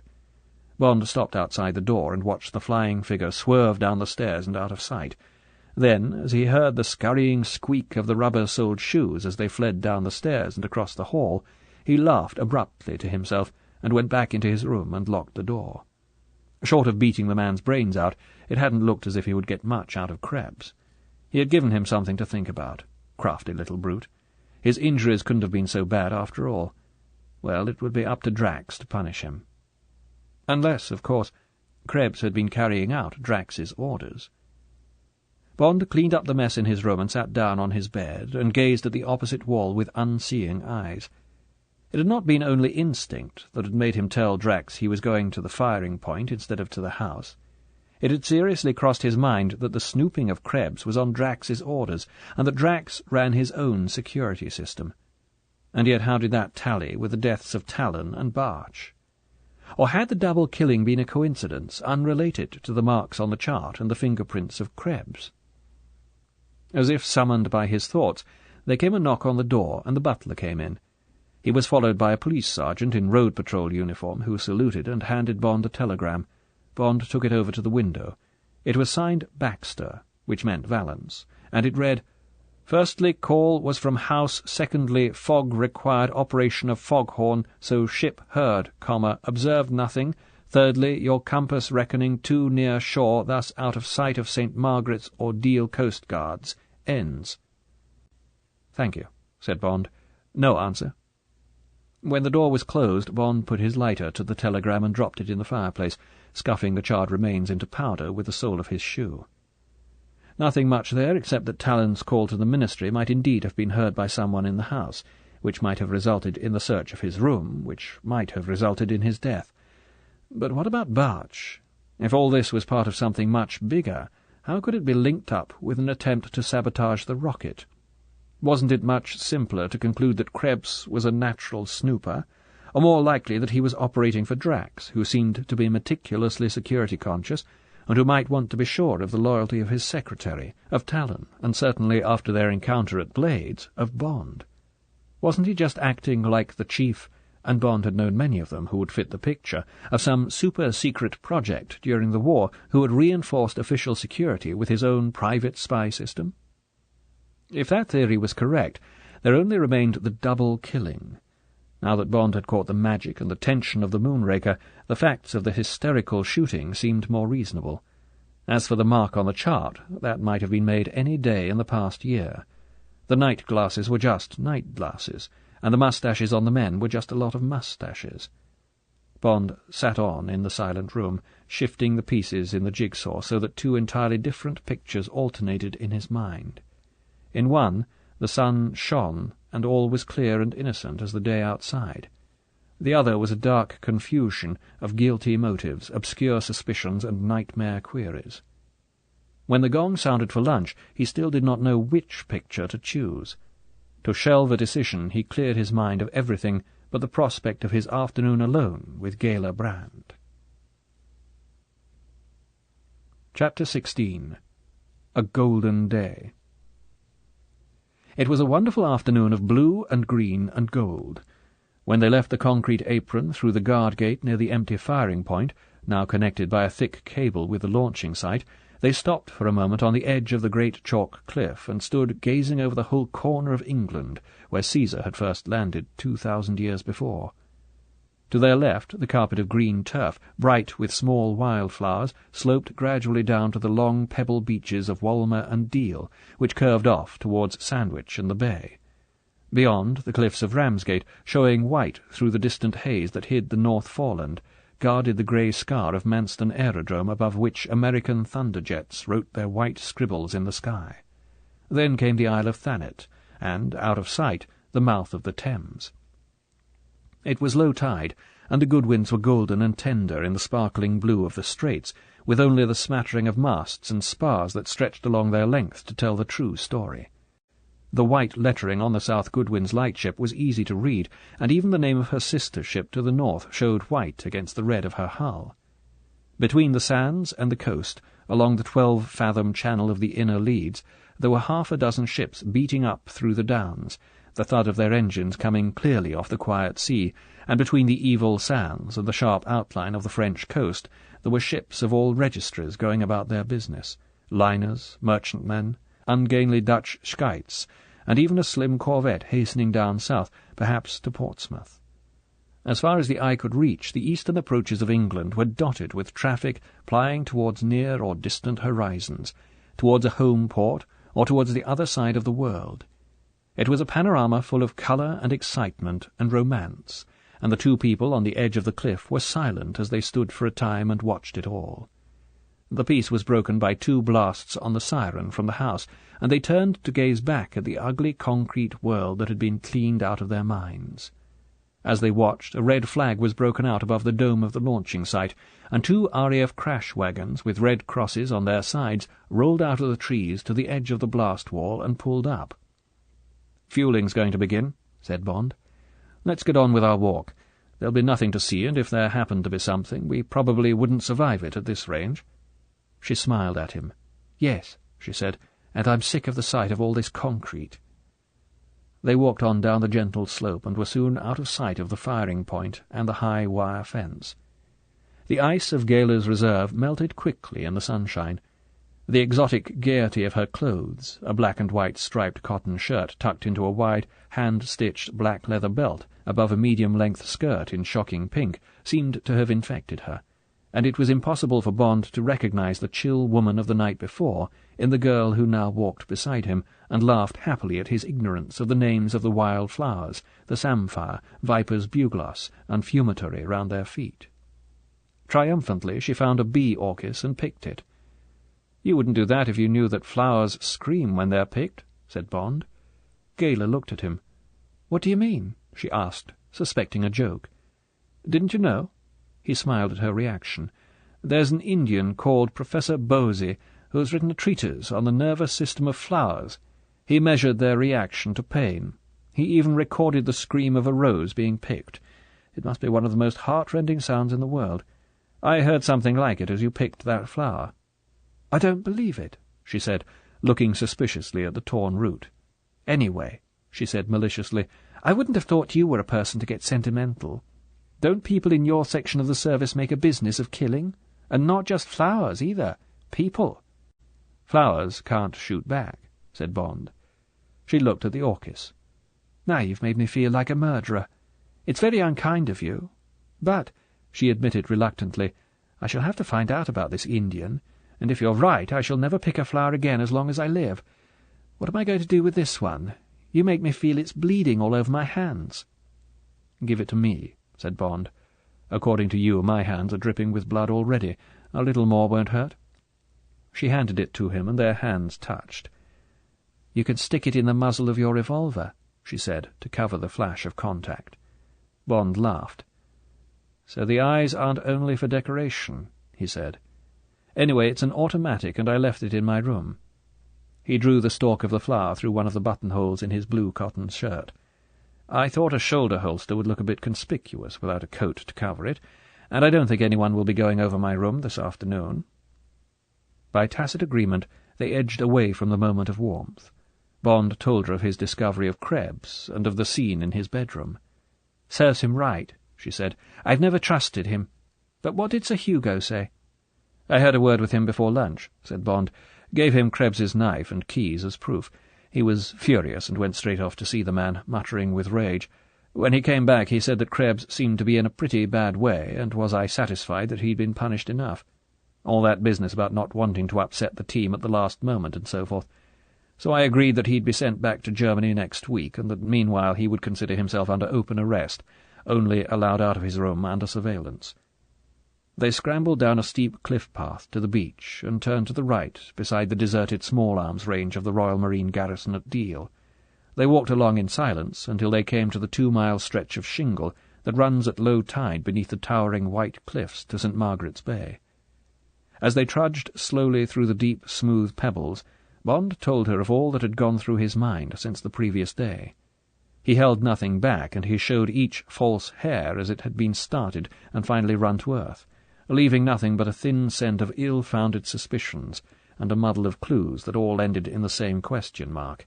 Where was a pattern? Where was a plan into which the clues would fit? And always the same answer, that nothing Bond knew or suspected seemed to have any conceivable bearing on the security from sabotage of the Moonraker, and that, when all was said and done, was the only matter with which he and the girl were concerned. Not with the death of Talon and Barch, not with the egregious Krebs, but only with the protection of the whole Moonraker project from its possible enemies. "Isn't that so?" Bond concluded. Gala stopped and stood for a moment, looking out across the tumbled rocks and seaweed towards the quiet, glimmering swell of the sea. She was hot and out of breath from the hard going through the shingle, and she thought how wonderful it would be to bathe, to step back for a moment into those childish days beside the sea, before her life had been caught up in this strange, cold profession with its tensions and hollow thrills. She glanced at the ruthless brown face of the man beside her. Did he have moments of longing for the peaceful, simple things of life? Of course not. He liked Paris and Berlin and New York and trains and aeroplanes and expensive food and, yes, certainly, expensive women. "Well," said Bond, wondering if she was going to come out with some piece of evidence that he had overlooked. "What do you think?" "I'm sorry," said Gala. "I was dreaming." "No," she answered his question. "I think you're right.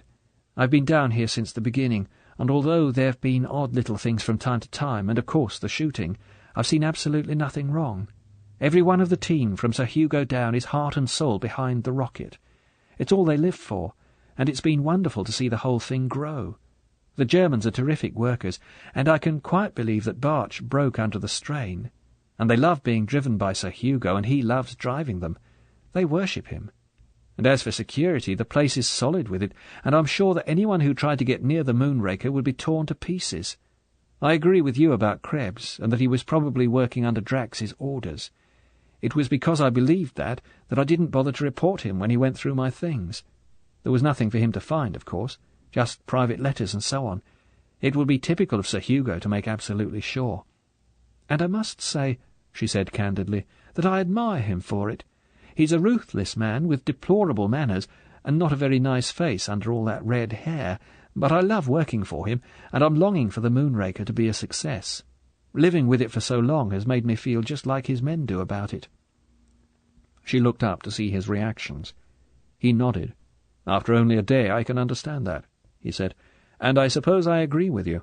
There's nothing to go on except my intuition, and that will have to look after itself. The main thing is that the Moonraker looks as safe as the crown jewels, and probably safer." He shrugged his shoulders impatiently, dissatisfied with himself for disowning the intuitions that were so much of his trade. "Come on," he said, almost roughly. "We're wasting time." Understanding, she smiled to herself and followed. Round the next bend of the cliff they came up with the base of the hoist, encrusted with seaweed and barnacles. 50 yards further on they reached the jetty, a strong tubular iron frame paved with latticed iron strips that ran out over the rocks and beyond. Between the two, and perhaps 20 feet up the cliff face, yawned the wide black mouth of the exhaust tunnel, which slanted up inside the cliff to the steel floor beneath the stern of the rocket. From the underlip of the cave melted chalk drooled down like lava, and there were splashes of the stuff all over the pebbles and rocks below. In his mind's eye, Bond could see the blazing white shaft of flame come howling out of the face of the cliff, and he could hear the sea hiss and bubble as the liquid chalk poured into the water. He looked up at the narrow section of the launching dome that showed above the edge of the cliff 200 feet up in the sky, and imagined the four men in their gas masks and asbestos suits watching the gauges as the terrible liquid explosive pulsed down the black rubber tube into the stomach of the rocket. He suddenly realized that they were in range if anything went wrong with the fueling. "Let's get away from here," he said to the girl. When they had put 100 yards between themselves and the cave, Bond stopped and looked back. He imagined himself with 6 tough men and all the right gear, and he wondered how he would set about attacking the site from the sea. Kayaks to the jetty at low tide, a ladder to the lip of the cave. And then what? Impossible to climb the polished steel walls of the exhaust tunnel. It would be a question of firing an anti-tank weapon through the steel floor beneath the rocket, following up with some phosphorus shells and hoping that something would catch fire. Untidy business, but it might be effective. Getting away afterwards would be nasty, sitting targets from the top of the cliff, but that wouldn't worry a Russian suicide squad. It was all quite feasible. Gayla had been standing beside him, watching the eyes that measured and speculated. "It's not as easy as you might think," she said, seeing the frown on his face. "Even when it's high tide and very rough, they have guards along the top of the cliff at night, and they've got searchlights and brens and grenades. Their orders are to shoot and ask questions afterwards. Of course it would be better to floodlight the cliff at night, but that would only pinpoint the site. I really believe they've thought of everything." Bond was still frowning. If they had covering fire from a submarine or an X-craft, a good team could still do it, he said. "It'll be hell, but I'm going for a swim. The Admiralty chart says there's a 12-fathom channel out there, but I'd like to have a look. There must be plenty of water at the end of the jetty, but I'll be happier when I've seen for myself." He smiled at her. "Why don't you have a bathe too? It's going to be damn cold, but it would do you good after stewing inside that concrete dome all the morning." Gayla's eyes lit up. "Do you think I could?" she asked doubtfully.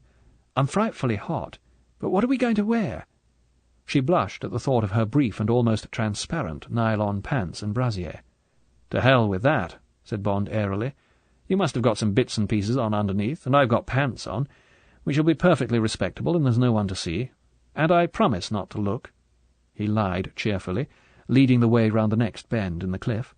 "You undress behind that rock, and I'll use this one," he said. "Come on, don't be a goose. It's all in the line of duty." Without waiting for her to answer, he moved behind the tall rock, taking off his shirt as he did so. "Oh, well," said Gayla, relieved to have the decision taken out of her hands. She went behind her rock and slowly unbuttoned her skirt. When she peered nervously out, Bond was already halfway down the strip of coarse brown sand that led out among the pools to where the incoming tide eddied through the green and black moraine of the rocks. He looked lithe and brown. The blue pants were reassuring. Gingerly she followed him, and then suddenly she was in the water. At once nothing else mattered but the velvet ice of the sea and the beauty of the patches of sand between the waving hair of the seaweed that she could see in the clear green depths below her as she buried her head and swam along parallel with the shore in a fast crawl. When she was level with the jetty, she stopped for a moment to get her breath. There was no sign of Bond, whom she had last seen streaking along 100 yards ahead of her. She trod water hard to keep up her circulation, and then started back again, unwillingly thinking of him, thinking of the hard brown body that must be somewhere near her, among the rocks, perhaps, or diving to the sand to gauge the depth of water that would be available to an enemy. She turned back to look for him again, and it was then that he suddenly surged up from the sea beneath her. She felt the quick, tight clasp of his arms round her, and the swift, hard impact of his lips on hers. "Damn you!" she said furiously. But already he had dived again, and by the time she had spat out a mouthful of sea-water and got her bearings, he was swimming blithely 20 yards away. She turned and swam aloofly out to sea, feeling rather ridiculous, but determined to snub him. It was just as she had thought. These Secret Service people always seemed to have time for sex, however important their jobs might be.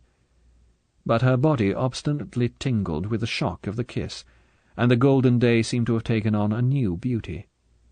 As she swam further out to sea, and then turned back and looked along the snarling milk-white teeth of England to the distant arm of Dover, and at the black-and-white confetti of the ravens and gulls tossed against the vivid backcloth of green fields, she decided that anything was permissible on such a day, and that, just this once, she would forgive him. Half an hour later they were lying, waiting for the sun to dry them, separated by a respectable yard of sand at the foot of the cliff. The kiss had not been mentioned, but Gala's efforts to preserve an atmosphere of aloofness had collapsed under the excitement of examining a lobster that Bond had dived for and caught with his hands. Reluctantly they put it back into one of the rock pools, and watched it scuttle backwards into the shelter of the seaweed. And now they lay, tired and exhilarated by their icy swim, and prayed that the sun would not slip behind the cliff-top high above their heads before they were warm and dry enough to get back into their clothes. But those were not Bond's only thoughts. The beautiful, strapping body of the girl beside him, incredibly erotic in the tight emphasis of the clinging brassiere and pants, came between him and his concern about the Moonraker. And anyway, there was nothing he could do about the Moonraker for another hour. It was not yet 5 o'clock, and the fueling would not be finished until after 6. It would only be then that he could get hold of Drax and make certain that for the next 2 nights the guards were strengthened on the cliff, and that they had the right weapons. For he had seen for himself that there was plenty of water, even at low tide, for a submarine. So there was at least a quarter of an hour to spare before they would have to start back. Meanwhile, this girl. The half-stripped body splayed above him on the surface as he swam up from below, the soft, hard, quick kiss with his arms about her, the pointed hillocks of her breasts so close to him, and the soft, flat stomach descending into the mystery of her tightly closed thighs. To hell with it. He wrenched his mind out of its fever and gazed straight up into the endless blue of the sky, forcing himself to watch the soaring beauty of the herring gulls as they ranged effortlessly among the air currents that fountained up over the high cliff-top above them. But the soft down of the birds' white underbellies seduced his thoughts back to her, and gave him no rest. "Why are you called Gala?" he said to break his hot, crouching thoughts. She laughed. "I was teased about it all through school," she said, and Bond was impatient at the easy, clear voice. "And then through the Wrens, and then by half the police force of London. But my real name's even worse. It's Galatea. She was a cruiser my father was serving in when I was born. I suppose Gala's not too bad. I've almost forgotten what I'm called. I'm always having to change my name now that I'm in the Special Branch." In the Special Branch. In the Special Branch. When the bomb falls, when the pilot miscalculates and the plane hits short of the runway, when the blood leaves the heart and consciousness goes, there are thoughts in the mind, or words, or perhaps a phrase of music which ring on for the few seconds before death like the dying clang of a bell. Bond wasn't killed, but the words were still in his mind several seconds later, after it had all happened. Ever since they had lain down on the sand up against the cliff, while his thoughts had been of Gala, his eyes had been carelessly watching 2 gulls playing around a wisp of straw that was the edge of their nest on a small ledge about 10 feet below the distant top of the cliff. They would crane and bow in their love-play, with only their heads visible to Bond against the dazzling white of the chalk, and then the male would soar out and away, and at once back to the ledge to take up his love-making again. Bond was dreamily watching them as he listened to the girl, when suddenly both gulls dashed away from the ledge with a single shrill scream of fear.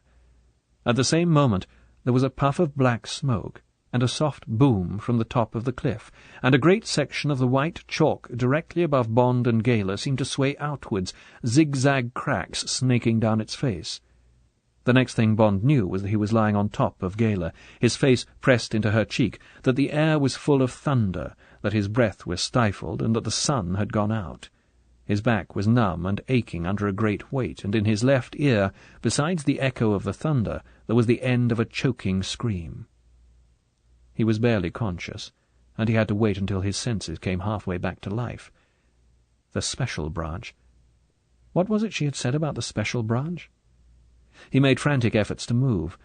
Only in his right arm, the arm nearest to the cliff, was there any play at all. But as he jerked his shoulder, the arm became freer, until, at last, with a great backward heave, light and air reached down to them. Retching in the fog of chalk dust, he widened the hole until his head could take its crushing weight off Gala. He felt the feeble movement as she turned her head sideways towards the light and air. A growing trickle of dust and stones into the hole he had cleared made him dig fiercely again. Gradually he enlarged the space until he could get a purchase on his right elbow, and then, coughing so that he thought his lungs would burst, he heaved his right shoulder up until suddenly it and his head were free. His first thought was that there had been an explosion in the Moonraker. He looked up at the cliff and then along the shore. No, they were 100 yards from the site. It was only in the skyline directly above them that a great mouthful had been bitten out of the cliff. Then he thought of their immediate danger. Gala moaned, and he could feel the frantic thud of her heart against his chest, but the ghastly white mask of her face was now free to the air, and he wrenched his body from side to side on top of her to try and ease the pressure on her lungs and stomach. Slowly, inch by inch, his muscles cracking under the strain, he worked his way under the pile of dust and rubble towards the cliff face where he knew the weight would be less.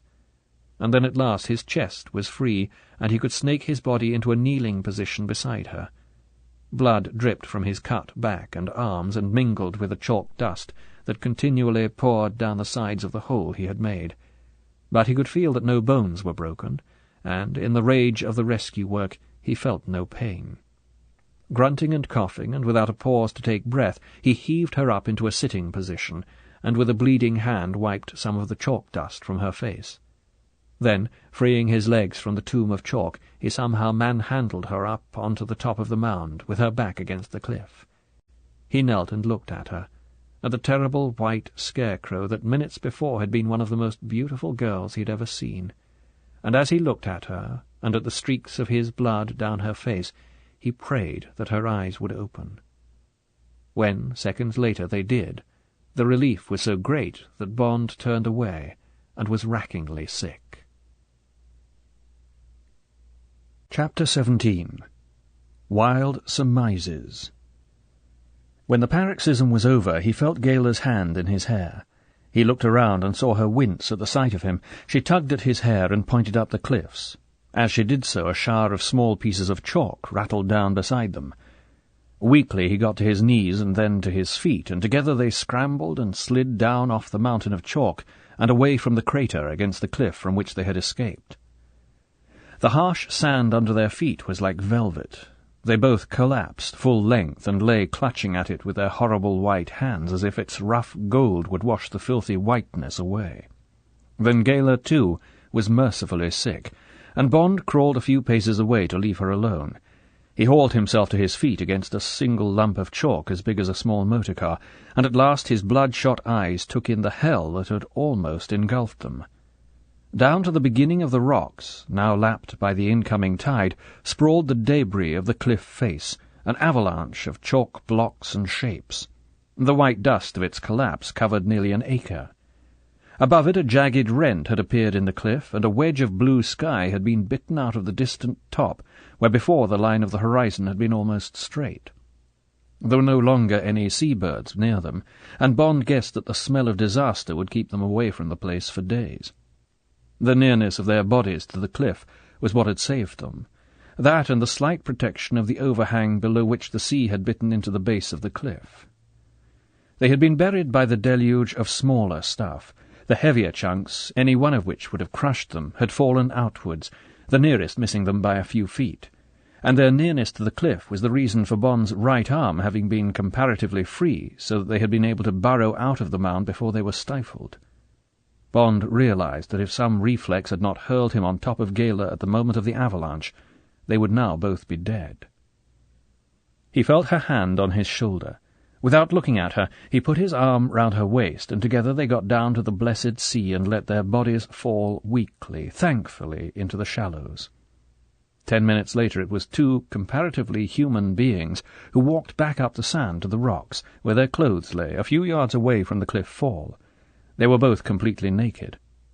The rags of their underclothing lay somewhere under the pile of chalk dust, torn off in their struggle to escape, but, like survivors from a shipwreck, their nakedness meant nothing. Washed clean of the cloying, gritty chalk dust, and with their hair and mouths scoured with the salt water, they felt weak and bedraggled, but by the time they had got their clothes on and had shared Gala's comb, there was little to show what they had been through. They sat with their backs to a rock, and Bond lit a first delicious cigarette, drinking the smoke deeply into his lungs and expelling it slowly through his nostrils. When Gayla had done the best she could with her powder and lipstick, he lit a cigarette for her, and as he handed it to her, for the first time they looked into each other's eyes and smiled. Then they sat and looked silently out to sea at the golden panorama that was the same and yet entirely new. Bond broke the silence. "Well, by God," he said, "that was close." "I still don't know what happened," said Gayla, "except that you saved my life." She put her hand on his and then took it away. "If you hadn't been there, I should be dead," said Bond. "If I'd stayed where I was." He shrugged his shoulders. Then he turned and looked at her. "I suppose you realize," he said flatly, "that someone pushed the cliff down on us?" She looked back at him with wide eyes. "If we searched around in all that," he gestured towards the avalanche of chalk, "we would find the marks of 2 or 3 drill holes and traces of dynamite. I saw the smoke and I heard the bang of the explosion a split second before the cliff came down, and so did the gulls," he added. "And what's more," continued Bond after a pause, "it can't have been only Krebs. It was done in full view of the sight, and it was done by several people, well organized, with spies on us from the moment we went down the cliff path to the beach." There was comprehension in Gayla's eyes and a flash of fear. "What are we to do?" she asked anxiously. "What's it all about?" "They want us dead," said Bond calmly, "so we have to stay alive. As to what it's all about, we'll just have to find that out. You see," he went on, "I'm afraid even Valance isn't going to be much help. When they made up their minds we were properly buried, they'll have got away from the top of the cliff as fast as they could. They'd know that even if someone saw the cliff fall, or heard it, they wouldn't get very excited. There are 20 miles of these cliffs, and not many people come here until the summer. If the Coast Guards heard it, they may have made a note in the log, but in the spring I expect they get plenty of falls. The winter frosts thaw out in cracks that may be hundreds of years old, so our friends would wait until we didn't turn up tonight and then get the police and Coast Guards to search for us. They'd keep quiet until the high tide had made porridge out of a good deal of this." He gestured towards the shambles of fallen chalk. "The whole scheme is admirable, and even if Valance believes us, there's not enough evidence to make the Prime Minister interfere with the Moonraker. The damn thing's so infernally important. All the world's waiting to see if it'll work or not. And anyway, what's our story? What the hell's it all about? Some of those bloody Germans up there seem to want us dead before Friday. But what for?" He paused. "It's up to us, Gayla. It's a lousy business, but we've simply got to solve it ourselves." He looked into her eyes. "What about it?" Gayla laughed abruptly. "Don't be ridiculous," she said. "It's what we're paid for. Of course we'll take them on. And I agree we get nowhere with London. We'd look absolutely ridiculous telephoning reports about cliffs falling on our heads. What are we doing down here anyway, fooling around without any clothes on, instead of getting on with our jobs?" Bond grinned. "We only lay down for 10 minutes to get dry," he protested mildly. "How do you think we ought to have spent the afternoon? Taking everybody's fingerprints all over again? That's about all you police think about." He felt ashamed when he saw her stiffen. He held his hand up. "I didn't really mean that," he said. "But can't you see what we've done this afternoon? Just what had to be done. We've made the enemy show his hand. Now we've got to take the next step and find out who the enemy is and why he wanted us out of the way. And then if we've got enough evidence that someone's trying to sabotage the Moonraker, we'll have the whole place turned inside out, the practice shoot postponed, and to hell with politics." She jumped to her feet. "Oh, of course you're right," she said impatiently. "It's just that I want to do something about it in a hurry." She looked for a moment out to sea, away from Bond. "You've only just come into the picture. I've been living with this rocket for more than a year, and I can't bear the idea that something may happen to it. So much seems to depend on it, for all of us. I want to get back there quickly and find out who wanted to kill us. It may be nothing to do with the Moonraker, but I want to make sure." Bond stood up, showing nothing of the pain from the cuts and bruises on his back and legs. "Come on," he said. "It's nearly 6 o'clock. The tide's coming in fast, but we can get to St. Margaret's before it catches us. We'll clean up at the Granville there and have a drink and some food, and then we'll go back to the house in the middle of dinner. I shall be interested to see what sort of a reception we get. After that we'll have to concentrate on staying alive and seeing what we can see. Can you make it to St. Margaret's?" "Don't be silly," said Gayler. "Policewomen aren't made of gossamer." She gave a reluctant smile at Bond's ironically respectful "of course not," and they turned towards the distant tower of the South Foreland lighthouse and set off through the shingle. At 8:30 a taxi from St. Margaret's dropped them at the second guard gate, and they showed their passes and walked quietly up through the trees onto the expanse of concrete. They both felt keyed up and in high spirits. A hot bath and an hour's rest at the accommodating Granville had been followed by 2 stiff brandies and sodas for Gayler, and 3 for Bond, followed by delicious fried soles and Welsh rabbits and coffee, and now as they confidently approached the house it would have needed second sight to tell that they were both dead tired and that they were naked and bruised under their walking clothes. They let themselves quietly in through the front door and stood for a moment in the lighted hall. A cheerful mumble of voices came from the dining-room. There was a pause, followed by a burst of laughter, which was dominated by the harsh bark of Sir Hugo Drax. Bond's mouth twisted wryly as he led the way across the hall to the door of the dining-room. Then he fixed a cheerful smile on his face and opened the door for Gayler to pass through.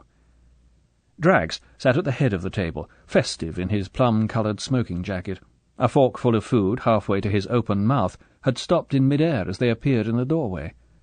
Unnoticed, the food slid off the fork and fell with a soft, distinct plep onto the edge of the table. Krebs had been in the act of drinking a glass of red wine, and the glass, frozen against his mouth, poured a thin trickle down his chin and thence onto his brown satin tie and yellow shirt.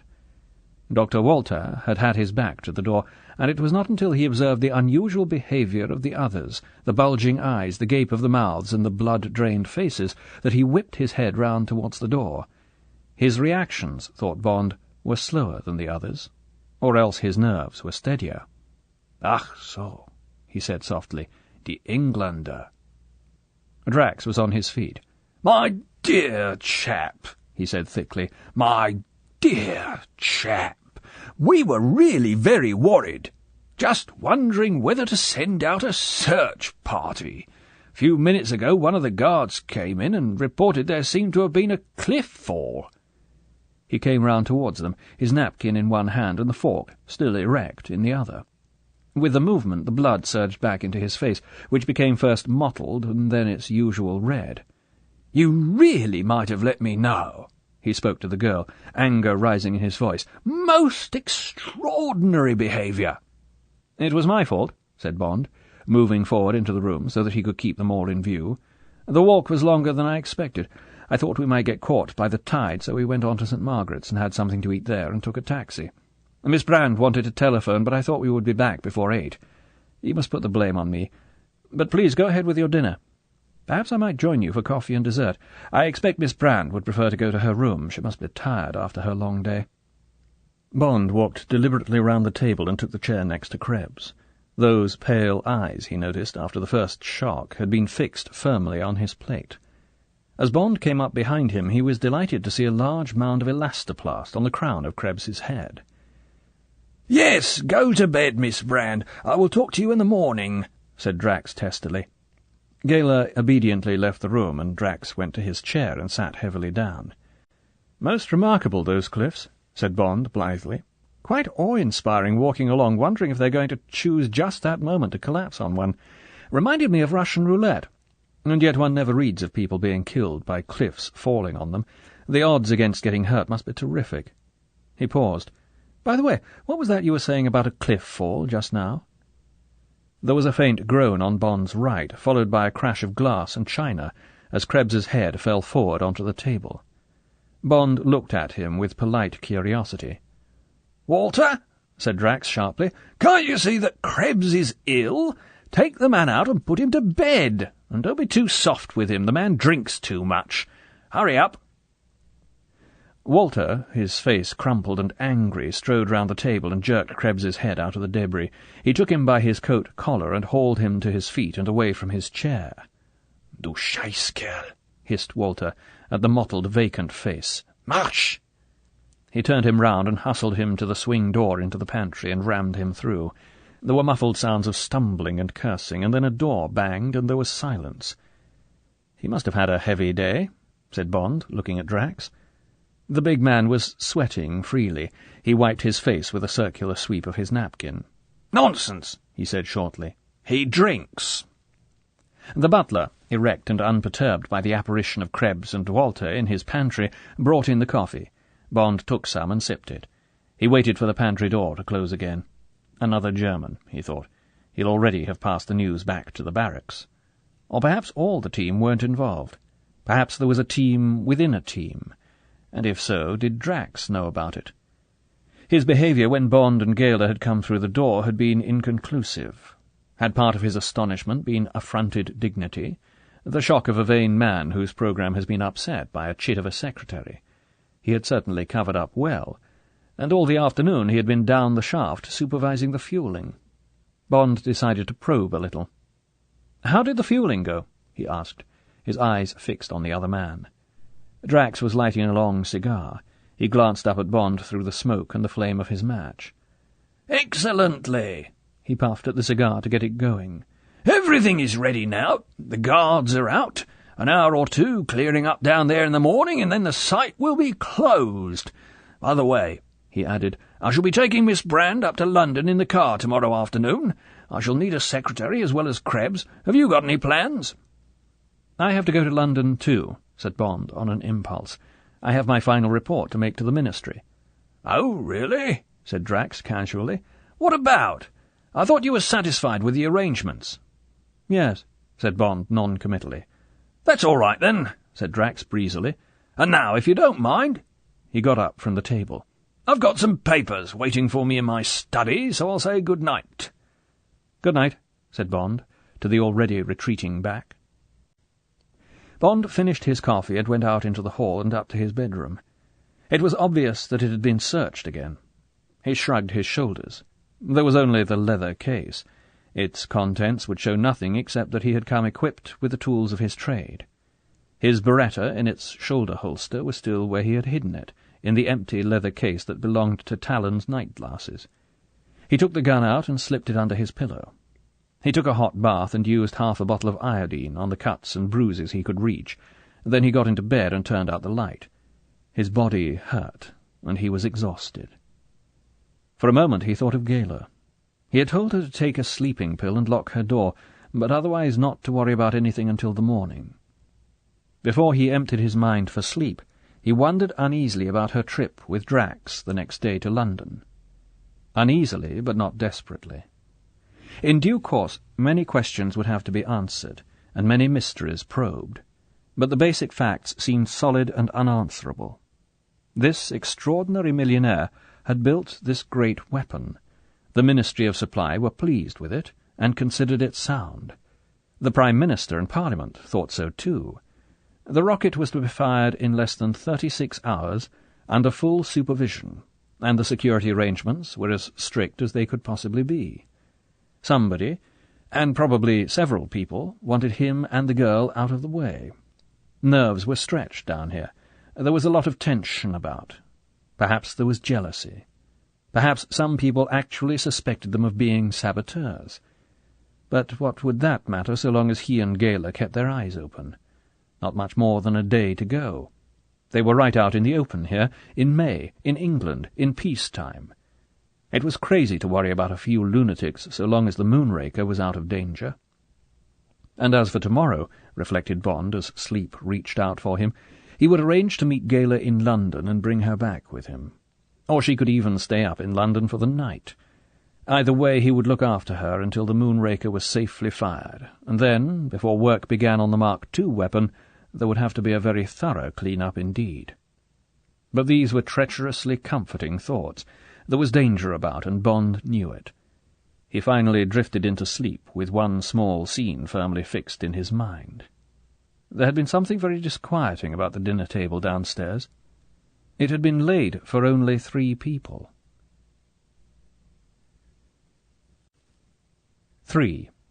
Thursday, Friday. Chapter 18. Beneath the Flat Stone. The Mercedes was a beautiful thing. Bond pulled his battered grey Bentley up alongside it and inspected it. It was a Type 300S, the sports model with a disappearing hood. one of only half a dozen in England, he reflected. Left-hand drive, probably bought in Germany. He had seen a few of them over there.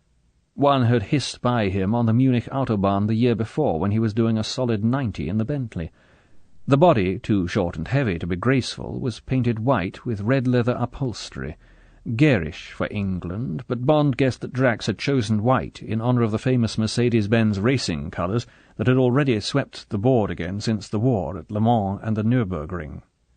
Typical of Drax to buy a Mercedes.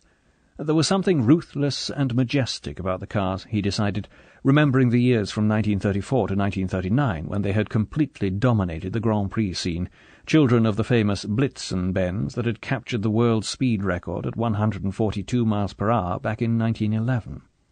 Bond recalled some of their famous drivers: Caracciola, Lang, Seaman, Brauchitz, and the days when he had seen them drifting the fast, sweeping bends of Tripoli at 190, or screaming along the tree-lined straight at Berne with the auto unions on their tails. And yet, Bond looked across at his supercharged Bentley, nearly 25 years older than Drax's car and still capable of beating 100, and yet when Bentleys were racing, before Rolls had tamed them into sedate town carriages, they had whipped the blown SSKs almost as they wished. Bond had once dabbled on the fringe of the racing world, and he was lost in his memories, hearing again the harsh scream of Caracciola's great white beast of a car as it howled past the grandstands at Le Mans, when Drax came out of the house followed by Gela Brand and Krebs. "Fast car," said Drax, pleased with Bond's look of admiration. He gestured towards the Bentley. "They used to be good in the old days," he added with a touch of patronage. "Now they're only built for going to the theatre. Too well-mannered, even the Continental. Now then, you, get in the back."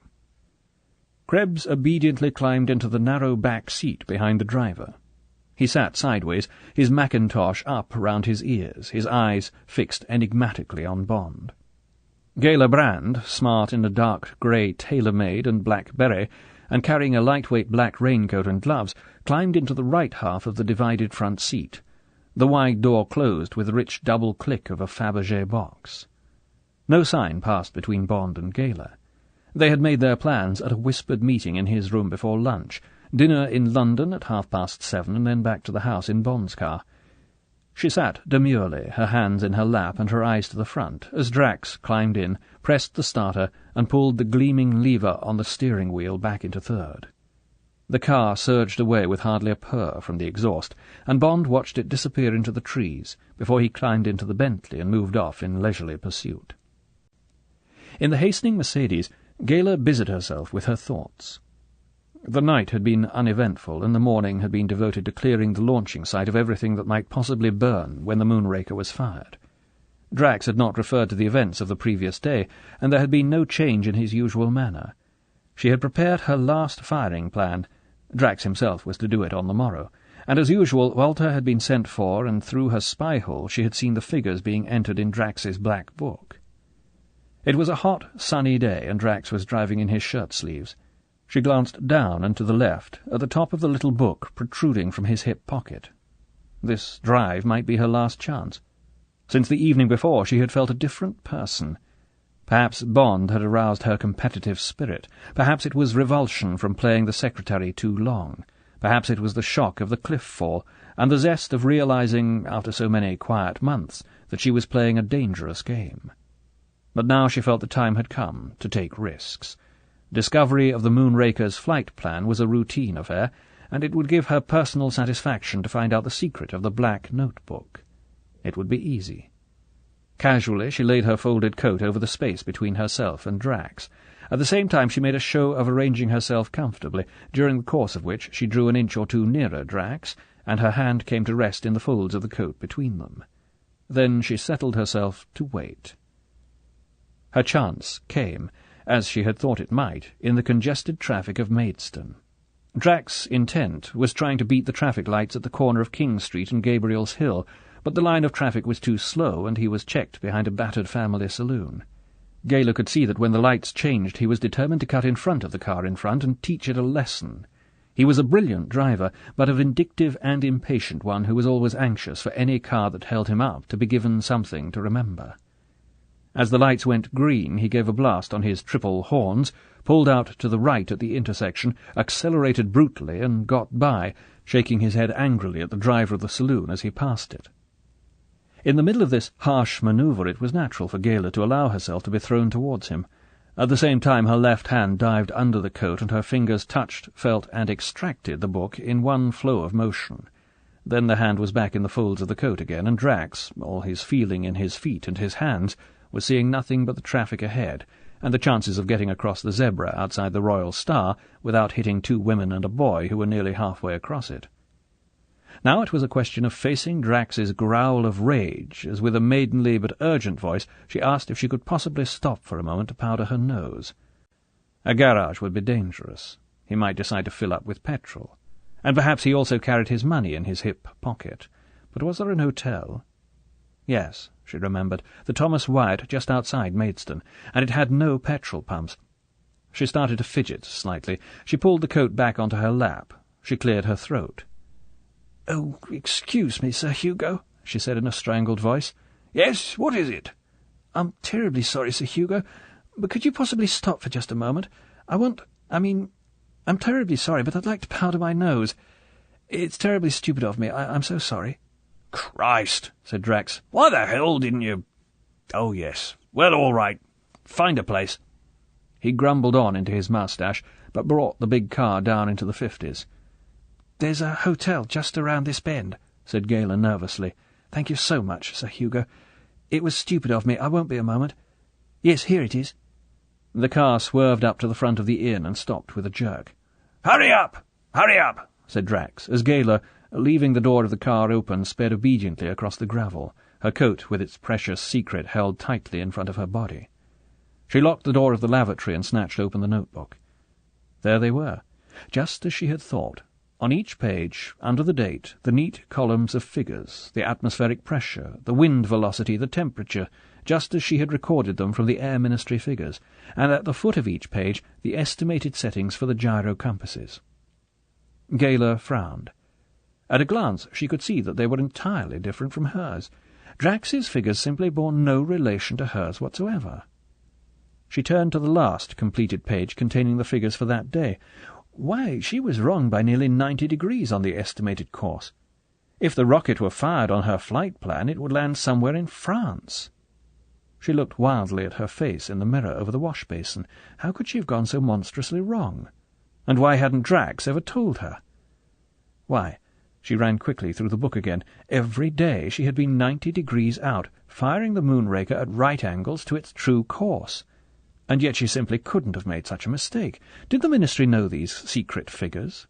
And why should they be secret? Suddenly her bewilderment turned to fright. She must somehow get safely, quietly to London and tell somebody, even though she might be called a fool and a meddler. Coldly she turned back several pages in the book, took her nail file out of her bag, and, as neatly as she could, cut out a specimen page, rolled it up into a tight ball, and stuffed it into the tip of a finger of one of her gloves. She glanced at her face in the mirror. It was pale, and she quickly rubbed her cheeks to bring back the colour. Then she put back the look of an apologetic secretary and hurried out and ran across the gravel to the car, clutching the notebook among the folds of her coat. The engine of the Mercedes was turning over. Drax glowered at her impatiently as she scrambled back into her seat. Come on," he said, putting the car into third and taking his foot off the clutch, so that she nearly caught her ankle in the heavy door. The tyres churned up the gravel as he accelerated out of the parking place and dry-skidded into the London road. Gala was jerked back, but she remembered to let the coat, with her guilty hand in its folds, fall on the seat between her and the driver, and now the book back into the hip pocket. She watched the speedometer hovering in the 70s as Drax flung the heavy car along the crown of the road. She tried to remember her lessons, distracting pressure on some other part of the body, distracting the attention, distraction. The victim must not be at ease. His senses must be focused away. He must be unaware of the touch on his body, anaesthetized by a stronger stimulus. Like now, for instance. Drax, bent forward over the wheel, was fighting for a chance to get past a 60-foot RAF trailer, but the oncoming traffic was leaving no room on the crown of the road. There was a gap, and Drax rammed the lever into second and took it, his horns braying imperiously. Gala's hand reached to the left under the coat, but another hand struck like a snake. "Got you!" Krebs was leaning half over the back of the driving seat. His hand was crushing hers into the slippery cover of the notebook under the folds of the coat. Gala sat frozen into black ice. With all her strength she wrenched at her hand. It was no good. Krebs had all his weight on it now. Drax had got past the trailer, and the road was empty. Krebs said urgently in German, "Please, stop the car, mein Kapitän. Miss Brandt is a spy." Drax gave a startled glance to his right. What he saw was enough. He put his hand quickly down to his hip pocket and then, slowly, deliberately, put it back on the wheel. The sharp turning to Meerwith was just coming up on his left. "Hold her," said Drax. He braked so that the tyres screamed, chained down and wrenched the car into the side road. A few 100 yards down it he pulled the car into the side and stopped. Drax looked up and down the road. It was empty. He reached over one gloved hand and wrenched Gala's face towards him. "What is this?" "I can explain it, Sir Hugo." Gala tried to bluff against the horror and desperation she knew was in her face. "It's a mistake. I didn't mean—" Under cover of an angry shrug of the shoulders, her right hand moved softly behind her, and the guilty pair of gloves were thrust behind the leather cushion. "Sehen Sie her, mein Kapitän. I saw her edging up close to you. It seemed to me strange." With his other hand Krebs had whipped the coat away, and there were the bent white fingers of her left hand crushed into the cover of the notebook, still a foot away from Drax's hip pocket. "So." The word was deadly cold and with a shivering finality. Drax let go her chin, but her horrified eyes remained locked into his. A kind of frozen cruelty was showing through the jolly facade of red skin and whiskers. It was a different man, the man behind the mask, the creature beneath the flat stone that Gala Brand had lifted. Drax glanced again up and down the empty road. Then, looking carefully into the suddenly aware blue eyes, he drew the leather driving gauntlet off his left hand and, with his right, whipped her as hard as he could across the face with it. Only a short cry was forced out of Gala's constricted throat, but tears of pain ran down her cheeks. Suddenly she began to fight like a mad woman. With all her strength she heaved and fought against the two iron arms that held her.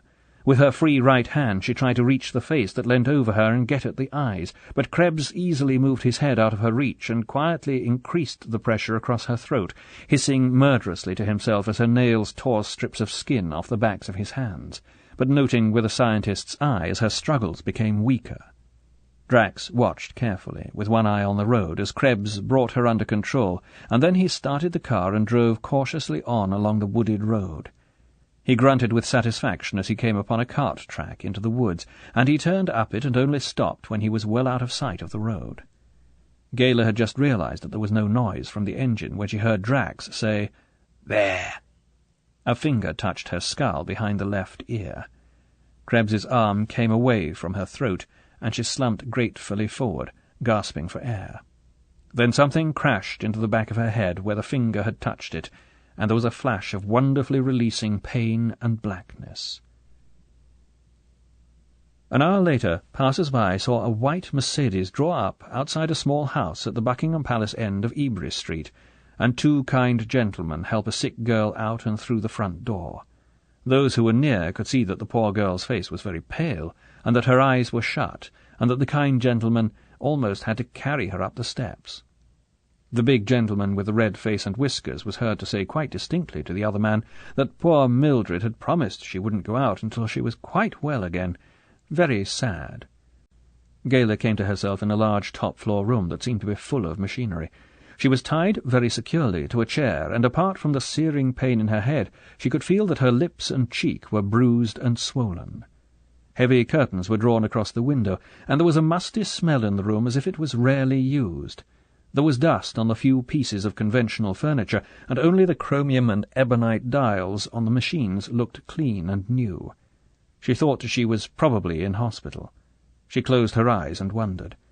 It was not long before she remembered. She spent several minutes controlling herself, and then she opened her eyes again.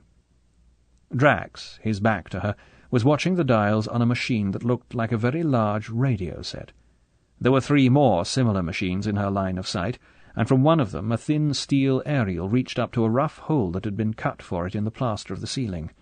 The room was brightly lit by several tall standard lamps, each of which held a naked high-wattage bulb.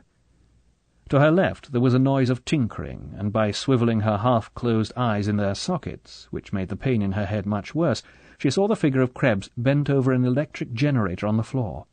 Beside it there was a small petrol engine, and it was this that was giving trouble. Every now and then Krebs would grasp the starting handle and crank it hard, and a feeble stutter would come from the engine before he went back to his tinkering. "You damn fool," said Drax in German. "Hurry up, I've got to go and see those bloody oafs at the ministry." "At once, mein Kapitän," said Krebs dutifully. He seized the handle again. This time, after 2 or 3 coughs, the engine started up and began to purr. "It won't make too much noise?" asked Drax. "No, mein Kapitän. The room has been soundproofed," answered Krebs. "Dr. Walter assures me that nothing will be heard outside." Gala closed her eyes, and decided that her only hope was to feign unconsciousness for as long as possible. Did they intend to kill her, here in this room? And what was all this machinery? It looked like wireless, or perhaps radar. That curved glass screen above Drax's head that had given an occasional flicker as Drax fiddled with the knobs below the dials. Slowly her mind started to work again. Why, for instance, was Drax suddenly talking perfect German? And why did Krebs address him as Herr Kapitän? And the figures in the black book? Why did they nearly kill her because she had seen them? What did they mean? 90 degrees. 90 degrees. Lazily her mind turned the problem over. 90 degrees difference. Supposing her figures had been right all the time for the target 80 miles away in the North Sea, just supposing she had been right, then she wouldn't have been aiming the rocket into the middle of France after all. But Drax's figures? 90 degrees to the left of her North Sea target, somewhere in England, presumably. 80 miles from Dover. Yes, of course. That was it. Drax's figures, the firing plan in the little black book, they would drop the Moonraker just about in the middle of London. But on London! On London! So one's heart really does go into one's throat. How extraordinary. Such a commonplace, and yet there it is, and it really does almost stop one breathing. And now, let me see. So this is a radar homing device. How ingenious. The same as there would be on the raft in the North Sea. This would bring the rocket down within 100 yards of Buckingham Palace. But would that matter, with a warhead full of instruments? It was probably the cruelty of Drax's blow across her face that settled it, but suddenly she knew. She knew that somehow it would be a real warhead, an atomic warhead, and that Drax was an enemy of England, and that tomorrow at noon he was going to destroy London. Gala made a last effort to understand. Through this ceiling, through this chair into the ground, the thin needle of the rocket, dropping fast as light out of a clear sky. The crowds in the streets, the palace, the nursemaids in the park, the birds in the trees, the great bloom of flame a mile wide, and then the mushroom cloud, and nothing left, nothing, nothing, nothing. "No! Oh, no!" But the scream was only in her mind, and Gala, her body a twisted black potato crisp amongst a million others, had already fainted. Chapter 19. Missing Person. Bond sat at his favourite restaurant table in London, the right-hand corner table for 2 on the first floor, and watched the people and the traffic in Piccadilly and down the Haymarket. It was 7:45, and his second vodka dry martini with a large slice of lemon peel had just been brought to him by Baker, the head waiter. He sipped it, wondering idly why Gala was late. It was not like her. She was the sort of girl who would telephone if she had been kept at the Yard. Vallance, whom he had visited at 5, had said that Gala was due with him at 6. Vallance had been very anxious to see her. He was a worried man, and when Bond reported briefly on the security of the Moonraker, Vallance seemed to be listening with only half his mind. It appeared that all that day there had been heavy selling of sterling. It had started in Tangier and quickly spread to Zurich and New York. The pound had been fluctuating wildly in the money markets of the world, and the arbitrage dealers had made a killing. The net result was that the pound was a whole 3 cents down on the day, and the forward rates were still weaker. It was front-page news in the evening papers, and at the close of business the Treasury had got on to Valence and told him the extraordinary news that the selling wave had been started by Drax Metals Limited in Tangier. The operation had begun that morning, and by close of business the firm had managed to sell British currency short to the tune of £20 million. This had been too much for the markets, and the Bank of England had had to step in and buy in order to stop a still sharper run. It was then that Drax Metals had come to light as the seller. Now the Treasury wanted to know what it was all about, whether it was Drax himself selling or one of the big commodity interests who were clients of his firm. The first thing they did was to tackle Valence. Valence could only think that in some way the Moonraker was to be a failure, and that Drax knew it and wanted to profit by his knowledge. He at once spoke to the Ministry of Supply, but they pooh-poohed the idea. There was no reason to think the Moonraker would be a failure, and even if its practice flight was not successful, the fact would be covered up with talk of technical hitches and so forth. In any case, whether the rocket was a success or not, there could be no possible reaction on British financial credit. No, they certainly wouldn't think of mentioning the matter to the Prime Minister. Drax Metals was a big trading organisation. They were probably acting for some foreign government. The Argentine. Perhaps even Russia. Someone with big sterling balances. Anyway, it was nothing to do with the Ministry, or with the Moonraker, which would be launched punctually at noon the next day. This had made sense to Valence, but he was still worried. He didn't like mysteries, and he was glad to share his concern with Bond. Above all, he wanted to ask Gayla if she had seen any Tangier cables, and if so, whether Drax had made any comment on them.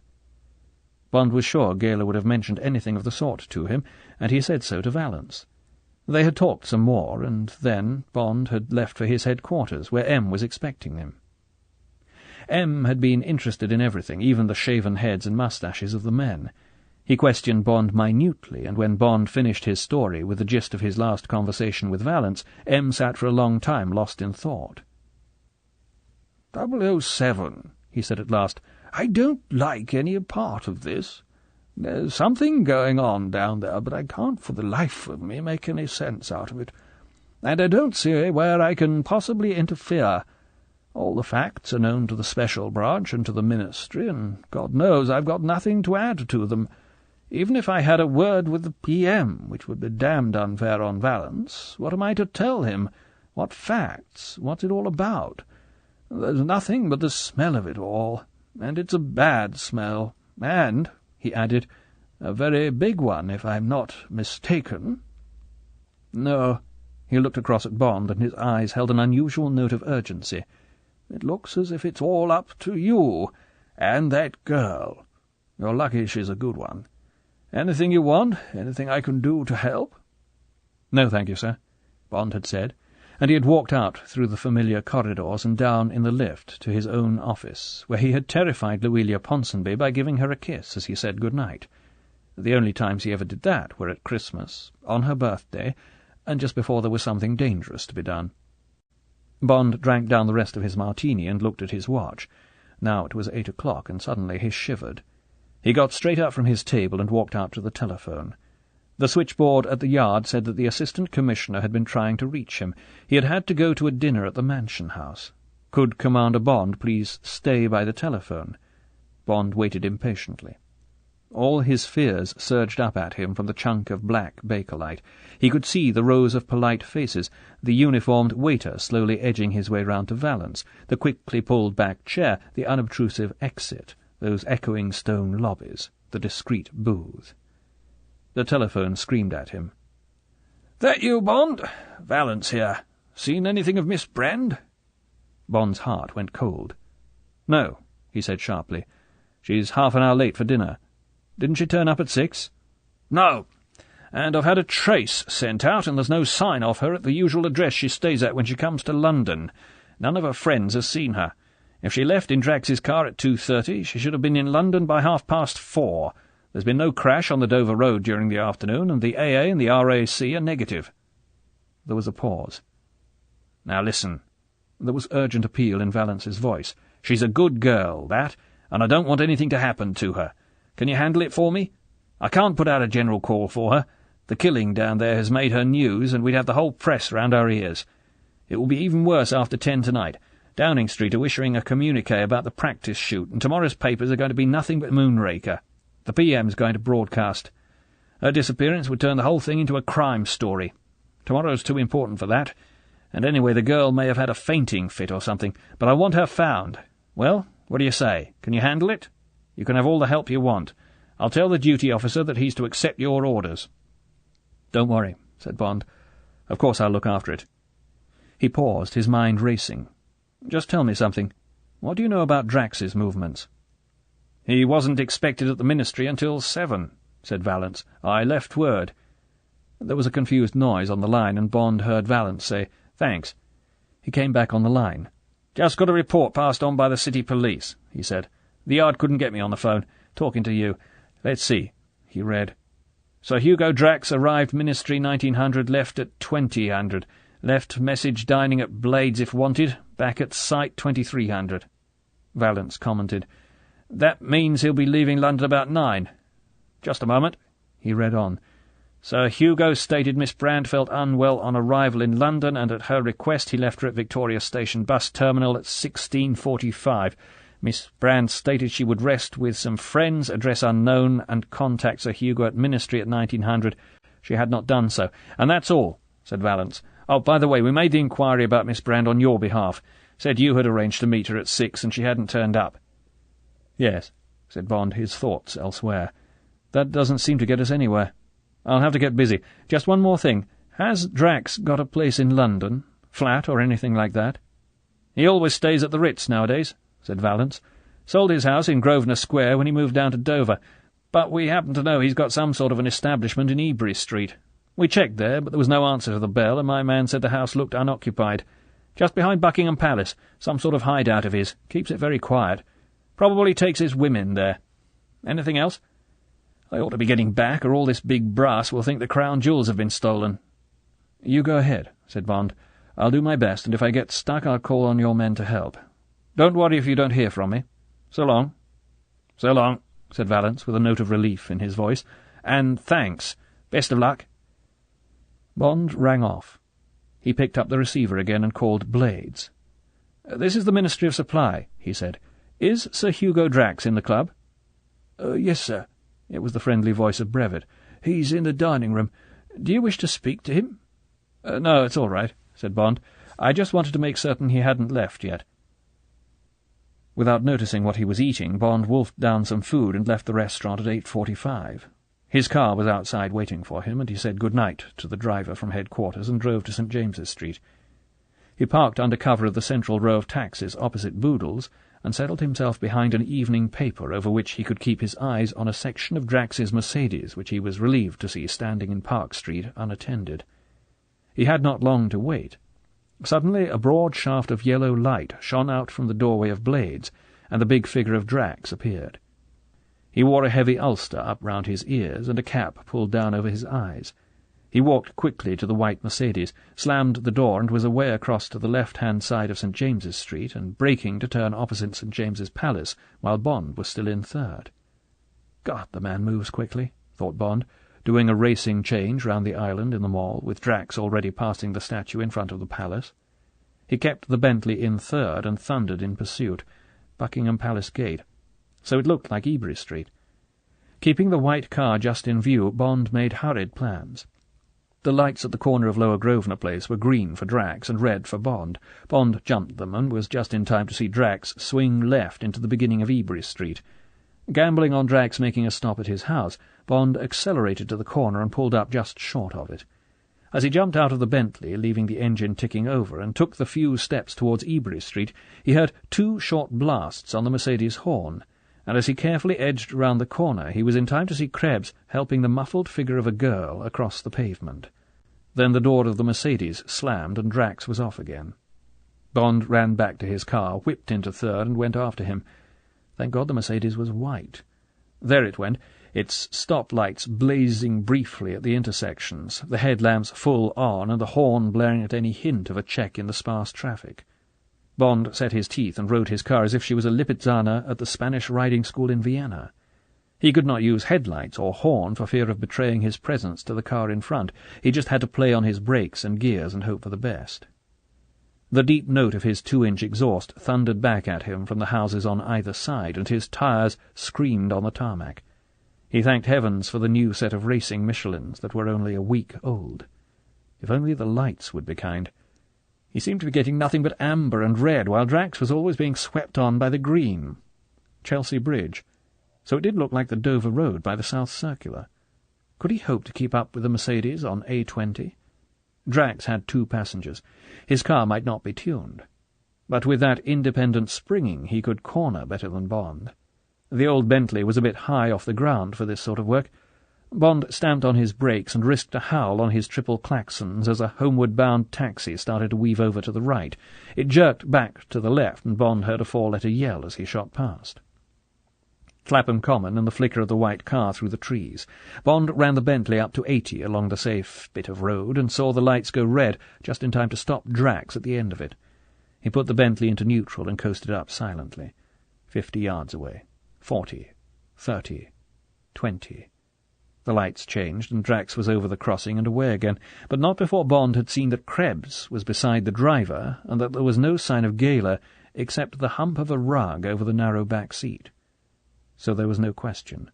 You don't take a sick girl for a drive like a sack of potatoes, nor at that speed, for the matter of that. So she was a prisoner. Why? What had she done? What had she discovered? What the hell, in fact, was all this about? Each dark conjecture came, and for a moment settled like a vulture on Bond's shoulder, and croaked into his ear that he had been a blind fool. Blind, blind, blind. From the moment he had sat in his office after the night at Blades and made his mind up about Drax being a dangerous man, he should have been on his toes. At the first smell of trouble, the marks on the chart, for instance, he should have taken action. But what action? He had passed on each clue, each fear. What could he have done except kill Drax, and get hanged for his pains? Well, then, what about the present? Should he stop and telephone the yard and let the car get away? For all he knew, Gala was being taken for a ride, and Drax planned to get rid of her on the way to Dover, and that Bond might conceivably prevent if only his car could take it. As if to echo his thoughts, the tortured rubber screamed as he left the South Circular Road into A20 and took the roundabout at 40. No, he had told M that he would stay with it. He had told Valance the same. The case had been dumped firmly into his lap, and he must do what he could. At least if he kept up with the Mercedes, he might shoot up its tyres and apologize afterwards. To let it get away would be criminal. So be it, said Bond to himself. He had to slow for some lights, and he used the pause to pull a pair of goggles out of the dashboard compartment and cover his eyes with them. Then he leant over to the left and twisted the big screw on the windscreen, and then eased the one beside his right hand. He pressed the narrow screen flat down on the bonnet and tightened the screws again. Then he accelerated away again from Swanley Junction, and was soon doing 90 astride the Cat's Eyes down the Farningham bypass, the wind howling past his ears and the shrill scream of his supercharger riding with him for company. A mile ahead, the great eyes of the Mercedes hooded themselves as they went over the crest of Rootham Hill and disappeared down into the moonlit panorama of the Weald of Kent. Chapter 20. Drax's Gambit. There were 3 separate sources of pain in Gala's body: the throbbing ache behind her left ear, the bite of the flex at her wrists, and the chafing of the strap round her ankles. Every bump in the road, every swerve, every sudden pressure of Drax's foot on the brakes or the accelerator awoke one or another of these pains and rasped at her nerves. If only she had been wedged into the back seat more tightly, but there was just room enough for her body to roll a few inches on the occasional seat, so that she was constantly having to twist her bruised face away from contact with the walls of shiny pigskin. The air she breathed was stuffy with the smell of new leather upholstery, exhaust fumes, and the occasional sharp stench of burning rubber, as Drax flayed the tyres on a sharp corner. And yet the discomfort and pain were nothing. Krebs. Curiously enough, her fear and loathing of Krebs tormented her most. The other things were too big: the mystery of Drax and his hatred of England, the riddle of his perfect command of German, the Moonraker', the secret of the atomic warhead, how to save London. These were matters which she had long ago put away in the back of her mind as insoluble. But the afternoon alone with Krebs was present and dreadful, and her mind went back and back to the details of it like a tongue to an aching tooth. Long after Drax had gone, she had kept up her pretence of unconsciousness. At first Krebs had occupied himself with the machines, talking to them in German in a cooing baby talk. "There, my Liebchen, that's better now, isn't it? A drop of oil for you, my poor pearl? But certainly. Coming up at once. No, no, lazy bones. I said 1,000 revolutions, not 900. Come along now. We can do better than that, can't we? Yes, my shots. That's it. Round and round we go, up and down, round and round. Let me wipe your pretty face for you so that we can see what the little dial is saying. Jesu Maria, bist du ein braves Kind." And so it had gone on, with intervals of standing in front of Gala, picking his nose and sucking at his teeth in a horribly ruminative way, until he stayed longer and longer in front of her, forgetting the machines, wondering, making up his mind. And then she had felt his hand undo the top button of her dress, and the automatic recoil of her body had had to be covered by a realistic groan, and a pantomime of consciousness returning. She had asked for water, and he had gone into a bathroom and fetched some for her in a tooth-glass. Then he had pulled a kitchen chair up in front of her and had sat down astride it, his chin resting on the top rail of its back, and had gazed at her speculatively from under his pale, drooping lids. She had been the first to break the silence. "Why have I been brought here?" she asked. "What are all those machines?" He licked his lips, and the little pouting red mouth opened under the smudge of yellow moustache and formed itself slowly into a rhomboid-shaped smile. "That is a lure for little birds," he said. "Soon it will lure a little bird into this warm nest. Then the little bird will lay an egg. Oh, such a big round egg, such a beautiful fat egg." The lower half of his face giggled with delight while his eyes mooned. "And the pretty girl is here because otherwise she might frighten the little bird away, and that would be so sad, wouldn't it?"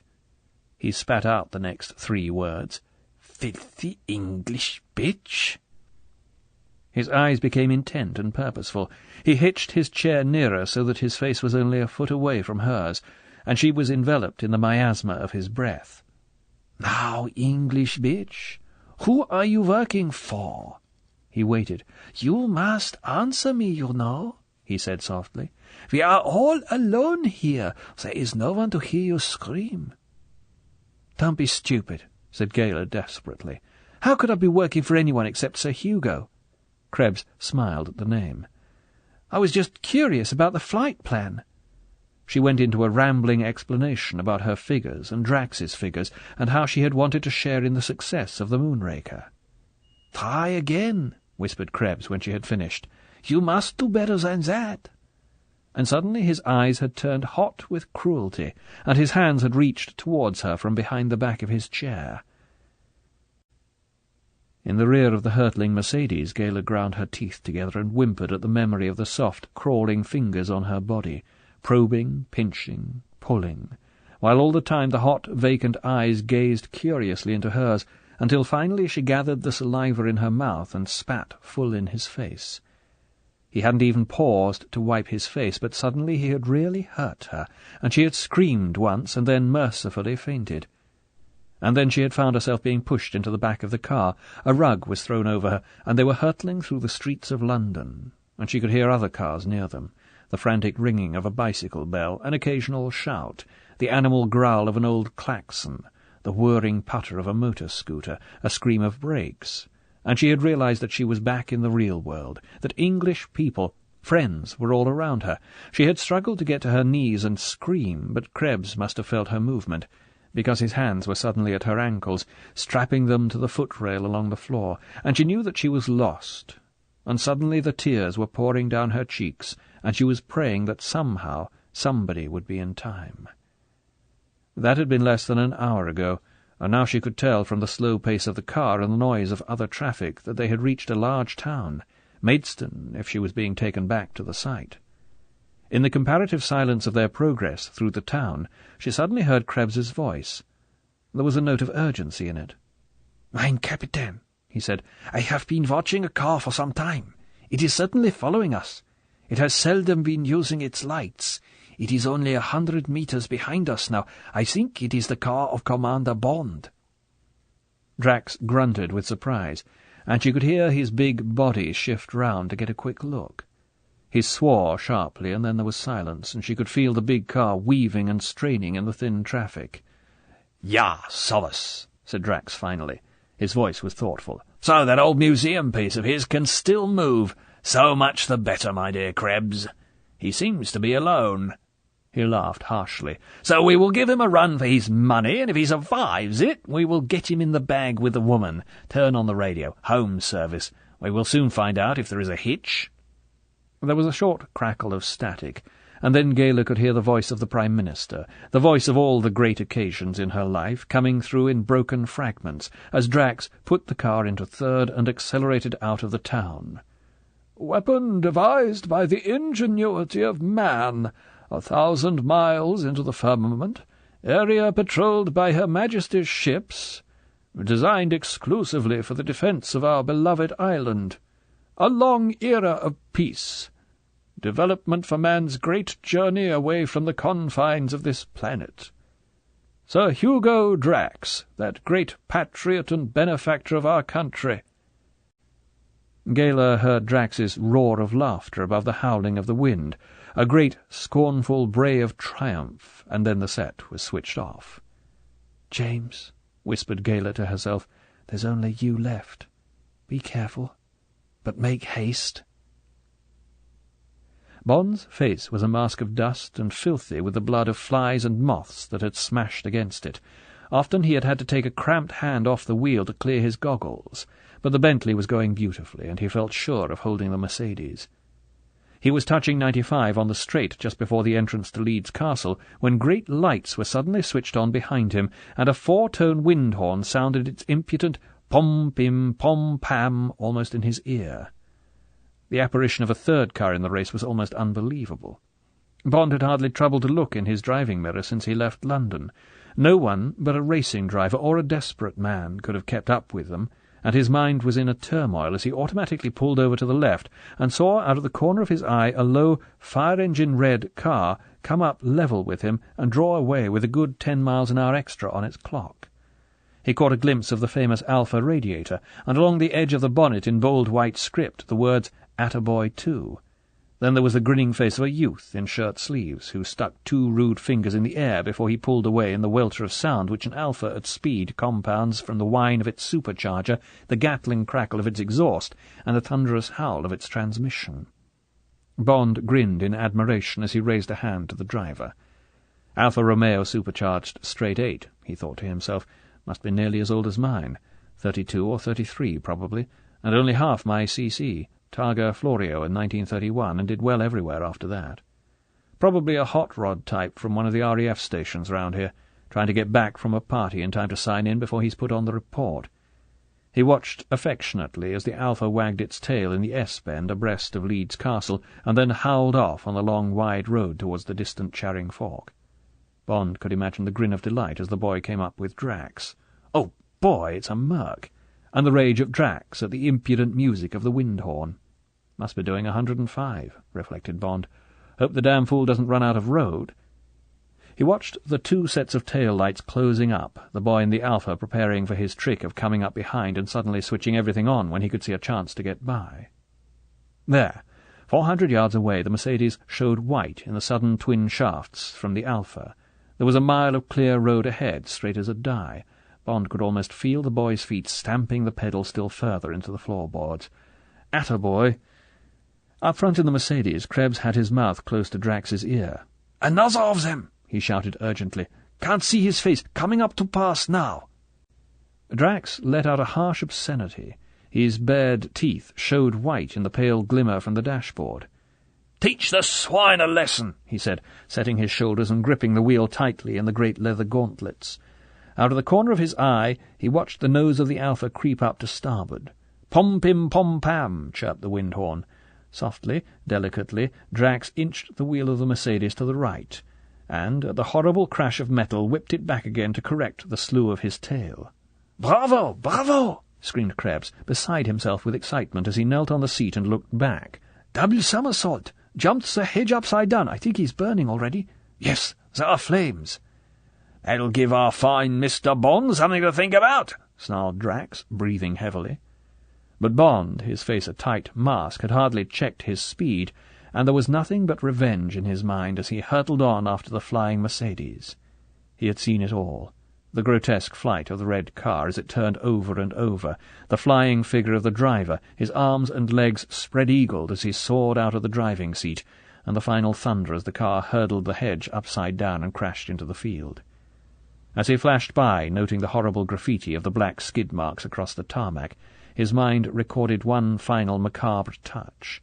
Somehow undamaged in the Holocaust, the wind horn was still making contact, and its ululations were going on up to the sky, stridently clearing imaginary roads for the passage of Attaboy 2. Pom-pim-pom-pam! Pom-pim-pom-pam!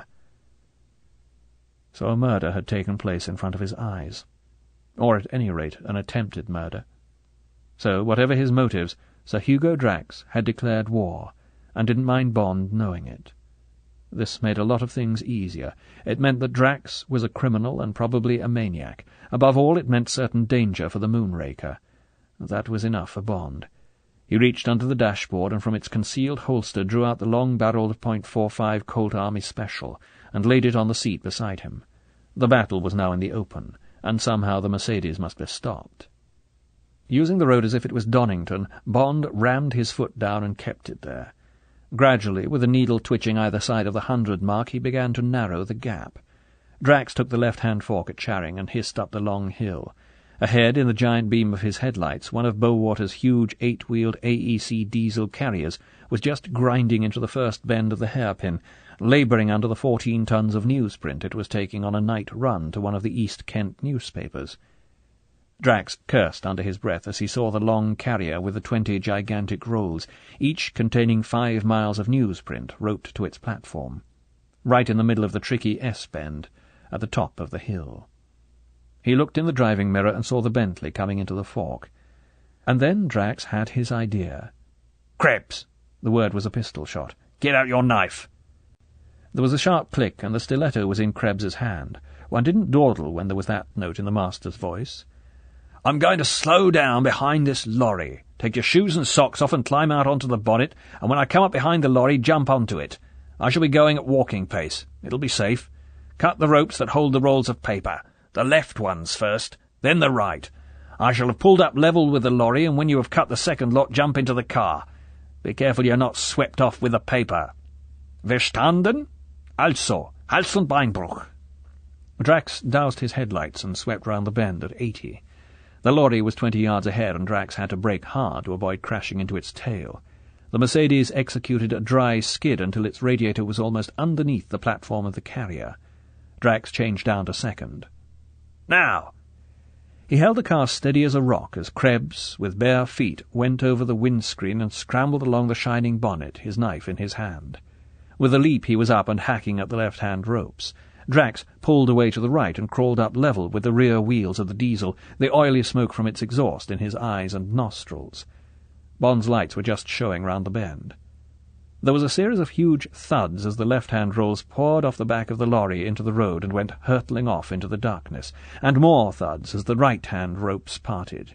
One roll burst as it landed, and Drax heard a tearing rattle as the unwinding paper crashed back down the 1 in 10 gradient. Released of its load, the lorry almost bounded forward, and Drax had to accelerate a little to catch the flying figure of Krebs, who landed half across Galer's back and half in the front seat. Drax stamped his foot into the floor and sped off up the hill, ignoring a shout from the lorry driver above the clatter of the diesel pistons as he shot ahead. As he hurtled round the next bend, he saw the shaft of 2 headlights curve up into the sky over the tops of the trees until they were almost vertical. They wavered there for an instant, and then the beams whirled away across the sky and went out. A great barking laugh broke out of Drax as for a split second he took his eyes off the road and raised his face triumphantly towards the stars. Chapter 21. The Persuader. Krebs echoed the maniac laugh with a high giggle. A masterstroke, mein Captain. You should have seen them charge off down the hill. The one that burst, wunderschön, like the lavatory paper of a giant. That one will have made a pretty parcel of him. He was just coming round the bend, and the second salvo was as good as the first. Did you see the driver's face? Zum Kotzen, and the Firma Bowater. A fine paper chase they have got on their hands. "You did well," said Drax briefly, his mind elsewhere. Suddenly he pulled into the side of the road with a scream of protest from the tyres. "Donnerwetter," he said angrily, as he started to turn the car. "But we can't leave the man there. We must get him." The car was already hissing back down the road. "Gun," ordered Drax briefly. They passed the lorry at the top of the hill. It was stopped, and there was no sign of the driver. Probably telephoning to the company, thought Drax, slowing up as they went round the first bend. There were lights on in the 2 or 3 houses, and a group of people were standing round one of the rolls of newsprint that lay amongst the ruins of their front gate. There were more rolls in the hedge on the right of the road. On the left a telegraph pole leant drunkenly, snapped in the middle. Then at the next bend was the beginning of a great confusion of paper, stretching away down the long hill, festooning the hedges and the road like the sweepings of some elephantine fancy-dress ball. The Bentley had nearly broken through the railings that fenced off the right of the bend from a steep bank. Amidst a puzzle of twisted iron stanchions it hung, nose down, with one wheel still attached to the broken back axle, poised crookedly over its rump like a surrealist umbrella. Drax pulled up, and he and Krebs got out and stood quietly, listening. There was no sound except the distant rumination of a car travelling fast on the Ashford Road, and the chirrup of a sleepless cricket. With their guns out they walked cautiously over to the remains of the Bentley, their feet crunching the broken glass on the road. Deep furrows had been cut across the grass verge, and there was a strong smell of petrol and burnt rubber in the air. The hot metal of the car ticked and crackled softly, and steam was still fountaining from the shattered radiator. Bond was lying face downwards at the bottom of the bank, 20 feet away from the car. Krebs turned him over. His face was covered with blood, but he was breathing. They searched him thoroughly, and Drax pocketed the slim Beretta. Then together they hauled him across the road and wedged him into the back seat of the Mercedes, half on top of Gayla. When she realized who it was, she gave a cry of horror. "Halt, small," snarled Drax. He got into the front seat, and while he turned the car, Krebs leant over from the front seat and busied himself with a long piece of flex. "Make a good job of it," said Drax. "I don't want any mistakes." He had an afterthought. "And then go back to the wreck and get the number plates. Hurry, I will watch the road." Krebs pulled the rug over the 2 inert bodies and jumped out of the car. Using his knife as a screwdriver, he was soon back with the plates, and the big car started to move just as a group of the local residents appeared walking nervously down the hill, shining their torches over the scene of devastation. Krebs grinned happily to himself at the thought of the stupid English having to clean up all this mess. He settled himself back to enjoy the part of the drive he had always liked best, the spring woods full of bluebells and celandines on the way to Chilham. They made him particularly happy at night. Lit up amongst the green torches of the young trees by the great headlamps of the Mercedes, they made him think of the beautiful forests of the Ardennes, and of the devoted little band with which he had served, and of driving along in a captured American jeep with, just like tonight, his adored leader at the wheel. Their Tag had been a long time coming, but now it was here, with young Krebs in the van. At last the cheering crowds, the medals, the women, the flowers. He gazed out at the fleeting hosts of bluebells and felt warm and happy. Gayla could taste Bond's blood. His face was beside hers on the leather seat, and she shifted to give him more room. His breathing was heavy and irregular, and she wondered how badly he was hurt. Tentatively she whispered into his ear, and then louder. He groaned, and his breath came faster. "James," she whispered urgently, "James!" He mumbled something, and she pushed hard against him. He uttered a string of obscenities, and his body heaved. He lay still again, and she could almost feel him exploring his sensations. "It's me, Gayla." She felt him stiffen. "Christ," he said, "hell of a mess." "Are you all right? Is anything broken?" She felt him tense his arms and legs. "Seems all right," he said. "Crack on the head. Am I talking sense?" "Of course," said Gayla. "Now listen." Hurriedly she told him all she knew, beginning with the notebook. His body was as rigid as a board against her, and he hardly breathed as he listened to the incredible story. Then they were running into Canterbury, and Bond put his mouth to her ear. "Going to try and chuck myself over the back," he whispered. "Get to a telephone. Only hope." He started to heave himself up on his knees, his weight almost grinding the breath out of the girl. There was a sharp crack, and he fell back on top of her.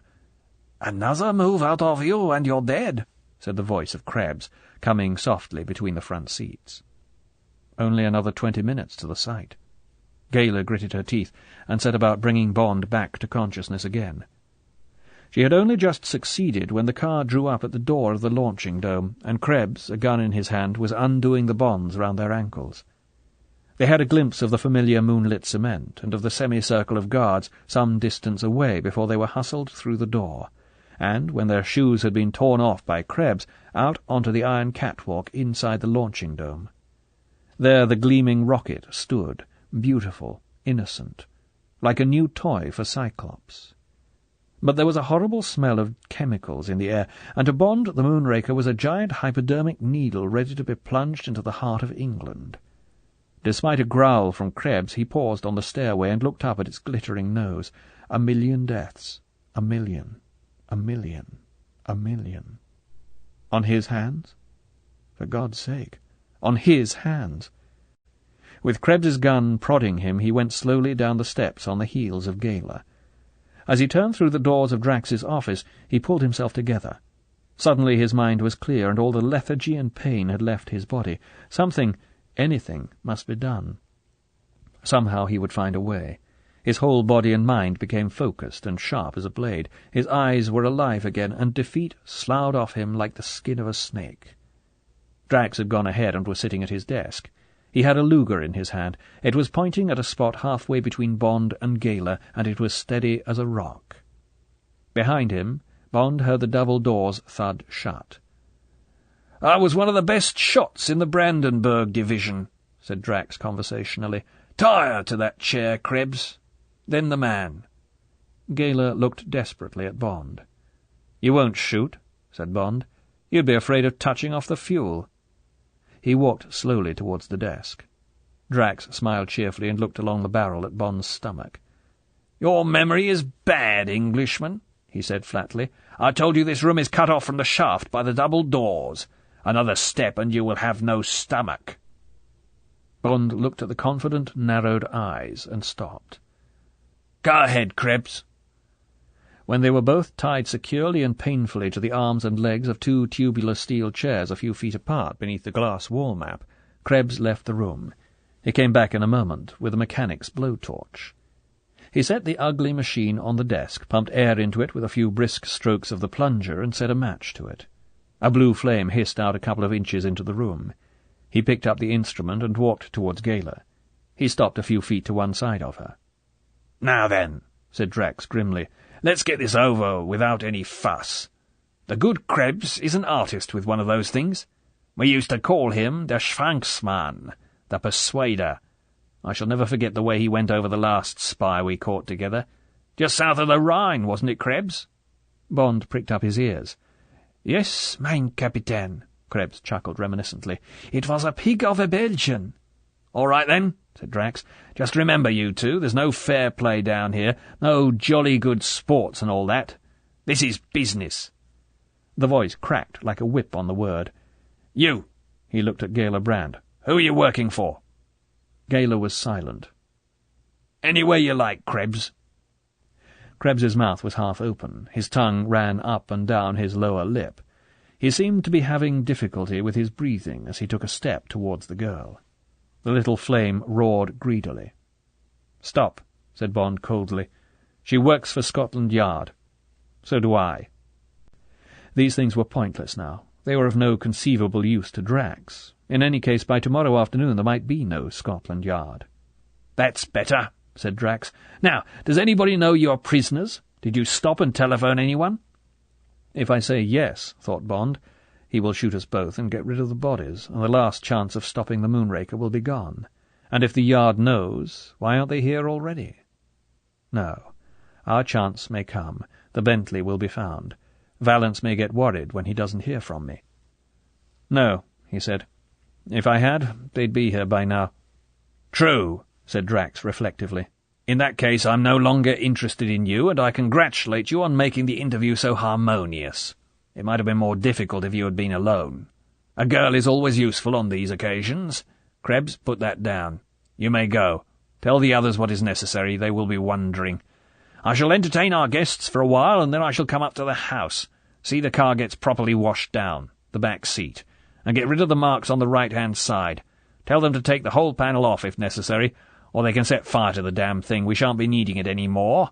He laughed abruptly. "Verstanden?" "Yes, mein Kapitän." Krebs reluctantly placed the softly roaring blowtorch on the desk beside Drax. "In case you need it," he said, looking hopefully at Gala and Bond. He went out through the double doors. Drax put the Luger down on the desk in front of him. He opened a drawer and took out a cigar and lit it from a Ronson desk lighter. Then he settled himself comfortably. There was silence in the room for several minutes while Drax puffed contentedly at his cigar. Then he seemed to make up his mind. He looked benevolently at Bond. "You don't know how I have longed for an English audience," he said, as if he was addressing a press conference. "You don't know how I have longed to tell my story. As a matter of fact, a full account of my operation is now in the hands of a very respectable firm of Edinburgh solicitors. I beg their pardon, writers to the signet. Well out of danger." He beamed from one to the other.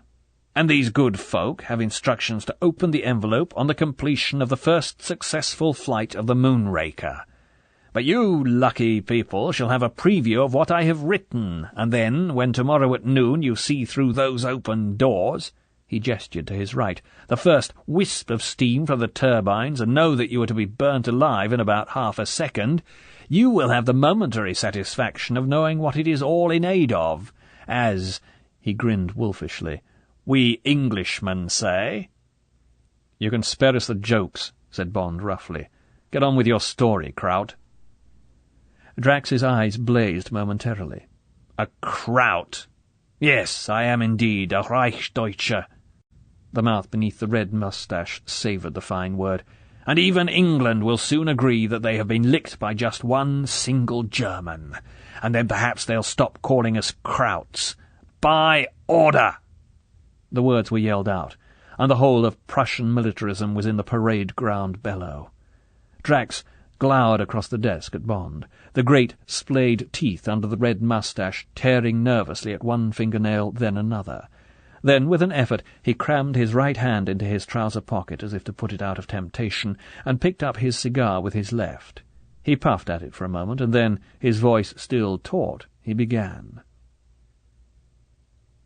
Chapter 22.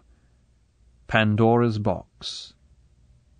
"My real name," said Drax, addressing himself to Bond, "is Graf Hugo von der Drache. My mother was English, and because of her I was educated in England until I was 12. Then I could stand this filthy country no longer, and I completed my education in Berlin and Leipzig." Bond could imagine that the hulking bully with the ogre's teeth had not been very welcome at an English private school, and being a foreign count with a mouthful of names would not have helped much. "When I was 20, Drax's eyes glowed reminiscently, "I went to work in the family business. It was a subsidiary of the great steel combine Rheinmetall-Borsig. Never heard of it, I suppose. Well, if you'd been hit by an 88mm shell during the war, it would probably have been one of theirs.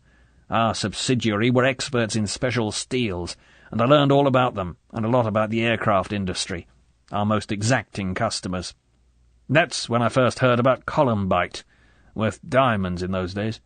Then I joined the party, and almost immediately we were at war. A wonderful time. I was 28, and a lieutenant in the 140th Panzer Regiment, and we ran through the British Army and France like a knife through butter. Intoxicating." For a moment Drax puffed luxuriously at his cigar, and Bond guessed that he was seeing the burning villages of Belgium in the smoke. "Those were great days, my dear Bond."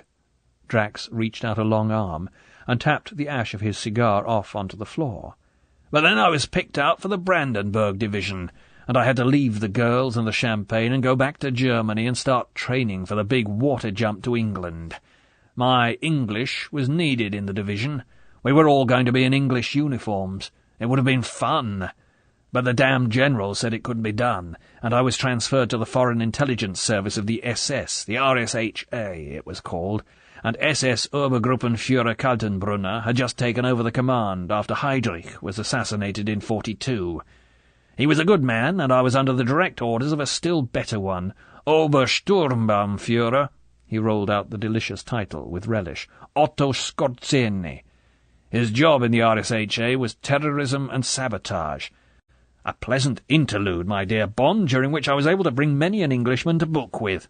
Drax beamed coldly at Bond. Gave me much pleasure. But then Drax's fist crashed down on the desk. Hitler was betrayed again by those swinish generals, and the English and Americans were allowed to land in France. "Too bad," said Bond dryly. "Yes, my dear Bond, it was indeed too bad." Drax chose to ignore the irony. "But for me it was the high spot of the whole war. Skorzeny turned all his saboteurs and terrorists into SS Jagdverband for use behind the enemy lines. Each Jagdverband was divided into Streifkorps and then into commandos, each carrying the name of its commanding officer. With the rank of Oberleutnant," Drax swelled visibly, "at the head of Commando Drache, I went right through the American lines with the famous 150 Panzer Brigade in the Ardennes breakthrough in December 44. No doubt you will remember the effect of this brigade in its American uniforms, and with its captured American tanks and vehicles. Colossal! When the brigade had to withdraw, I stayed where I was and went to ground in the forests of Ardennes, 50 miles behind the Allied lines.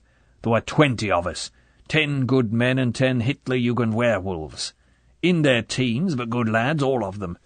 And by a coincidence, in charge of them was a young man called Krebs, who turned out to have certain gifts which qualified him for the post of executioner and persuader to our merry little band." Drax chuckled pleasantly. Bond licked his lips as he remembered the crack Krebs's head had made against the dressing-table. Had he kicked him as hard as he possibly could?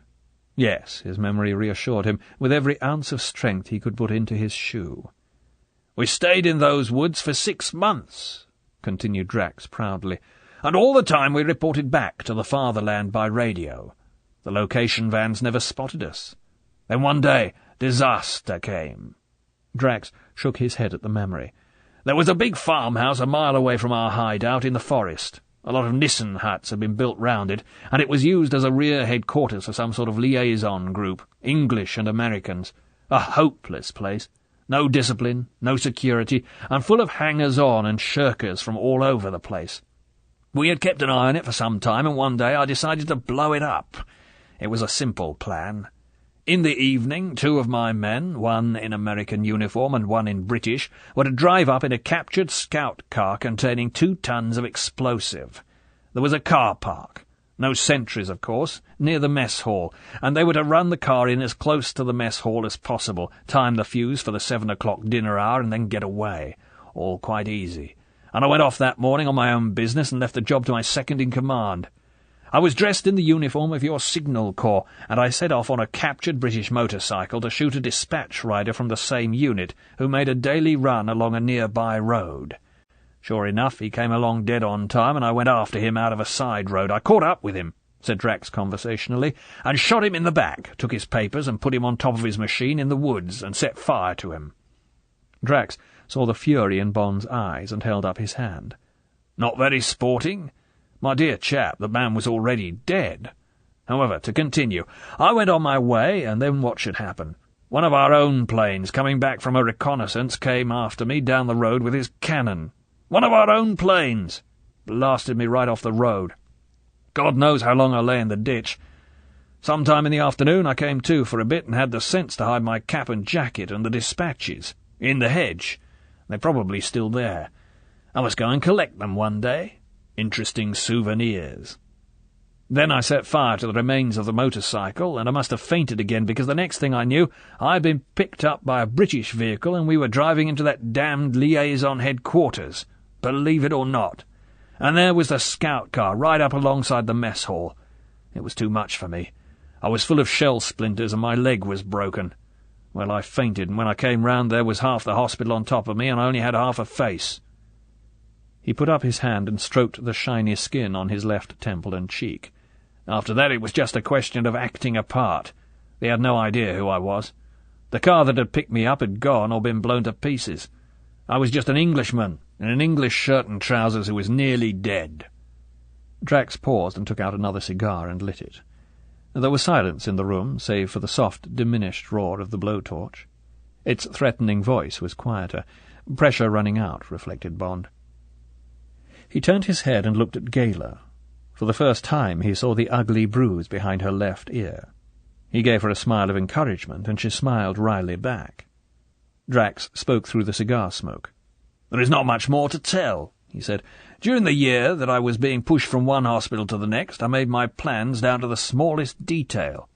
They consisted quite simply of revenge on England for what she had done to me and to my country.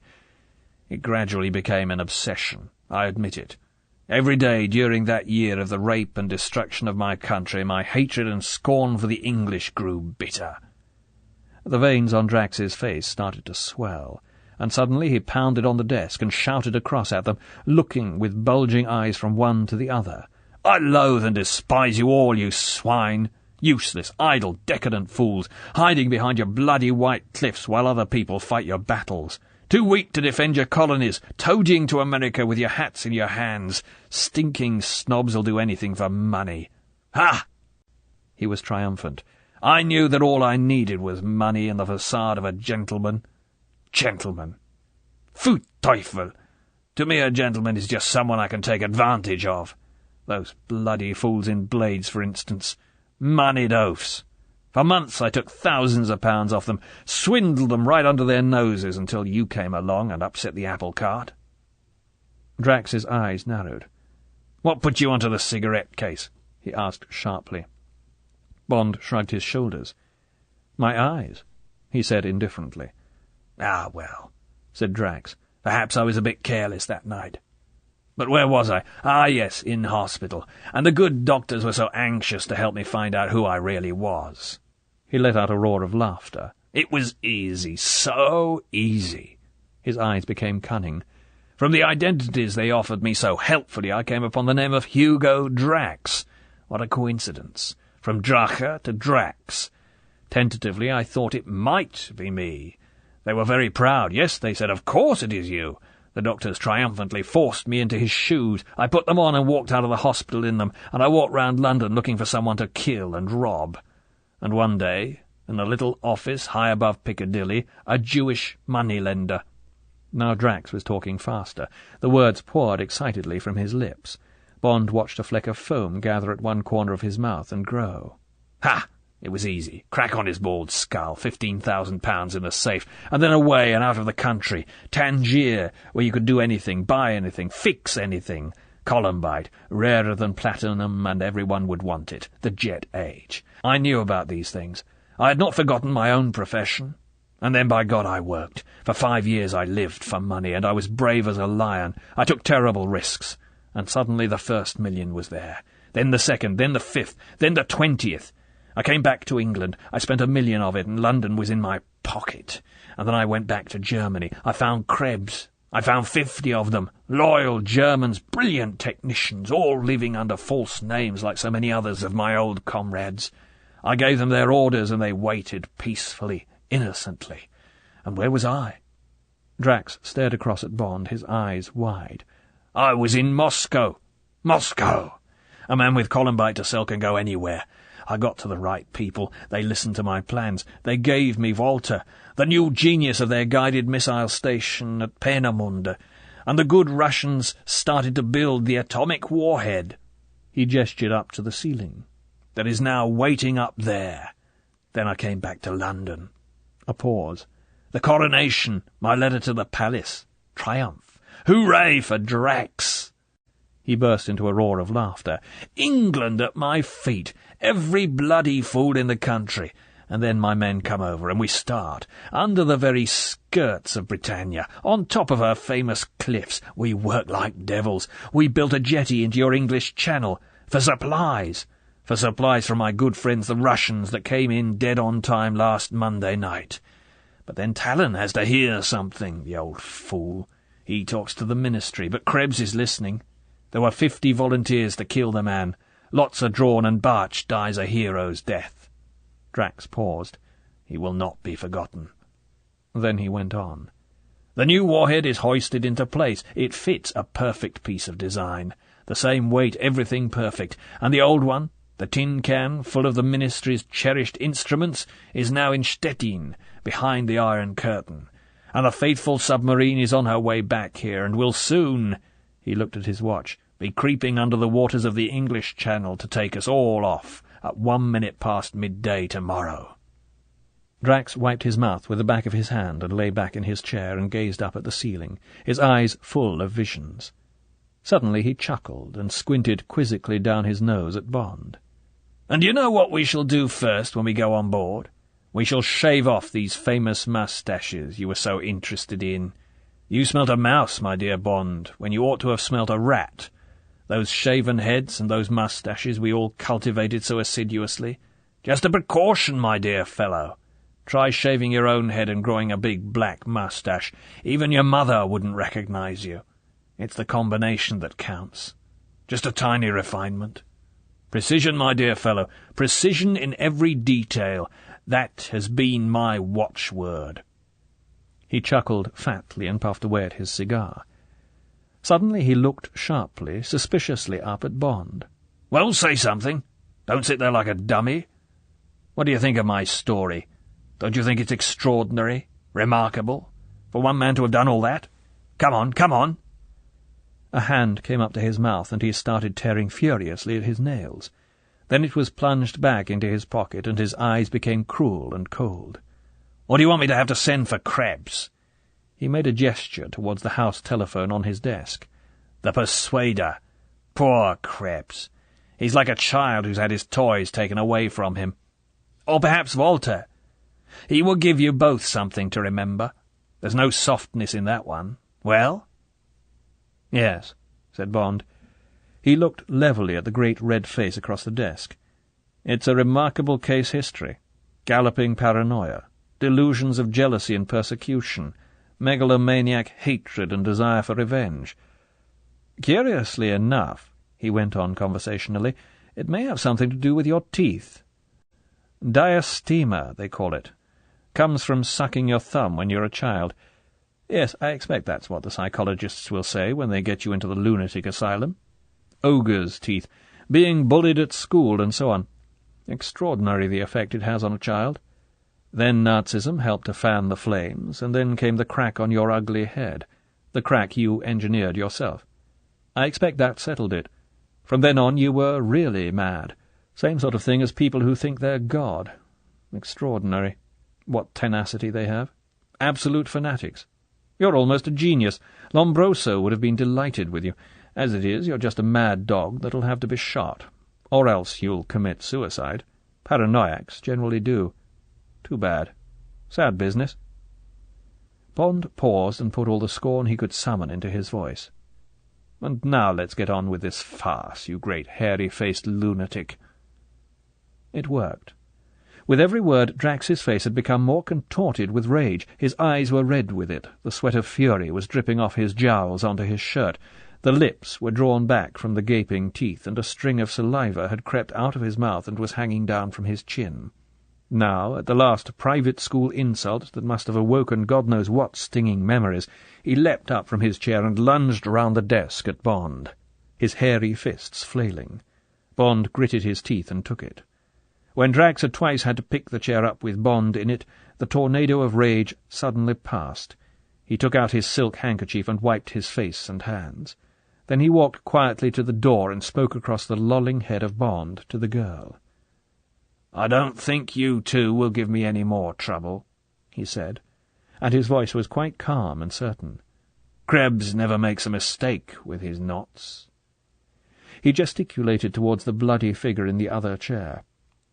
"When he wakes up," he said, "you can tell him that these doors will open once more just before noon tomorrow. A few minutes later there will be nothing left of either of you. Not even—" he added as he wrenched open the inner door. "The stopping's in your teeth." The outer door slammed. Bond slowly raised his head and grinned painfully at the girl with his blood-stained lips. "Had to get him mad," he said with difficulty. "Didn't want to give him time to think. Had to work up a brainstorm." Gayla looked at him uncomprehendingly, her eyes wide at the terrible mask of his face. "It's all right," said Bond thickly. "Don't worry. London's okay. Got a plan." Over on the desk the blowtorch gave a quiet plop and went out. Chapter 23. 0 minus. Through half-closed eyes Bond looked intently at the torch, while for a few precious seconds he sat and let life creep back into his body. His head felt as if it had been used as a football, but there was nothing broken. Drax had hit him unscientifically and with the welter of blows of a drunken man. Gayla watched him anxiously. The eyes in the bloody face were almost shut, but the line of the jaw was taut with concentration, and she could feel the effort of will he was making. He gave his head a shake, and when he turned towards her, she could see that his eyes were feverish with triumph. He nodded towards the desk. "The lighter," he said urgently. "I had to try and make him forget it. Follow me. I'll show you." He started to rock the light steel chair inch by inch towards the desk. "For God's sake, don't tip over, or we've had it, but make it fast, or the blow-lamp'll get cold." Uncomprehendingly, and feeling almost as if they were playing some ghastly children's game, Gayla carefully rocked her way across the floor in his wake. Seconds later Bond told her to stop beside the desk, while he went rocking on round to Drax's chair. Then he manoeuvred himself into position opposite his target, and with a sudden lurch heaved himself and the chair forward so that his head came down. There was a painful crack as the Ronson desk lighter connected with his teeth, but his lips held it, and the top of it was in his mouth as he heaved the chair back with just enough force to prevent it spilling over. Then he started his patient journey back to where Gayla was sitting at the corner of the desk on which Krebs had left the blow-lamp. He rested until his breath was steady again. "Now we come to the difficult part," he said grimly. "While I try to get this torch going, you get your chair round so that your right arm is as close in front of me as possible." Obediently she edged herself round, while Bond swayed his chair so that it leant against the edge of the desk and allowed his mouth to reach forward and grip the handle of the blowtorch between his teeth. Then he eased the torch towards him, and after minutes of patient work he had the torch and the lighter arranged to his liking at the edge of the desk. After another rest he bent down, closed the valve of the torch with his teeth, and proceeded to get pressure back by slowly and repeatedly pulling up the plunger with his lips and pressing it back with his chin. His face could feel the warmth in the preheater, and he could smell the remnants of gas in it. If only it hadn't cooled off too much. He straightened up. "Last lap, Gayla," he said, smiling crookedly at her. "I may have to hurt you a bit, all right?" "Of course," said Gayla. "Then here goes," said Bond, and he bent forward and released the safety valve on the left of the canister. Then he quickly bent forward over the Ronson, which was standing at right angles and just below the neck of the torch, and with his two front teeth pressed down sharply on the ignition lever. It was a horrible manoeuvre, and though he whipped back his head with the speed of a snake, he let out a gasp of pain as the jet of blue fire from the torch seared across his bruised cheek and the bridge of his nose. But the vaporized paraffin was hissing out its vital tongue of flame, and he shook the water out of his streaming eyes and bent his head almost at right angles, and again got his teeth to the handle of the blowtorch. He thought his jaw would break with the weight of the thing, and the nerves of his front teeth screamed at him, but he swayed his chair carefully upright away from the desk, and then strained his bent neck forward until the tip of blue fire from the torch was biting into the flex that bound Gayla's right wrist to the arm of her chair. He tried desperately to keep the flame steady, but the breath rasped through the girl's teeth as the handle shifted between his jaws and the flame of the torch brushed her forearm. But then it was over. Melted by the fierce heat, the copper strands parted one by one, and suddenly Gayla's right arm was free, and she was reaching to take the torch out of Bond's mouth. Bond's head fell back onto his shoulders, and he twisted his neck luxuriously to get the blood moving in the aching muscles. Almost before he knew it, Gayla was bending over his arms and legs, and he too was free. As he sat still for a moment, his eyes closed, waiting for the life to come back into his body, he suddenly, delightedly felt Gala's soft lips on his mouth. He opened his eyes. She was standing in front of him, her eyes shining. "That's for what you did," she said seriously. "You're a wonderful girl," he said simply. But then, knowing what he was going to have to do, knowing that while she might conceivably survive, he had only another few minutes to live, he closed his eyes so that she should not see the hopelessness in them. Gala saw the expression on his face, and she turned away. She thought it was only exhaustion and the cumulative effect of what his body had suffered, and she suddenly remembered the peroxide in the washroom next to her office. She went through the communicating door. How extraordinary it was to see her familiar things again. It must be someone else who had sat at that desk and typed letters and powdered her nose. She shrugged her shoulders and went into the little washroom. God, what a sight! And God, how tired she felt! But first she took a wet towel and some peroxide and went back and spent 10 minutes attending to the battlefield which was Bond's face. He sat silent, a hand resting on her waist, and watched her gratefully. Then, when she had gone back into her room and he heard her shut the door of the washroom behind her, he got up, turned off the still hissing blowtorch, and walked into Drax's shower, stripped, and stood for 5 minutes under the icy water. Preparing the corpse, he reflected ruefully as he surveyed his battered face in the mirror. He put on his clothes and went back to Drax's desk, which he searched methodically.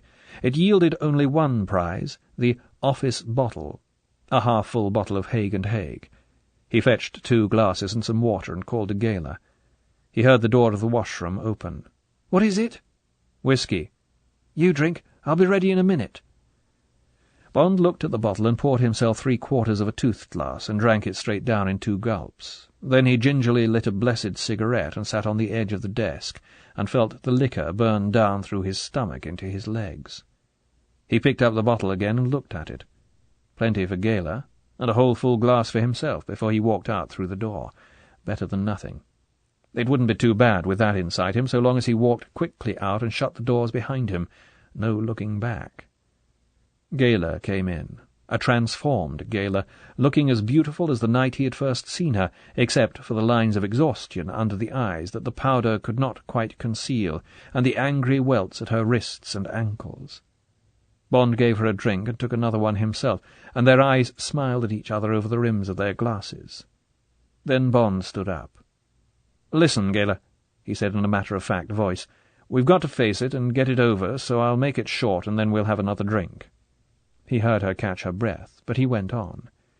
"In 10 minutes or so I'm going to shut you into Drax's bathroom and put you under the shower and turn it full on."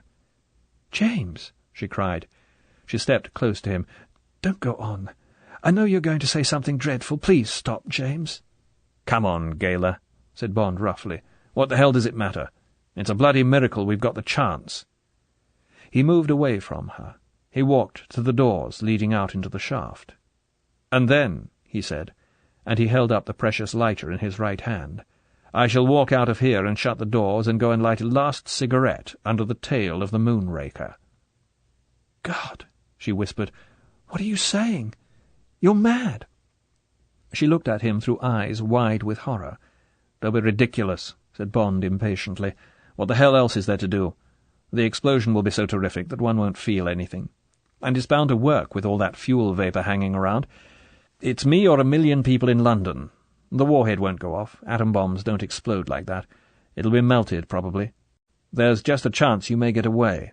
Most of the explosion will take the line of least resistance through the roof, and down the exhaust pit, if I can work the machinery that opens up the floor." He smiled. "Cheer up," he said, walking over to her and taking one of her hands. "The boy stood on the burning deck. I've wanted to copy him since I was 5. Gala pulled her hand away. "I don't care what you say," she said angrily. "We've got to think of something else. You don't trust me to have any ideas. You just tell me what you think we've got to do." She walked over to the wall map and pressed down the switch. "Of course, if we have to use the lighter, we have to." She gazed at the map of the false flight plan, barely seeing it.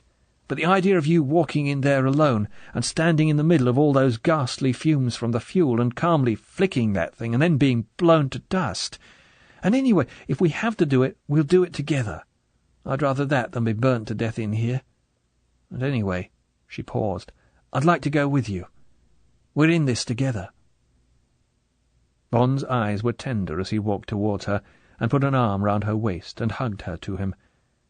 "Gayla, you're a darling," he said simply, "and if there's any other way, we'll take it. But," he looked at his watch, "it's past midnight and we've got to decide quickly.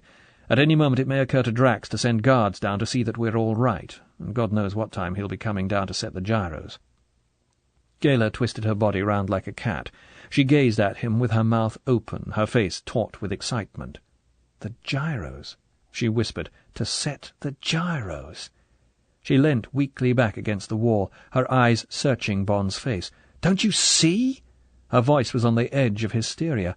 "After he's gone, we could alter the gyros back to the old flight plan. Then the rocket will simply fall into the North Sea where it's supposed to go." She stepped away from the wall and seized his shirt in both hands and looked imploringly at him. "Can't we?" she said. "Can't we?" "Do you know the other settings?" asked Bond sharply. "Of course I do," she said urgently. "I've been living with them for a year. We won't have a weather report, but we'll just have to chance that. The forecast this morning said we would have the same conditions as today." "By God," said Bond, "we might do it. If only we can hide somewhere and make Drax think we've escaped. What about the exhaust pit? If I can work the machine to open the floor?" "It's a straight 100-foot drop," said Gayla, shaking her head, "and the walls are polished steel, just like glass, and there's no rope or anything down here. They cleared everything out of the workshop yesterday, and anyway there are guards on the beach." Bond reflected. Then his eyes brightened. "I've got an idea," he said. "But first of all, what about the radar, the homing device in London? Won't that pull the rocket off its course and back onto London?" Gayla shook her head. "It's only got a range of about 100 miles, she said. "The rocket won't even pick up its signal. If it's aimed into the North Sea, it'll get into the orbit of the transmitter on the raft. There's absolutely nothing wrong with my plan. But where can we hide?" "One of the ventilator shafts," said Bond. "Come on." He gave a last look round the room. The lighter was in his pocket. That would still be the last resort. There was nothing else they would want. He followed Gayla out into the gleaming shaft and made for the instrument panel which controlled the steel cover to the exhaust pit. After a quick examination, he threw over a heavy lever from zu to auf. There was a soft hiss from the hydraulic machinery behind the wall, and the two semicircles of steel opened beneath the tail of the rocket and slid back into their grooves. He walked over and looked down. The arcs in the roof above glinted back at him from the polished walls of the wide steel funnel until they curved away out of sight towards the distant hollow boom of the sea. Bond went back into Drax's office and pulled down the shower curtain in the bathroom. Then Gayla and he tore it into strips and tied them together. He made a jagged rent at the end of the last strip so as to give an impression that the escape rope had broken. Then he tied the other end firmly round the pointed tip of one of the Moonraker's 3 fins and dropped the rest so that it hung down the shaft. It was not much of a false scent, but it might gain some time. The big round mouths of the ventilator shafts were spaced about 10 yards apart and about 4 feet off the floor. Bond counted. There were 50 of them. He carefully opened the hinged grating that covered one of them and looked up. 40 feet away there was a faint glimmer from the moonlight outside. He decided that they were tunnelled straight up inside the wall of the site until they turned at right angles towards the gratings in the outside walls. Bond reached up and ran his hand along the surface. It was unfinished, rough-cast concrete, and he grunted with satisfaction as he felt first one sharp protuberance and then another. They were the jagged ends of the steel rods reinforcing the walls, cut off where the shafts had been bored. It was going to be a painful business, but there was no doubt they could inch their way up one of these shafts like mountaineers up a rock chimney, and, in the turn at the top, lie hidden from anything but the sort of painstaking search that would be difficult in the morning, with all the officials from London round the site. Bond knelt down, and the girl climbed onto his back and started up.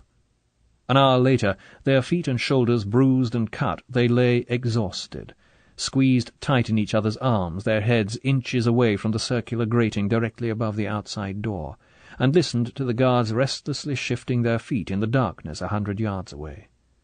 5 o'clock. 6. 7. Slowly the sun came up behind the dome, and the seagulls started to call in the cliffs, and then suddenly there were the 3 figures walking towards them in the distance, passed by a fresh platoon of guards doubling, chins up, knees up, to relieve the night watch. The figures came nearer, and the squinting, exhausted eyes of the hidden couple could see every detail of Drax's blood-orange face, the lean, pale foxiness of Dr. Volta, the suety, overslept puffiness of Krebs. The three men walked like executioners, saying nothing. Drax took out his key, and they silently filed through the door, a few feet below the taut bodies of Bond and Gala. Then for 10 minutes there was silence, except for the occasional boom of voices up the ventilator shaft as the three men moved about down on the steel floor round the exhaust pit. Bond smiled to himself at the thought of the rage and consternation on Drax's tongue, the bitter accusation in Walter's eyes. Then the door burst open beneath him, and Krebs was calling urgently to the leader of the guards. A man detached himself from the semicircle and ran up. "Die Engländer!" Krebs's voice was almost hysterical. "Escaped!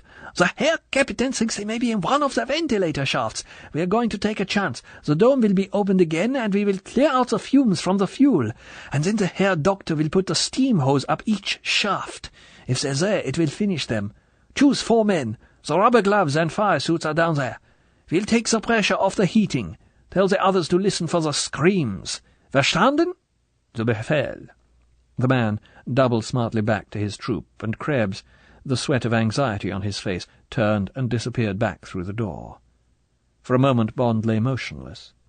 There was a heavy rumble above their heads as the dome divided and swung open. The steam hose. He had heard of mutinies in ships being fought with it, riots in factories. Would it reach 40 feet? Would the pressure last? How many boilers fed the heating? Among the 50 ventilator shafts, where would they choose to begin? Had Bond or Gala left any clue to the one they had climbed? He felt that Gala was waiting for him to explain, to do something, to protect them. 5 men came doubling from the semicircle of guards. They passed underneath and disappeared. Bond put his mouth to Gala's ear. "This may hurt," he said. "Can't say how much. Can't be helped. Just have to take it. No noise." He felt the answering tentative pressure from her arms. "Bring your knees up. Don't be shy. This is no time to be maidenly." "Shut up," whispered Gala angrily. He felt one knee creep up until it was locked between his thighs. His own knee followed suit until it would go no further. She squirmed furiously. "Don't be a bloody fool," whispered Bond, pulling her head in close to his chest so that it was half covered by his open shirt. He overlay her as much as possible. There was nothing to be done about their ankles or his hands. He pulled his shirt collar up as far over their heads as possible. They held tightly to each other. Hot, cramped, breathless. Waiting, it suddenly occurred to Bond, like 2 lovers in the undergrowth, waiting for the footsteps to go by so that they could start again. He smiled grimly to himself and listened. There was silence down the shaft. They must be in the engine room. Walter would be watching the hose being coupled to the outlet valve. Now there were distant noises. Where would they start?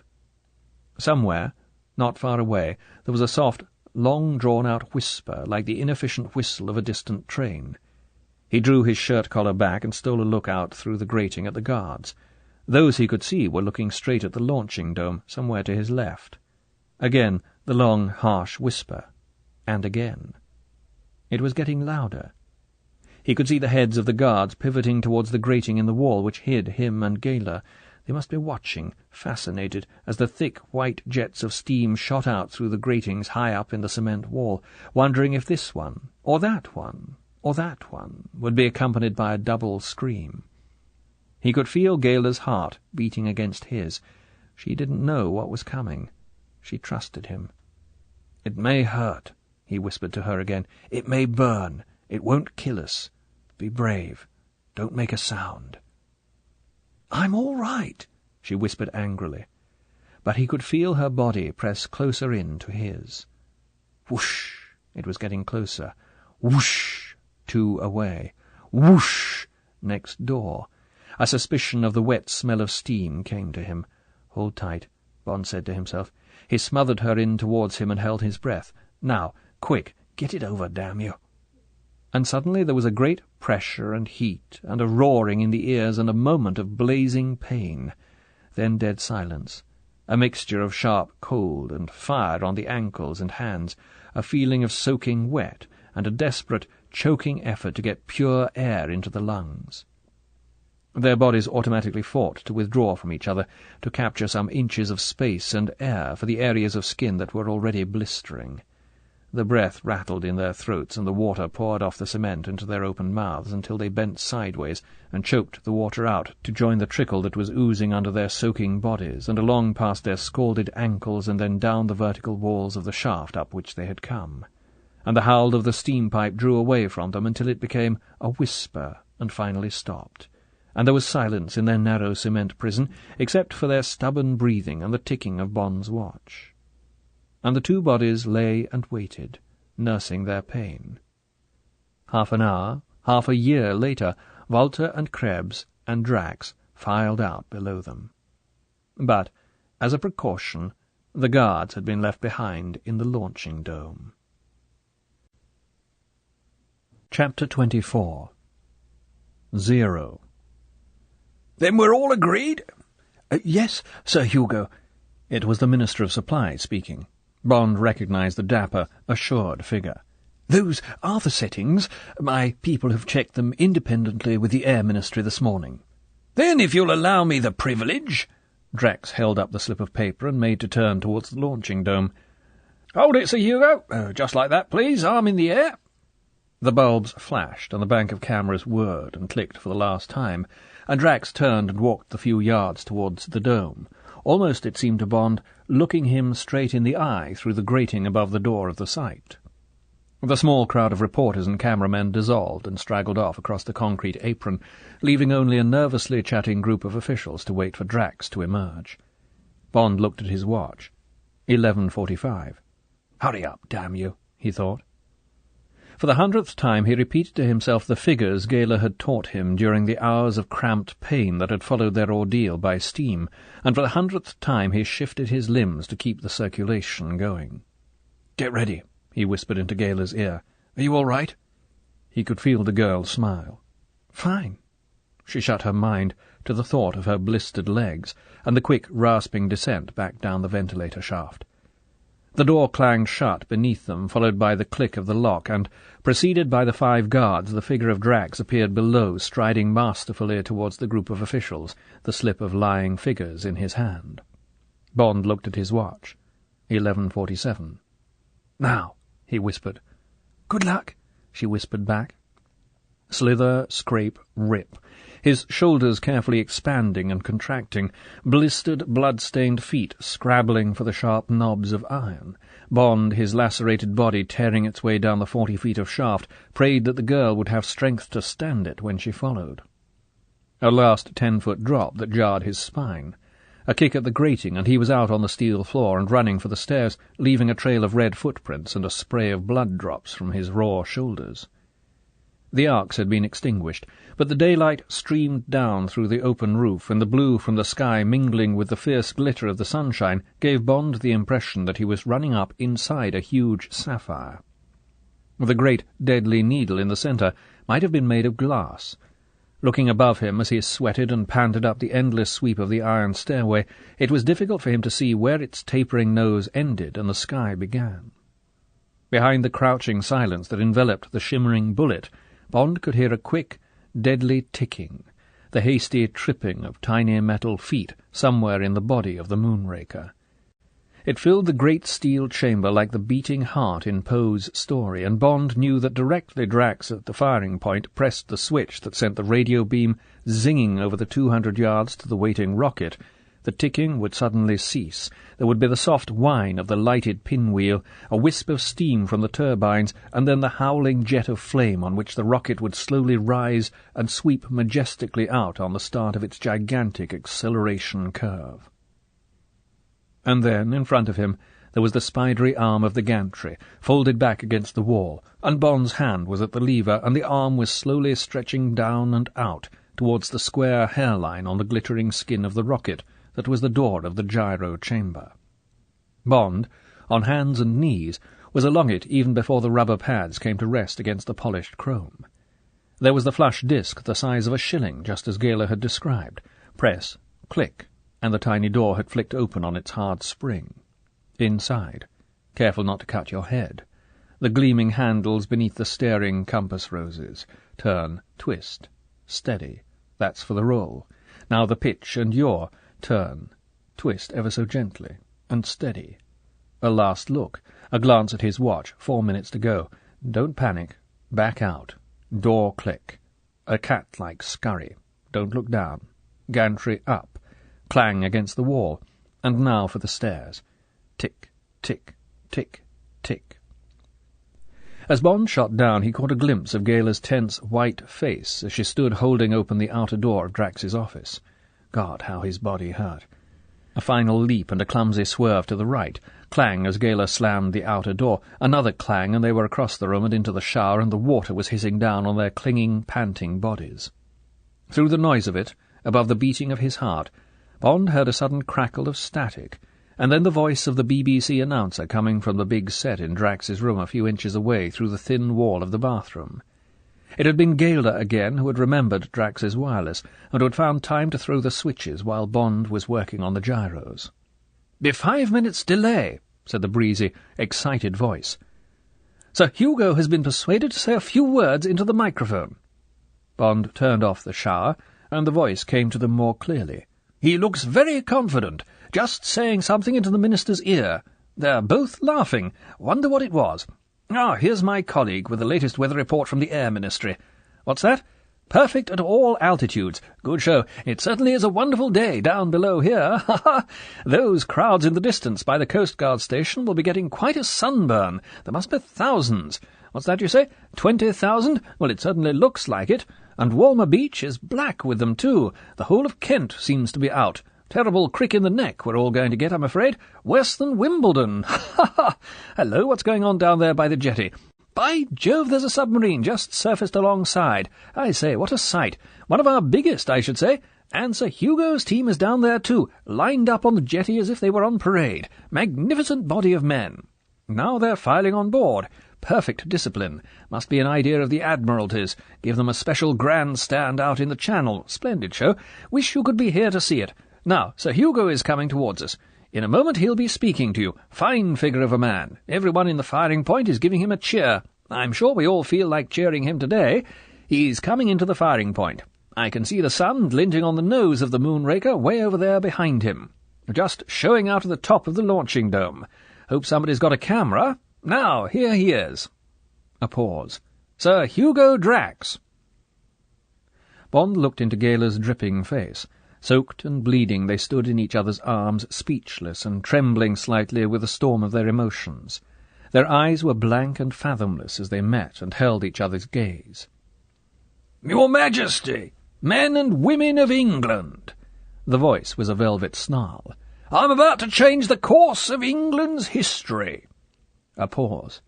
"In a few minutes' time the lives of all of you will be altered, in some cases, drastically, by the impact of the Moonraker. I am very proud and pleased that fate has singled me out from amongst all my fellow countrymen to fire this great arrow of vengeance into the skies, and thus to proclaim for all time and for all the world to witness the might of my fatherland. I hope that this occasion will be forever a warning that the fate of my country's enemies will be written in dust, in ashes, in tears, and—" a pause— "in blood. And now, thank you all for listening, and I sincerely hope that those of you who are able will repeat my words to your children, if you have any, tonight." A rattle of rather hesitant applause sounded out of the machine, and then came the breezy voice of the announcer. "And that was Sir Hugo Drax saying a few words to you before he walks across the floor of the firing point to the switch on the wall which will fire the Moonraker. The first time he has spoken in public. Very, forthright. Doesn't mince his words. However, a lot of us will say there's no harm in that. And now it's time for me to hand over to the expert, Group Captain Tandy of the Ministry of Supply, who will describe to you the actual firing of the Moonraker. After that you will hear Peter Trimble in one of the Naval Security Patrol, HMS Merganser, describe the scene in the target area. Group Captain Tandy." Bond glanced at his watch. "Only a minute more," he said to Gala. God, I'd like to get my hands on Drax. Here." He reached for the cake of soap and gouged some pieces off it. "Stuff this in your ears when the time comes. The noise is going to be terrific. I don't know about the heat. It won't last long, and the steel walls may stand up to it." Gayla looked at him. She smiled. "If you hold me, it won't be too bad," she said. "And now Sir Hugo has his hand on the switch, and he's watching the chronometer." 10, broke in another voice, heavy and sonorous as the toll of a bell. Bond turned on the shower, and the water hissed down on their clinging bodies. 9, told the voice of the timekeeper. "The radar operators are watching the screens, nothing but a mass of wavy lines." 8, "All wearing earplugs. Blockhouse should be indestructible. Concrete walls are 12 feet thick. Pyramid roof 27 feet thick at the point." 7, "First the radio beam will stop the time mechanism alongside the turbines, set the pinwheel going. Flaming thing like a Catherine wheel." 6, "Valves will open. Liquid fuel. Secret formula. Terrific stuff. Dynamite. Pours down from the fuel tanks." 5, "Ignited by the pinwheel when the fuel gets to the rocket motor." 4, "Meanwhile the peroxide and permanganate have mixed, made steam, and the turbine pumps begin to turn." 3, "Pumping the flaming fuel through the motor, out of the stern of the rocket into the exhaust pit. Gigantic heat, 3,500 degrees. 2, Sir Hugo is about to press the switch. He's staring out through the slit, perspiration on his forehead. Absolute silence in here, terrific tension." 1, nothing but the noise of the water, steadily pouring down on the two clinging bodies. "Fire!" Bond's heart jumped into his throat at the shout. He felt Gayla shudder. Silence. Nothing but the hissing of the water. "Sir Hugo's left the firing point, walking calmly over to the edge of the cliff. So confident. He's stepped onto the hoist. He's going down. Of course, he must be going out to the submarine. Television screen shows a little steam coming out of the tail of the rocket. A few more seconds. Yes, he's out on the jetty. He looked back and raised his arm in the air. Good old Sir Hugh—" A soft thunder came to Bond and Gayla. Louder. Louder. The tiled floor began to tremble under their feet. A hurricane scream. They were being pulverized by it. The walls were quaking, steaming. Their legs began going out of control under their teetering bodies. Hold her up. Hold her up. Stop it. Stop it. Stop that noise. Christ, he was going to faint. The water was boiling. Must turn it off. Got it. No. Pipes burst. Steam. Smell. Iron. Paint. Get her out. Get her out. Get her out. And then there was silence. Silence you could feel, hold, squeeze. And they were on the floor of Drax's office, only the light in the bathroom still shining out, and the smokes clearing, and the filthy smell of burning iron and paint being sucked out by the air-conditioner, and the steel wall is bent towards them like a huge blister. Gayla's eyes are open, and she's smiling. But the rocket? What happened? London? North Sea? The radio. Looks all right. He shook his head, and the deafness slowly cleared. He remembered the soap, gouged it out. "Through the time barrier, travelling perfectly right in the centre of the radar screen. A perfect launching. Afraid you couldn't hear anything because of the noise. Terrific. First of all, the great sheet of flame coming out of the cliff from the exhaust pit, and then you should have seen a nose slowly creep out of the dome, and there she was like a great silver pencil, standing upright on this huge column of flame and slowly climbing into the air, and the flames splashing for hundreds of yards over the concrete. The howl of the thing must have nearly burst our microphones. Great bits have fallen off the cliff, and the concrete looks like a spider's web. Terrific vibration, and then she was climbing faster and faster, 100 miles an hour, 1,000, and—" He broke off. "What's that you say? Really? Now she's travelling at over 10,000 miles an hour. She's 300 miles up. Can't hear her any more, of course. We could only see her flame for a few seconds. Like a star. Sir Hugo must be a proud man. He's out there in the channel now. The submarine went off like a rocket. Must be doing more than 30 knots, throwing up a huge wake. Off the East Goodwins, now travelling north. She'll soon be up with the patrol ships. They'll have a view of the launching and of the landing. Quite a surprise, that. No one here had an inkling. Even the naval authorities seem a bit mystified. C&C Nor has been on the telephone, but now that's all I can tell you from here, and I'll hand you over to Peter Trimble on board HMS Merganser somewhere off the east coast."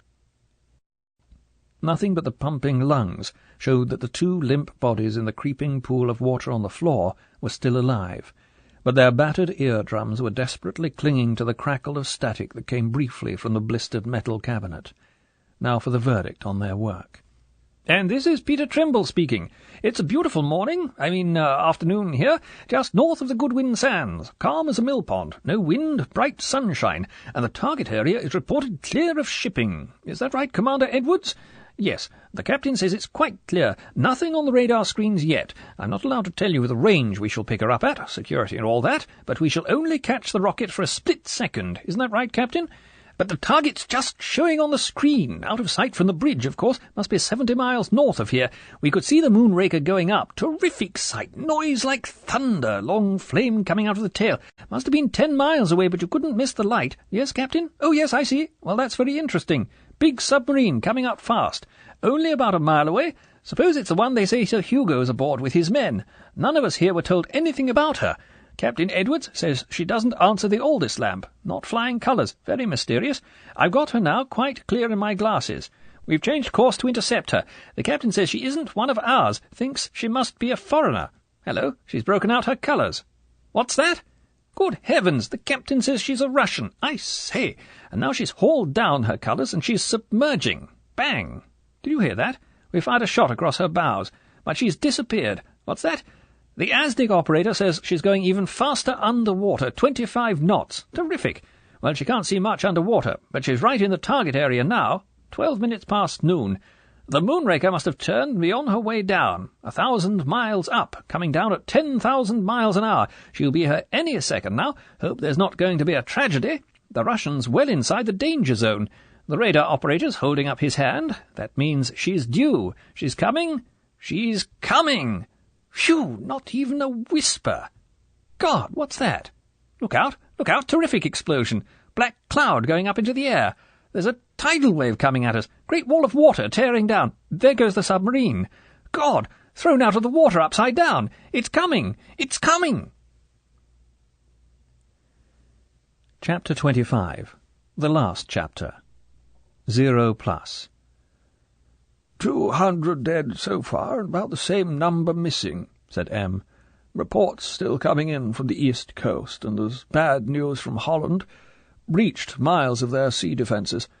Most of our losses were among the patrol craft. 2 of them capsized, including the Merganser. Commanding officer missing. And that BBC chap. Goodwin lightships broke their moorings. No news from Belgium or France yet. There are going to be some pretty heavy bills to pay when everything gets sorted out. It was the next afternoon, and Bond, a rubber-tipped stick beside his chair, was back where he had started, across the desk from the quiet man with the cold grey eyes who had invited him to dinner and a game of cards 100 years ago. Under his clothes, Bond was latticed with surgical tape. Pain burned up his legs whenever he moved his feet. There was a vivid red streak across his left cheek and the bridge of his nose, and the tannic ointment dressing glinted in the light from the window. He held a cigarette clumsily in one gloved hand. Incredibly, M had invited him to smoke. "Any news of the submarine, sir?" he asked. "They've located her," said M with satisfaction, "lying on her side in about 30 fathoms. The salvage ship that was to look after the remains of the rocket is over her now. The divers have been down, and there's no answer to signals against her hull.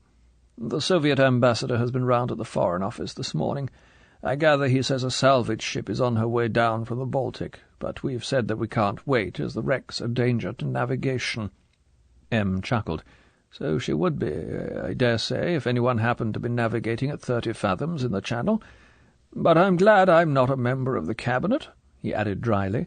"They've been in session on and off since the end of the broadcast. Vallance got hold of those Edinburgh solicitors before they'd opened Drax's message to the world. I gather it's a terrific document. Reads as if it had been written by Jehovah. Vallance took it to the Cabinet last night and stayed at number 10 to fill in the blanks." "I know," said Bond. "He kept on telephoning me at the hospital for details until after midnight. I could hardly think straight for all the dope they'd pushed into me. What's going to happen?" "They're going to try the biggest cover-up job in history," said M. "A lot of scientific twaddle about the fuel having been only half used up. Unexpectedly powerful explosion on impact. Full compensation to be paid. Tragic loss of Sir Hugo Drax and his team.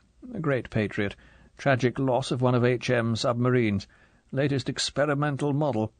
Orders misunderstood. Very sad. Fortunately only a skeleton crew. Next of kin will be informed. Tragic loss of BBC man. Unaccountable error in mistaking white ensign for Soviet naval colours. Very similar design. A white ensign recovered from the wreck." "But what about the atomic explosion?" asked Bond. "Radiation and atomic dust and all that? The famous mushroom-shaped cloud. Surely that's going to be a bit of a problem." "Apparently it's not worrying them too much," said M. "The cloud is going to be passed off as the normal formation after an explosion of that size. The Ministry of Supply know the whole story, had to be told. Their men were down on the East Coast all last night with Geiger counters, and there's not been a positive report yet." M. smiled coldly. "The cloud's got to come down somewhere, of course, but by a happy chance, such wind as there is drifting it up north. Back home, as you might say." Bond smiled painfully.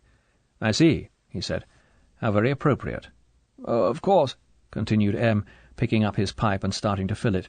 "There are going to be some nasty rumours. They've begun already. A lot of people saw you and Miss Brand being brought out of the sight on stretchers. Then there's Bowater's case against Drax for the loss of all that newsprint. There'll be the inquest on the young man who was killed in the Alfa Romeo, and somebody's got to explain away the remains of your car, amongst which—" he looked accusingly at Bond— "a long-barrel Colt was found. And then there's the Ministry of Supply. Valance had to call some more of their men yesterday to help clean out that house in Ebury Street. But those people are trained to keep secrets. You won't get a leak there. Naturally, it's going to be a risky business. The big lie always is. But what's the alternative? Trouble with Germany? War with Russia? Lots of people on both sides of the Atlantic would be only too glad of an excuse." M. paused and put a match to his pipe. "If the story holds," he continued reflectively, "we shan't come out of this too badly. We've wanted one of their high-speed U-boats, and we'll be glad of the clues we can pick up about their atom bombs. The Russians know that their gamble failed. Malenkov's none too firmly in the saddle, and this may mean another Kremlin revolt. As for the Germans, well, we all knew there was plenty of Nazism left, and this will make the Cabinet go just a bit more carefully on German rearmament. And, as a very minor consequence," he gave a wry smile, "it will make Valance's security job, and mine, for the matter of that, just a little bit easier in the future. These politicians can't see that the atomic age has created the most deadly saboteur in the history of the world, the little man with the heavy suitcase." "Will the press wear the story?" asked Bond dubiously. M. shrugged his shoulders. "The Prime Minister saw the editors this morning," he said, putting another match to his pipe, "and I gather he's got away with it so far. If the rumours get back later on, he'll probably have to see them again and tell them some of the truth. Then they'll play all right. They always do when it's important enough. The main thing is to gain time and stave off the firebrands. For the moment everyone's so proud of the Moonraker that they're not inquiring too closely into what went wrong." There was a soft burr from the intercom on M's desk, and a ruby light winked on and off. M. picked up the single earphone and leant towards it. "Yes?" he said. There was a pause. "I'll take it on the Cabinet line." He picked up the white receiver from the bank of 4 telephones. "Yes?" said M. "Speaking?" There was a pause. "Yes, sir. Over." M. pressed down the button of his scrambler. He held the receiver close to his ear, and not a sound from it reached Bond. There was a long pause, during which M. puffed occasionally at the pipe in his left hand. He took it out of his mouth. "I agree, sir." Another pause. "I know my man would have been very proud, sir, but of course it's a rule here." M. frowned. "If you will allow me to say so, sir, I think it would be very unwise." A pause. Then M's face cleared. "Thank you, sir. And, of course, Valance has not got the same problem, and it would be the least she deserves." Another pause. "I understand. That will be done. Another pause. That's very kind of you, sir. M put the white receiver back on its cradle, and the scrambler button clicked back to the en clair position. For a moment M continued to look at the telephone as if in doubt about what had been said. Then he twisted his chair round away from the desk and gazed thoughtfully out of the window. There was silence in the room, and Bond shifted in his chair to ease the pain that was creeping back into his body. The same pigeon as on Monday, or perhaps another one, came to rest on the window-sill with the same clatter of wings. It walked up and down, nodding and cooing, and then planed off towards the trees in the park. The traffic murmured sleepily in the distance. How nearly it had come, thought Bond, to being stilled. How nearly there might be nothing now but the distant clang of the ambulance bells underneath a lurid black and orange sky, the stench of burning, the screams of people still trapped in the buildings, the softly beating heart of London silenced for a generation, and a whole generation of her people dead in the streets amongst the ruins of a civilization that might not rise again for centuries. All that would have come about but for a man who scornfully cheated at cards to feed the fires of his maniac ego, but for the stuffy chairman of Blades who detected him, but for M who agreed to help an old friend, but for Bond's half-remembered lessons from a card-sharper, but for Valence's precautions, but for Gayler's head for figures, but for a whole pattern of tiny circumstances, a whole pattern of chance. Whose pattern? There was a shrill squeak as M's chair swivelled round. Bond carefully focused again on the grey eyes across the desk. "That was the Prime Minister," M said gruffly. "Says he wants you and Miss Brand out of the country." M lowered his eyes and looked stolidly into the bowl of his pipe. "You're both to be out by tomorrow afternoon. There are too many people in this case who know your faces, might put two and two together when they see the shape you're both in. Go anywhere you like. Unlimited expenses for both of you, any currency you like. I'll tell the paymaster. Stay away a month, but keep out of circulation. You'd both be gone this afternoon, only the girl's got an appointment at 11 tomorrow morning, at the Palace. Immediate award of the George Cross. Won't be gazetted until the new year, of course. Like to meet her one day. Must be a good girl. As a matter of fact," M's expression as he looked up was unreadable, "the Prime Minister had something in mind for you. Forgotten that we don't go in for those sort of things here, so he asked me to thank you for him. Said some nice things about the service. Very kind of him." M gave one of the rare smiles that lit up his face with quick brightness and warmth. Bond smiled back. They understood the things that had been left unsaid. Bond knew it was time to go. He got up. "Thank you very much, sir," he said. "And I'm glad about the girl." "All right, then," said M on a note of dismissal. "Well, that's the lot. See you in a month. Oh, and by the way," he added casually, "call in at your office. You'll find something there from me, a little memento."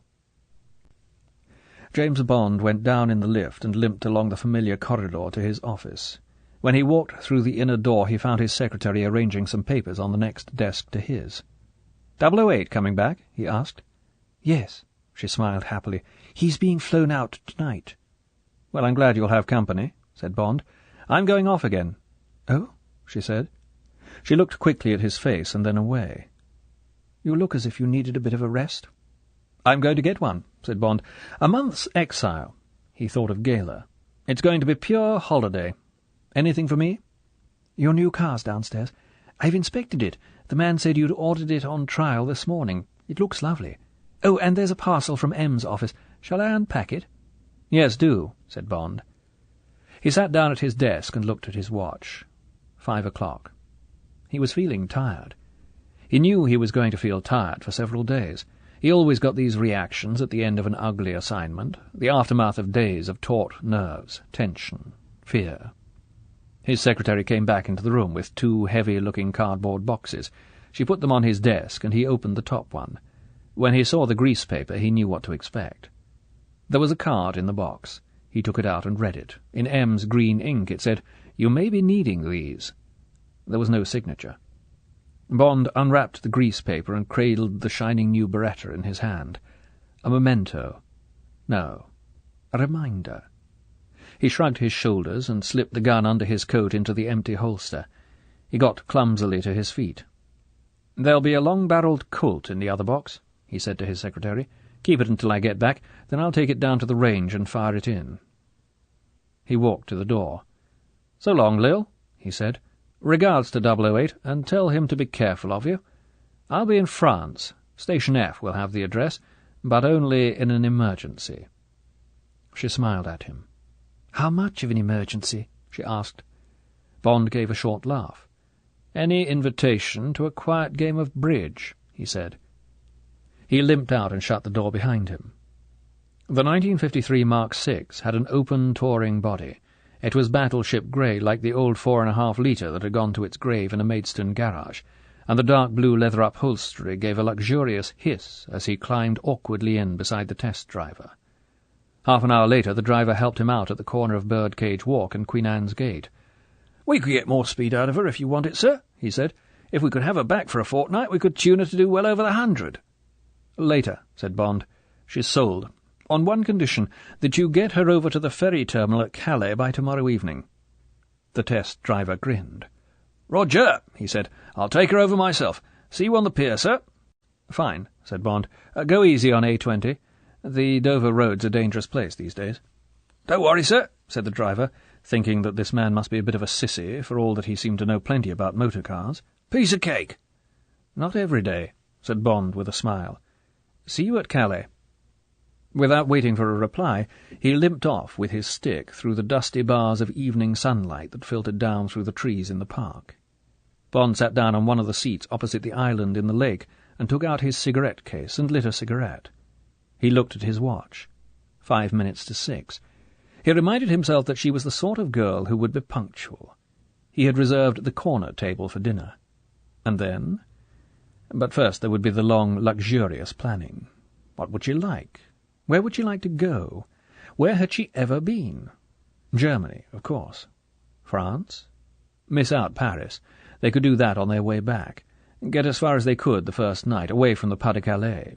There was that farmhouse with the wonderful food between Montreuil and Étaples. Then the fast sweep down to the Loire, the little places near the river for a few days, not the chateau towns, places like Beaugency, for instance. Then slowly south, always keeping to the western roads, avoiding the 5-star life. Slowly exploring. Bond pulled himself up. Exploring what? Each other? Was he getting serious about this girl? "James?" It was a clear, high, rather nervous voice. Not the voice he had expected. He looked up. She was standing a few feet away from him. He noticed that she was wearing a black beret at a rakish angle, and that she looked exciting and mysterious, like someone you see driving by abroad, alone in an open car, someone unattainable and more desirable than anyone you have ever known, someone who is on her way to make love to somebody else, someone who is not for you. He got up, and they took each other's hands. It was she who released herself. She didn't sit down. "I wish you were going to be there tomorrow, James." Her eyes were soft as she looked at him. Soft, but, he thought, somehow evasive. He smiled. "Tomorrow morning or tomorrow night?" "Don't be ridiculous." She laughed, blushing. "I meant at the palace." "What are you going to do afterwards?" asked Bond. She looked at him carefully. What did the look remind him of? The Morphia look? The look he had given Drax on that last hand at Blades? No, not quite. There was something else there. Tenderness? Regret? She looked over his shoulder. Bond turned round. 100 yards away there was the tall figure of a young man with fair hair trimmed short. His back was towards them, and he was idling along, killing time. Bond turned back, and Gala's eyes met his squarely. "I'm going to marry that man," she said quietly, "tomorrow afternoon." And then, as if no other explanation was needed, "His name's Detective Inspector Vivian." "Oh," said Bond. He smiled stiffly. "I see." There was a moment of silence during which their eyes slid away from each other. And yet, why should he have expected anything else? A kiss. The contact of two frightened bodies clinging together in the midst of danger. There had been nothing more. And there had been the engagement ring to tell him. Why had he automatically assumed that it had only been worn to keep Drax at bay? Why had he imagined that she shared his desires? his plans. And now what? Wondered Bond. He shrugged his shoulders to shift the pain of failure that is so much greater than the pleasure of success. An exit line. He must get out of these 2 young lives and take his cold heart elsewhere. There must be no regrets, no false sentiment.